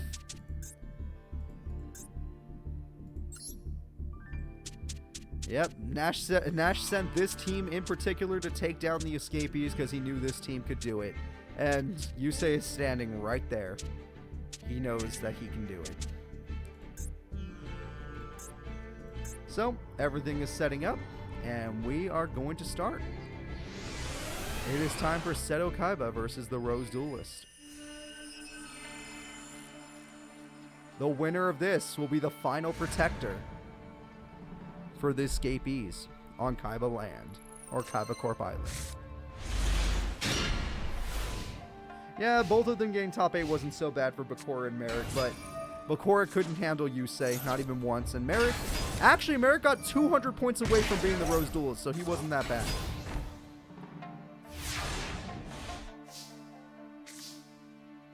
Harpies is so brutal right now. That is an insane Harpies. But you still have to deal with Talia somehow.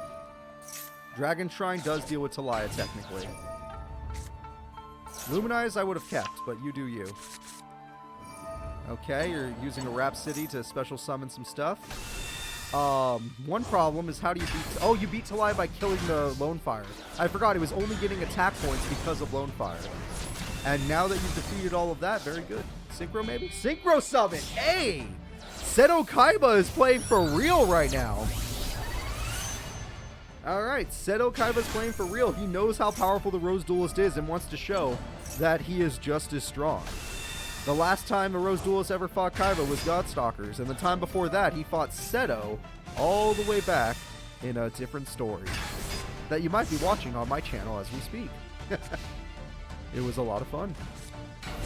Botanical Lion comes through, getting rid of the King of D.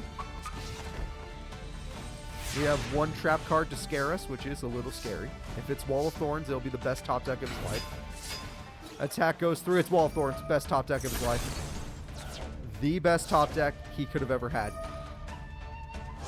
Doesn't even matter. Oh, what? You get a Blue Eyes back in your hand? Doesn't even matter.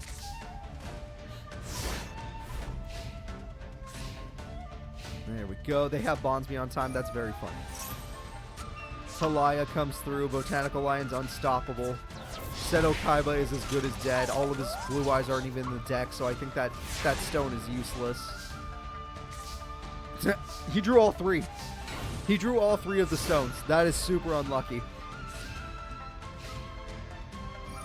Alright, Rosebud comes through. Rosebud's going to get out Talia. Talia protects all the lions. And despite Kaiba having a decent-looking start, it all fell apart extremely quickly because of one trap. That is it, everybody. The Rose Duelist takes game number 1.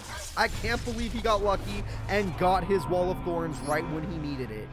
I thought he was screwed when the Harpies took down everything. So let's move into game number 2 and see if Seto Kaiba can try to get some revenge, try to get a win, and protect everybody. Because if he can't, we'll all have to depend on the Rose Duelist at the last second. No, not today. I got things to do. Alright, Heart of the Cards comes through, and does that card count as Blue Eyes in the hand? I don't think it does. You need to draw regular Blue Eyes. You can't summon Alternative Eyes without a regular Blue Eyes. Don't you know that? Pot of Greed comes through. Pot of Greed gets Harpies. Harpies is going to destroy Luminize, which is a shame. It's a very nice card for Kaiba's deck. World Tree is horrifying. Botanical Lion easily destroys the only monster that gave him a shot. That is a strange play, I must say. Stealing that monster is quite strange. And that is a comeback card right there. Weird card to throw away, but I guess it doesn't matter. Yep, time to show off your Alternative Eyes. Alternative Eyes will destroy the monster, but you know that we know how strong the World Tree is, guys. The World Tree is going to give him trouble. The World Tree is why Marik lost his duel. If it wasn't for that, it would be Marik fighting Kaiba right now. We can just go another Alternative Eyes, and you do whatever the hell you want, sir. Do you even have any more Blue Eyes cards? Is it all three of them? Dude, if he draws Poly, I'm going to be hype as hell. If this man can draw Polymerization, my life will be complete. Because the plant was face down, it didn't count. And there's Twin Burst. Yep. That's one fusion monster. Please draw Poly. Please draw Poly. Lone Fire Blossom, okay. Talaya most likely, but Talaya's not strong enough. Now she is strong enough, but she can't beat it by battle anyway. Polymerization. Damn it. Well, attack goes through. He's probably going to set after that. Oh yeah, first things first. I don't know Twin Burst effect, but I'm pretty sure the Whirl Tree can kill it, right? I'm pretty sure you're going down. Revival Rose is here, and it's gone. Yep, that was a nice fusion while it lasted. You know, Rose Girl, if you get special summon, you could summon a really powerful card. Card of the cards, let's see what you get. Ah, I'm always hoping for it, but we don't see it.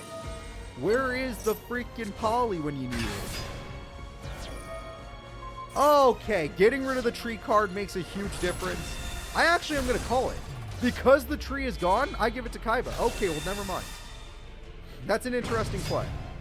If Kaiba loses a Blue Eyes and draws Poly, it'll break my freaking heart. I will cry. I want to see a fusion so badly. Damn. Dictator of D's fine, though. Mystic Tomato is actually pretty good. Alright, Mystic Tomato is pretty good. You're going to be able to... Oh, wait. Is the AI still not know about D? It still doesn't know about Dictator of D. They didn't program it. Don't do it, Rose Duelist. Don't do it. Oh, shit.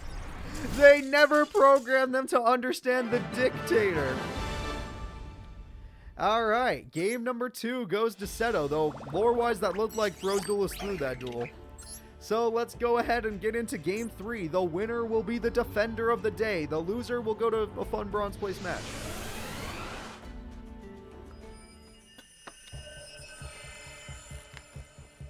This entire day could be decided by this duel right here. This Game 3. Depending on if Yugi will fail. Yugi is a much slower duelist than Yusei, being a ritual deck. And even though his cards are good, they're not as strong as Shooting Star. They're not as good. All right, it's a good start from Seto. A great start from Seto Kaiba. I mean, sorry. Actually, it could be the best start. He can have 3 Blue Eyes on the first turn if he wants. He doesn't want it, but he could. Let it be known he could have done it. This man can't be stopped. All right, set. Weird for the Rose Duelist to set, so that means it's not Wall of Thorns, or at least we can assume as much. That card's going to throw his friend away to summon Blue Eyes. What, is he going all in? Is Seto going all in? Is Seto about to go ham? The Rose Girl is dead. The game-winning attacks are coming because Silver's Cry... Well, no, it can't. He didn't throw away 2 Blue Eyes with that one play. Twin Burst during main phase 2. Silver's Cry brings back Blue Eyes. You could Synchro Summon on top of all of this. And a Synchro... Amazing play! He fusioned. He's Synchroed, which not many decks have both, but he does. And he has all of his cards. He is one of the few decks that uses normal monsters, fusion monsters, synchro monsters, and effect monsters.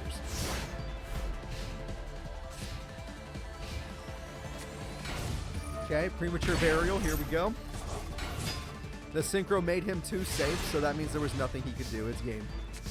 Seto Kaiba has taken down the Rose Duelist. Both these characters are very powerful. The Rose Duelist saved us from Crow today, but this is it. All right.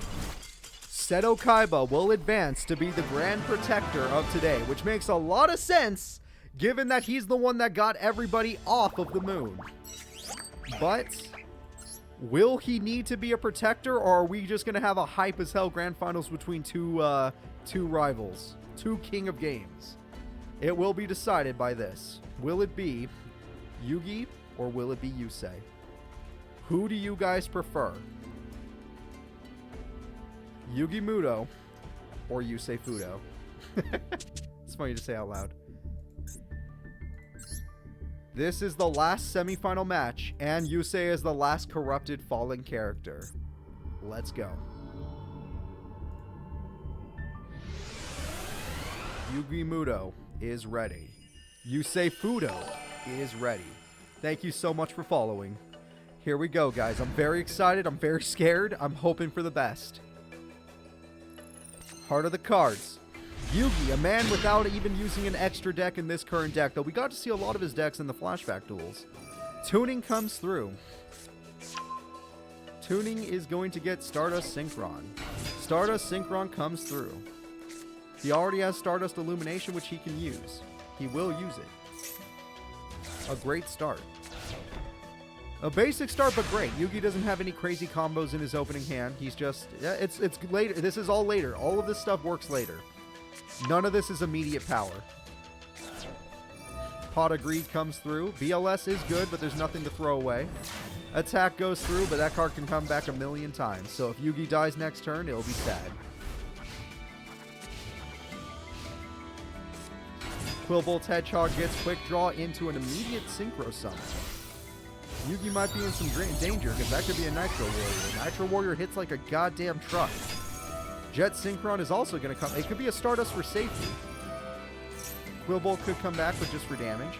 Ah, another level 6? I don't think he does level 6. Not in our series. You can change the level to level 7. Oh, or level 5, which is way better. All right, here we go. Junk Speeder. Excel Sync. Well, wait. Whoa. Oh, okay. I was going to say, why? Now I understand. Now I don't understand. What? Now I understand. He's going to do this, and he's going to Synchro again on Nitro. No, he didn't do any of that. What the fuck just happened? Sir, that is not what you were supposed to do. Yusei did not cook that much there. Okay, Magic Cylinder is nice and all, but none of this matters. Oh, for BLS.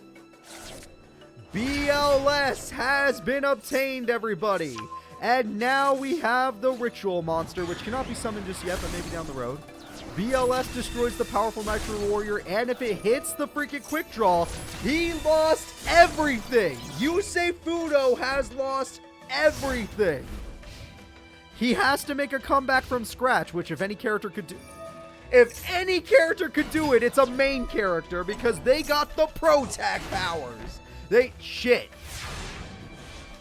Oh shit, Yugi Muto, it's time to summon Manju. You know it, I know it. That was a level 4 and that does not make anything. Doesn't even work with Level Eater. He's not going to summon Manju. You actually are buying your opponent another turn and putting your life points in critical condition by doing so. All because you didn't get Manju onto the field. Yugi Muto might have thrown the entire duel. Never mind. Never mind. Oh, and he just drew it naturally, of course. All right, Yugi ends the duel for game number 1.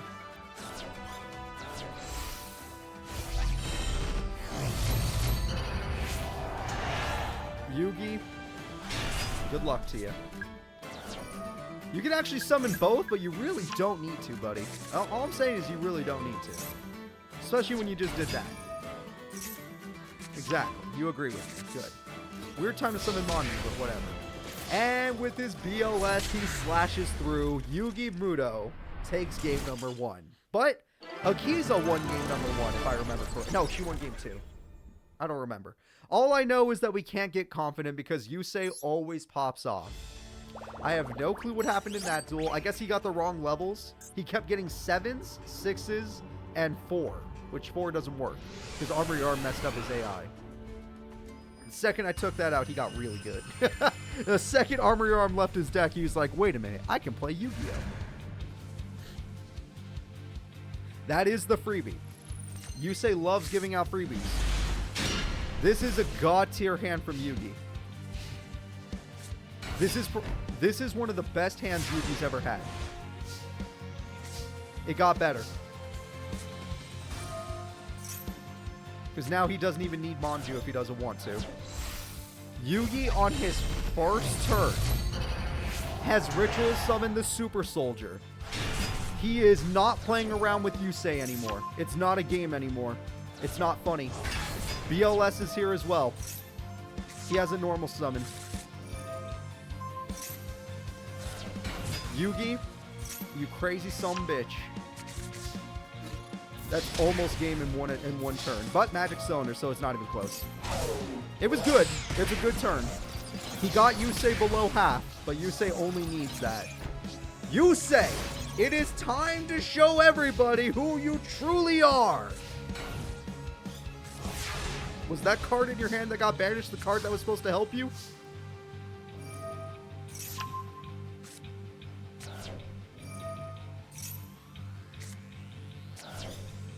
Okay, so when Yusei is a bad guy, Yugi picks him up. When Yusei is a bad guy, Yugi shows up and says, "You lose, sir. It's not even a duel, sir. Get out of here. It is not a duel." The only duels we have left are a third place breather match, which is going to be fun, and one of the hypest duels ever. Yugi definitely stacked that duel, 100%. Or one of the hypest duels ever, Yugi versus Kaiba. We have a good ending guaranteed. Not even a possibility of Mokuba Bakura, which means not even a mid-ending. We have a good ending guaranteed. The second Yugi showed up against a villain, he goes ham. He 2-0'd Yusei. Yusei didn't take a game. Yusei never got any of his other stuff. Here we go. Yugi moves forward. We're going to continue with Yusei, though, and we're going to see if Yusei had fought Rose Duelist. Let's say Yusei gets a little luckier. Let's see what happens. Oh, no, they definitely do not keep their gods. No way in hell. No way in hell. Even if they meant to help today, they were definitely just going to steal those, so not happening. So, here we go. It's time for Yusei Fudo to take on the Rose Duelist. If these two had met instead, would Yusei have won? Would he have been able to defeat the Rose Duelist?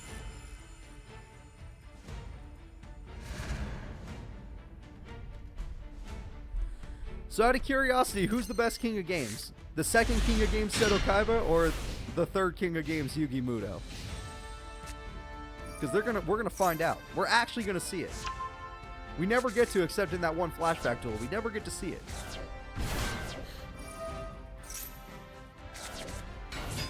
Alright, yep, that's a lot of stuff going on. The power of Blue Eyes or the power of Blackluster Soldier?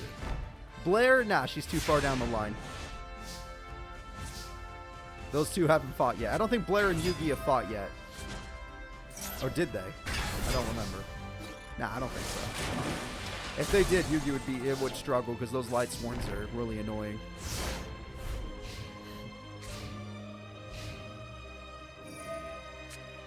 Oh, if you're talking about during their careers, I'd say Yugi was definitely stronger than Seto Kaiba. In fact, he probably beat Seto Kaiba during his career, which I think we did see. Junk Speeder. Okay, Junk Speeder comes through. Quick Draw, Junk Synchron, and Jet Synchron. There we go. Yes, Bernard. Everyone that was in this specific tournament that was Fallen is no longer Fallen. The only one that you don't get is the Director. The Director and Paradox Brothers chose. They chose to join. If a character chooses to join, it's different.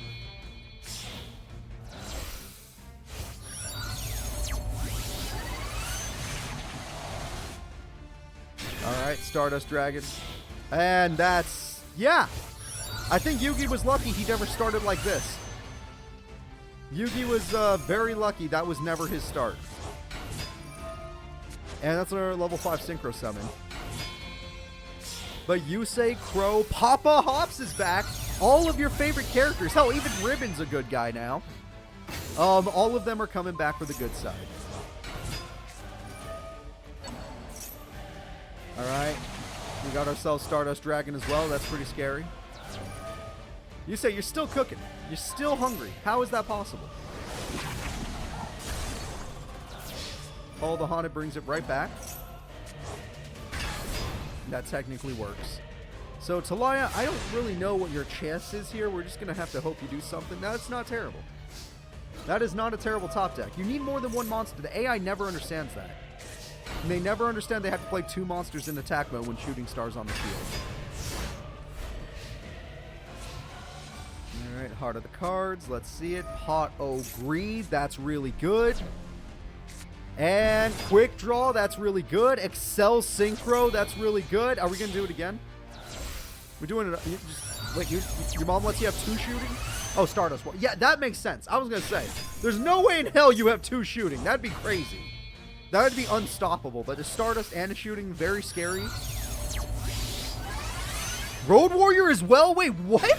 He's summoning all of his biggest monsters by far. Even the Road Warrior's coming out. Even the Stardust freaking card. Holy crap. All the 3K beaters are on the field. And that's going to hurt. It had nothing to do with destruction, so it works. The Rose Duelist has hurt his opponent, but it's not enough. Okay, you actually hurt him a little bit more then. Lord Poison brings back Talia. Talia's not strong enough. And Quilbull gets in there. If the Rose Duelist can find a way to do burn or negate... if he gets Rosaria and finds a way to summon Rosaria... Oh, it's too late. That card doesn't even work. It's too late and it doesn't work for popping. You can use it for special summoning, but don't use it for popping. Another deflected damage. Well, hold the phone. This duel might not be over yet. If he keeps getting more tomatoes, he can keep himself with lots of counters, and he can be in a good spot. This is working. Power Wall! This is working. He can special summon from the grave.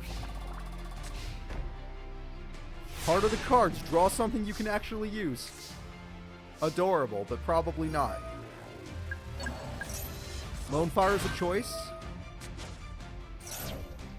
Talia is always good. Rose Girl says hi. Talia, it's not going to work. Nice try, though. Nice try. I respect it. I respect it, but you need 2 monsters like that, not 1. As good as the Rose Duelist did, he's not going to come back. This is about as good as Akiza did. Although, when Akiza lost, not when she won. When Akiza won her duel, she was a god. Game-winning attack goes through.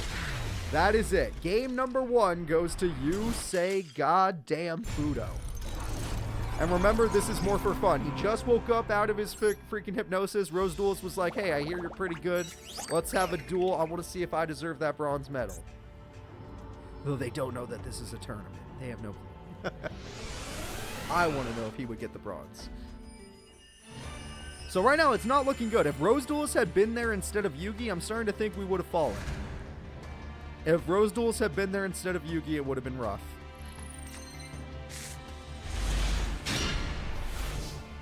Okay, Rosebud's a great start. I think. Yeah, pretty sure it's a great start. 1 second.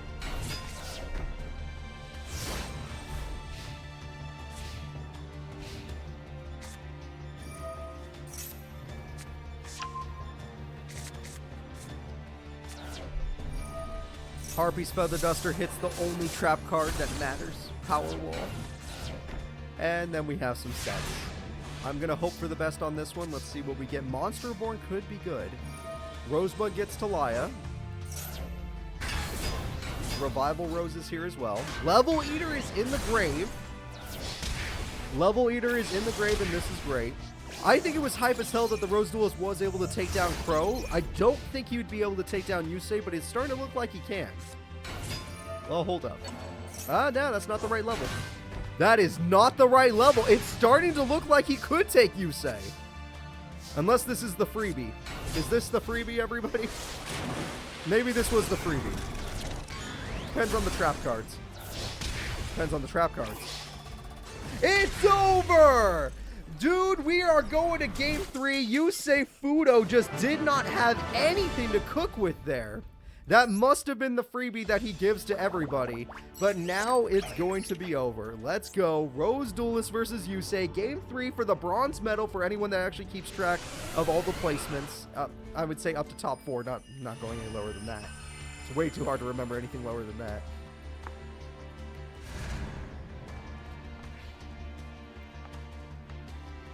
All right, looking at this. The Rose Duelist has a terrible hand. Terrible hand. Top 3 is good. Top 3 is good. Those are the people getting medals. 4th place is just like, hey, you know what? You made it to semis. Good. Or you made it past semis. Good job. Or you made 2 semis. Good job. All right, Quick Draw Synchron is here. Jet Synchron, Quick Draw into Quill Bowl. This is a better game 3 for Yusei. Yusei starting to cook. Yusei is starting to cook. Oh, there's no trailer, no.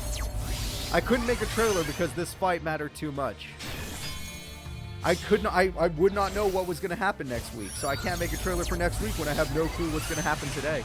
Now that I know what's going to happen today, I already have an idea of what's happening next week, but you guys don't get to see. You guys have to wait a week. All right, attack goes through. It did not work. Attack goes through. Totally worked.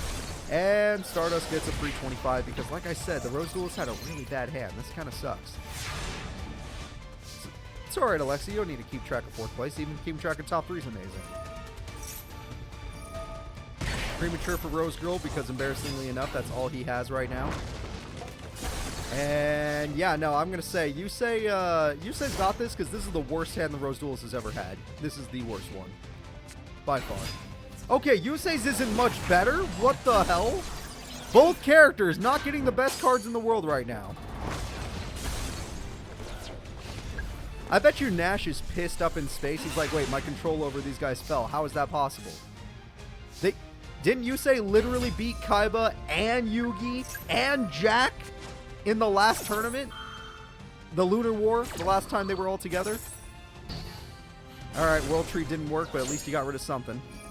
Rose Girl comes back. If only you could Synchro Summon.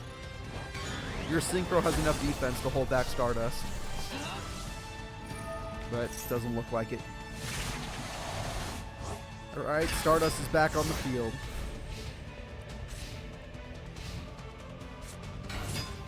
Alright, Stardust Illumination comes through, and we got ourselves a Synchro Show. Shit! A Synchro! Oh shit, that could be an Excel Synchro right there. If we see a Formula Synchron, Excel Synchro is usually what happens. Jack gets you junk, right? Something like that. Okay, he has junk now. Everyone loves his junk. And we also get a top deck. And yes, we are going to get a Shooting or Stardust Warrior. Stardust Warrior. Okay, he feels like Stardust Warrior right now. Which, honestly, given the way the duel's going, he can go Stardust Warrior. It's a safe card. If it gets destroyed, he literally just gets a Road Warrior, so it's a win-win. And it still negates everything except attacks. Rose Girl comes back. He could Synchro, but it wouldn't make a difference, so yeah, exactly. Yeah, no, Teo was freaking god tier last tournament. No one cared because it was obviously only bad guys winning. But Teo winning a tournament with Nash, the Underworld King, all those Barians, all those people involved, that's insanity. She hasn't won a tournament in her life until now. It just sucks that it was at such a negative time. And yes, we're going to have ourselves a big old Synchro Summon. Time for a level 5 Junk Speeder. Time to end this duel. If he's summoning that monster, you know it's over. Quick Draw Junk. Replace the Jet. There you go. She likes being evil. It's possible. 3,000 to the face, and that is it. I hope you guys enjoyed your Bronze Place Breather match because now it's time for real shit. Everyone, lock in. Everyone, pay attention. It is time for the Grand Finals. 3rd place will go to Yusei Fudo, which means the Rose Duelist would have failed against him if they had met earlier on. It is time for the Grand Finals. The best characters in today's tournament fighting each other. 2 kings just practicing against each other to see who is truly stronger. Will it be the master of rituals, Yugi Muto? Or will it be a guy who uses just about everything, Seto Kaiba? Everybody place your bets. This is pretty hype that these two ended up at the end. I don't know how Seto got past freaking all these powerful characters, but he is good. He just never finishes well. Hopefully today he can change that. And Yugi, you always do well in tournaments. I don't think you've ever done poorly, but let's see how you do against this guy. So, let's do it. Yugi Muto versus Seto Kaiba. I want to get their faces done early just because this fight matters that much. Seto is ready. Yugi is ready. Grand Finals begins. Who is going to win the Fallen Idols tournament? Who is going to do it? Kaiba has never done bad on this island. This place we are currently fighting is where Godstalkers happen, and he got 3rd place. Now he can get 1st or 2nd. Yugi, doesn't matter where he is, he's just a god. But we'll see how he does today. Seto has a good starting hand. That is a very good starting hand. A lot to work with here. Yugi is setting. He's a little scared. Bad start for Yugi. Alright, Melody gets him alternative eyes easily. Which is all he really needs. Fuck.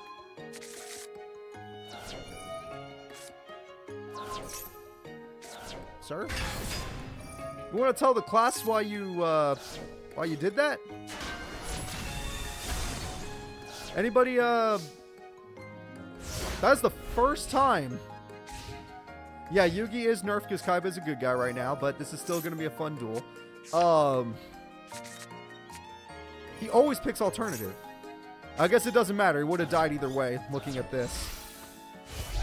Alright, so Yugi did have the ability to summon his Super Soldier, which is just busted because it can banish one of the cards in his hand.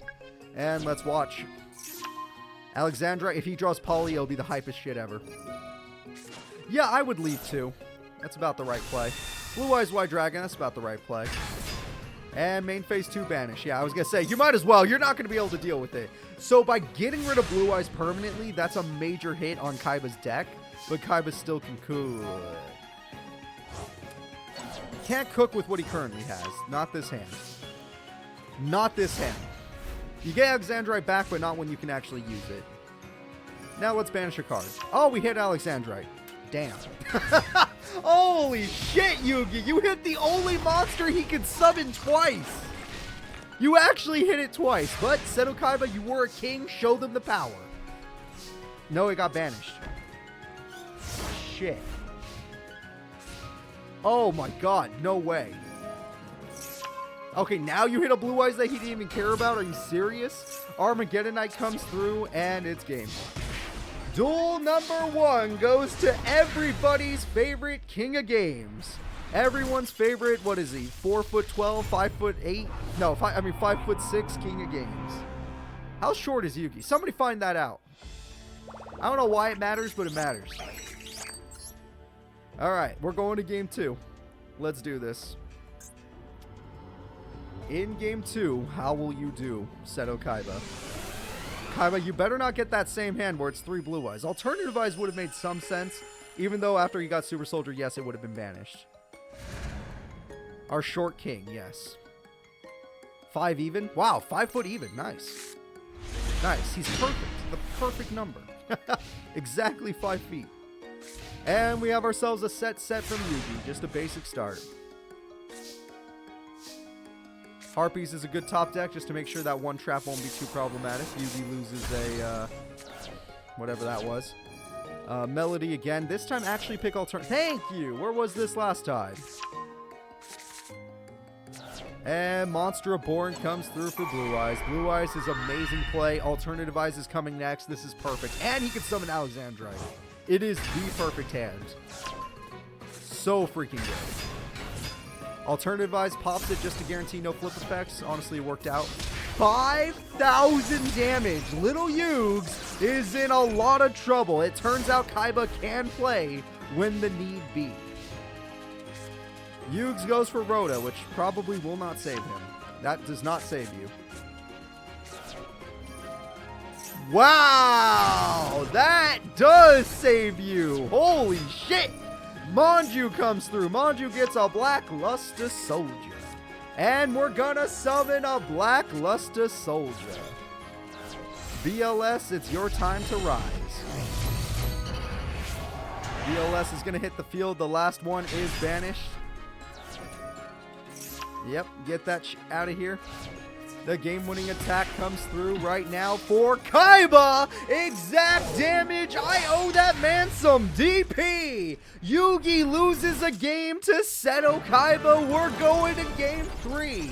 Maybe this entire time, Kaiba was the true best ever king of games. Definitely wasn't Weevil. Here we go, guys. This is for all the marbles. This is for all the street credit. Who is stronger, Yugi Muto or Seto Kaiba?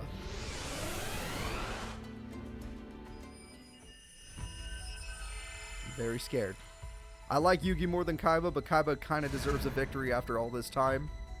I don't think Yugi needs another win on his freaking record, but I don't know. Seto's deck, it really depends on how many blue eyes he starts with, and this time I don't see any. But I think that card the Sage makes up for it. Sage comes from the deck. All right, Rhoda gives you a set and double set. Okay. 2 traps this time. He got his poly this time. The one time he gets 0 blue eyes, he gets 1 poly. But there's a blue eyes. 1 of 3. Blue eyes can easily destroy anything Yugi owns other than BLS. This card could be good for Yugi depending on what he gets. Ritual Monster, BLS, or BLS. Okay. Okay. BLS hits the field, and because it used one of these cards, he gets Blackluster Soldier. BLS can banish Blue Eyes since it can't beat it, and Chaos Grubber can still attack, so that was a good turn from Yugi. But this time, if this guy uses Silver Strike, he can at least crash to get rid of BLS once and for all. Or if he can find a way to get one in his hand. Okay, that's 2 blue eyes. It's not enough. Not unless it just says blue eyes and not blue eyes white dragon. All right, the attack goes through. We know what BLS... Oh, wait, it's not in the grave. I forgot it got banished. Oh, shit. No, he's losing all of his blue eyes. He can't summon it if he doesn't have this... If it's not in the graveyard. Ah, shit. BLS is beating blue eyes. Slowly but surely. The duel is a little back and forth, but 100% in control of Yugs. That is a good card. That card throws away Polly to get out the melody. It's time to alternate, everybody. Blue eyes and alternate eyes. Alternate can definitely take down a blue eye, or BLS. BLS be damned. Get him out of here. Now, it can't attack, but hey, at least you got it. So, Yugs, he took down your legendary card. What will you do? You're not going to do anything. Yugi's in trouble. He's finally bricked. The ritual deck has finally bricked. It took forever. Alexandrite. All right, Alexandrite is here. Alternative just to be safe. You don't know what it is. Magic Cylinder does hurt when your life points are that low, but as long as Yugi is bricked, it does not matter. He needs a level 4 in his hand, the ritual monster, and a ritual spell. He needs 3 specific cards just to use his effect. He does not, there's no way he has the level 4 and the monster and the ritual spell. Don't believe it. Exactly. Exactly. At best, he has 1 ritual spell. That's the best he could possibly have right now. Monster Reborn to bring back the BLS! That's it, Kaiba! That's it! You got it in the bag! Seto Kaiba's going in! BLS attacks twice! Alternative eyes can go in! Is there anything to Silver's Cry? There isn't. Okay. This is it. The entire duel is decided by the next turn. He gets this. This is just the... Wait! It gets the ritual, but does he have a level 4? He does not! Seto Kaiba, for the first time ever, is about to win a tournament. He's gonna make his dreams come true. Little Yugi, get your ass out of here. You gotta give it to the man. Blue Eyes takes a tournament. He did not draw a level 4 to use the ritual spell. Therefore, it was a brick. That is it. Seto Kaiba, he's crying. His dreams have finally come true. He has taken Yugi in a fair 1v1 duel. Ooh, that scared me when Yugi still had 100 life points left, but it still went to Kaiba. Kaiba gets his first victory. No, he's not a pro duelist anymore, so this doesn't affect anything. All it means is that he has this little feather in his cap and he can be like, ha, ha, ha, I beat this guy. Yeah. He's going to talk some mad shit, that's for sure. I mean, he already talked mad shit when he was losing to Yugi, but now he's going to talk mad shit now that he beat Yugi. That's insanity. Any Kaiba fans out there, rejoice. Yugi fans, rejoice, because Yugi took down Yusei. Yugi is still the hero of the day. Kaiba is just the guy who won the tournament. Because Yugi did stop Yusei. Seto Kaiba finally can say he has a win against Yugi. He cannot be called a fraud anymore. Jack Atlas, go ahead. Seto Kaiba, no way. Seto Kaiba gets a 5-0 victory. Yugi 4-1, Yusei 4-1, Rose Duelist 3-2. Great from all four of these characters. Harold did good today. Yami Marik did good today. Yami Bakura did good today. And the director did good today. But that is going to be it for this week's tournament. Next week, we're going to be a little bit happier because this was a positive victory. And because it was a positive victory, that means we have a lot more good guys building up. We saved Crow. We saved Yusei. We saved Papa Hops. We saved a bunch of people. Anybody you saw today was saved that didn't say, hey, I'm down with what the Barians are trying to do. Either way, I'll see y'all next time. Thank you all for watching. Please remember to like and subscribe on YouTube. I'm trying to hit 100K. And yeah, follow me on Twitch because this is fun as hell. Bye-bye.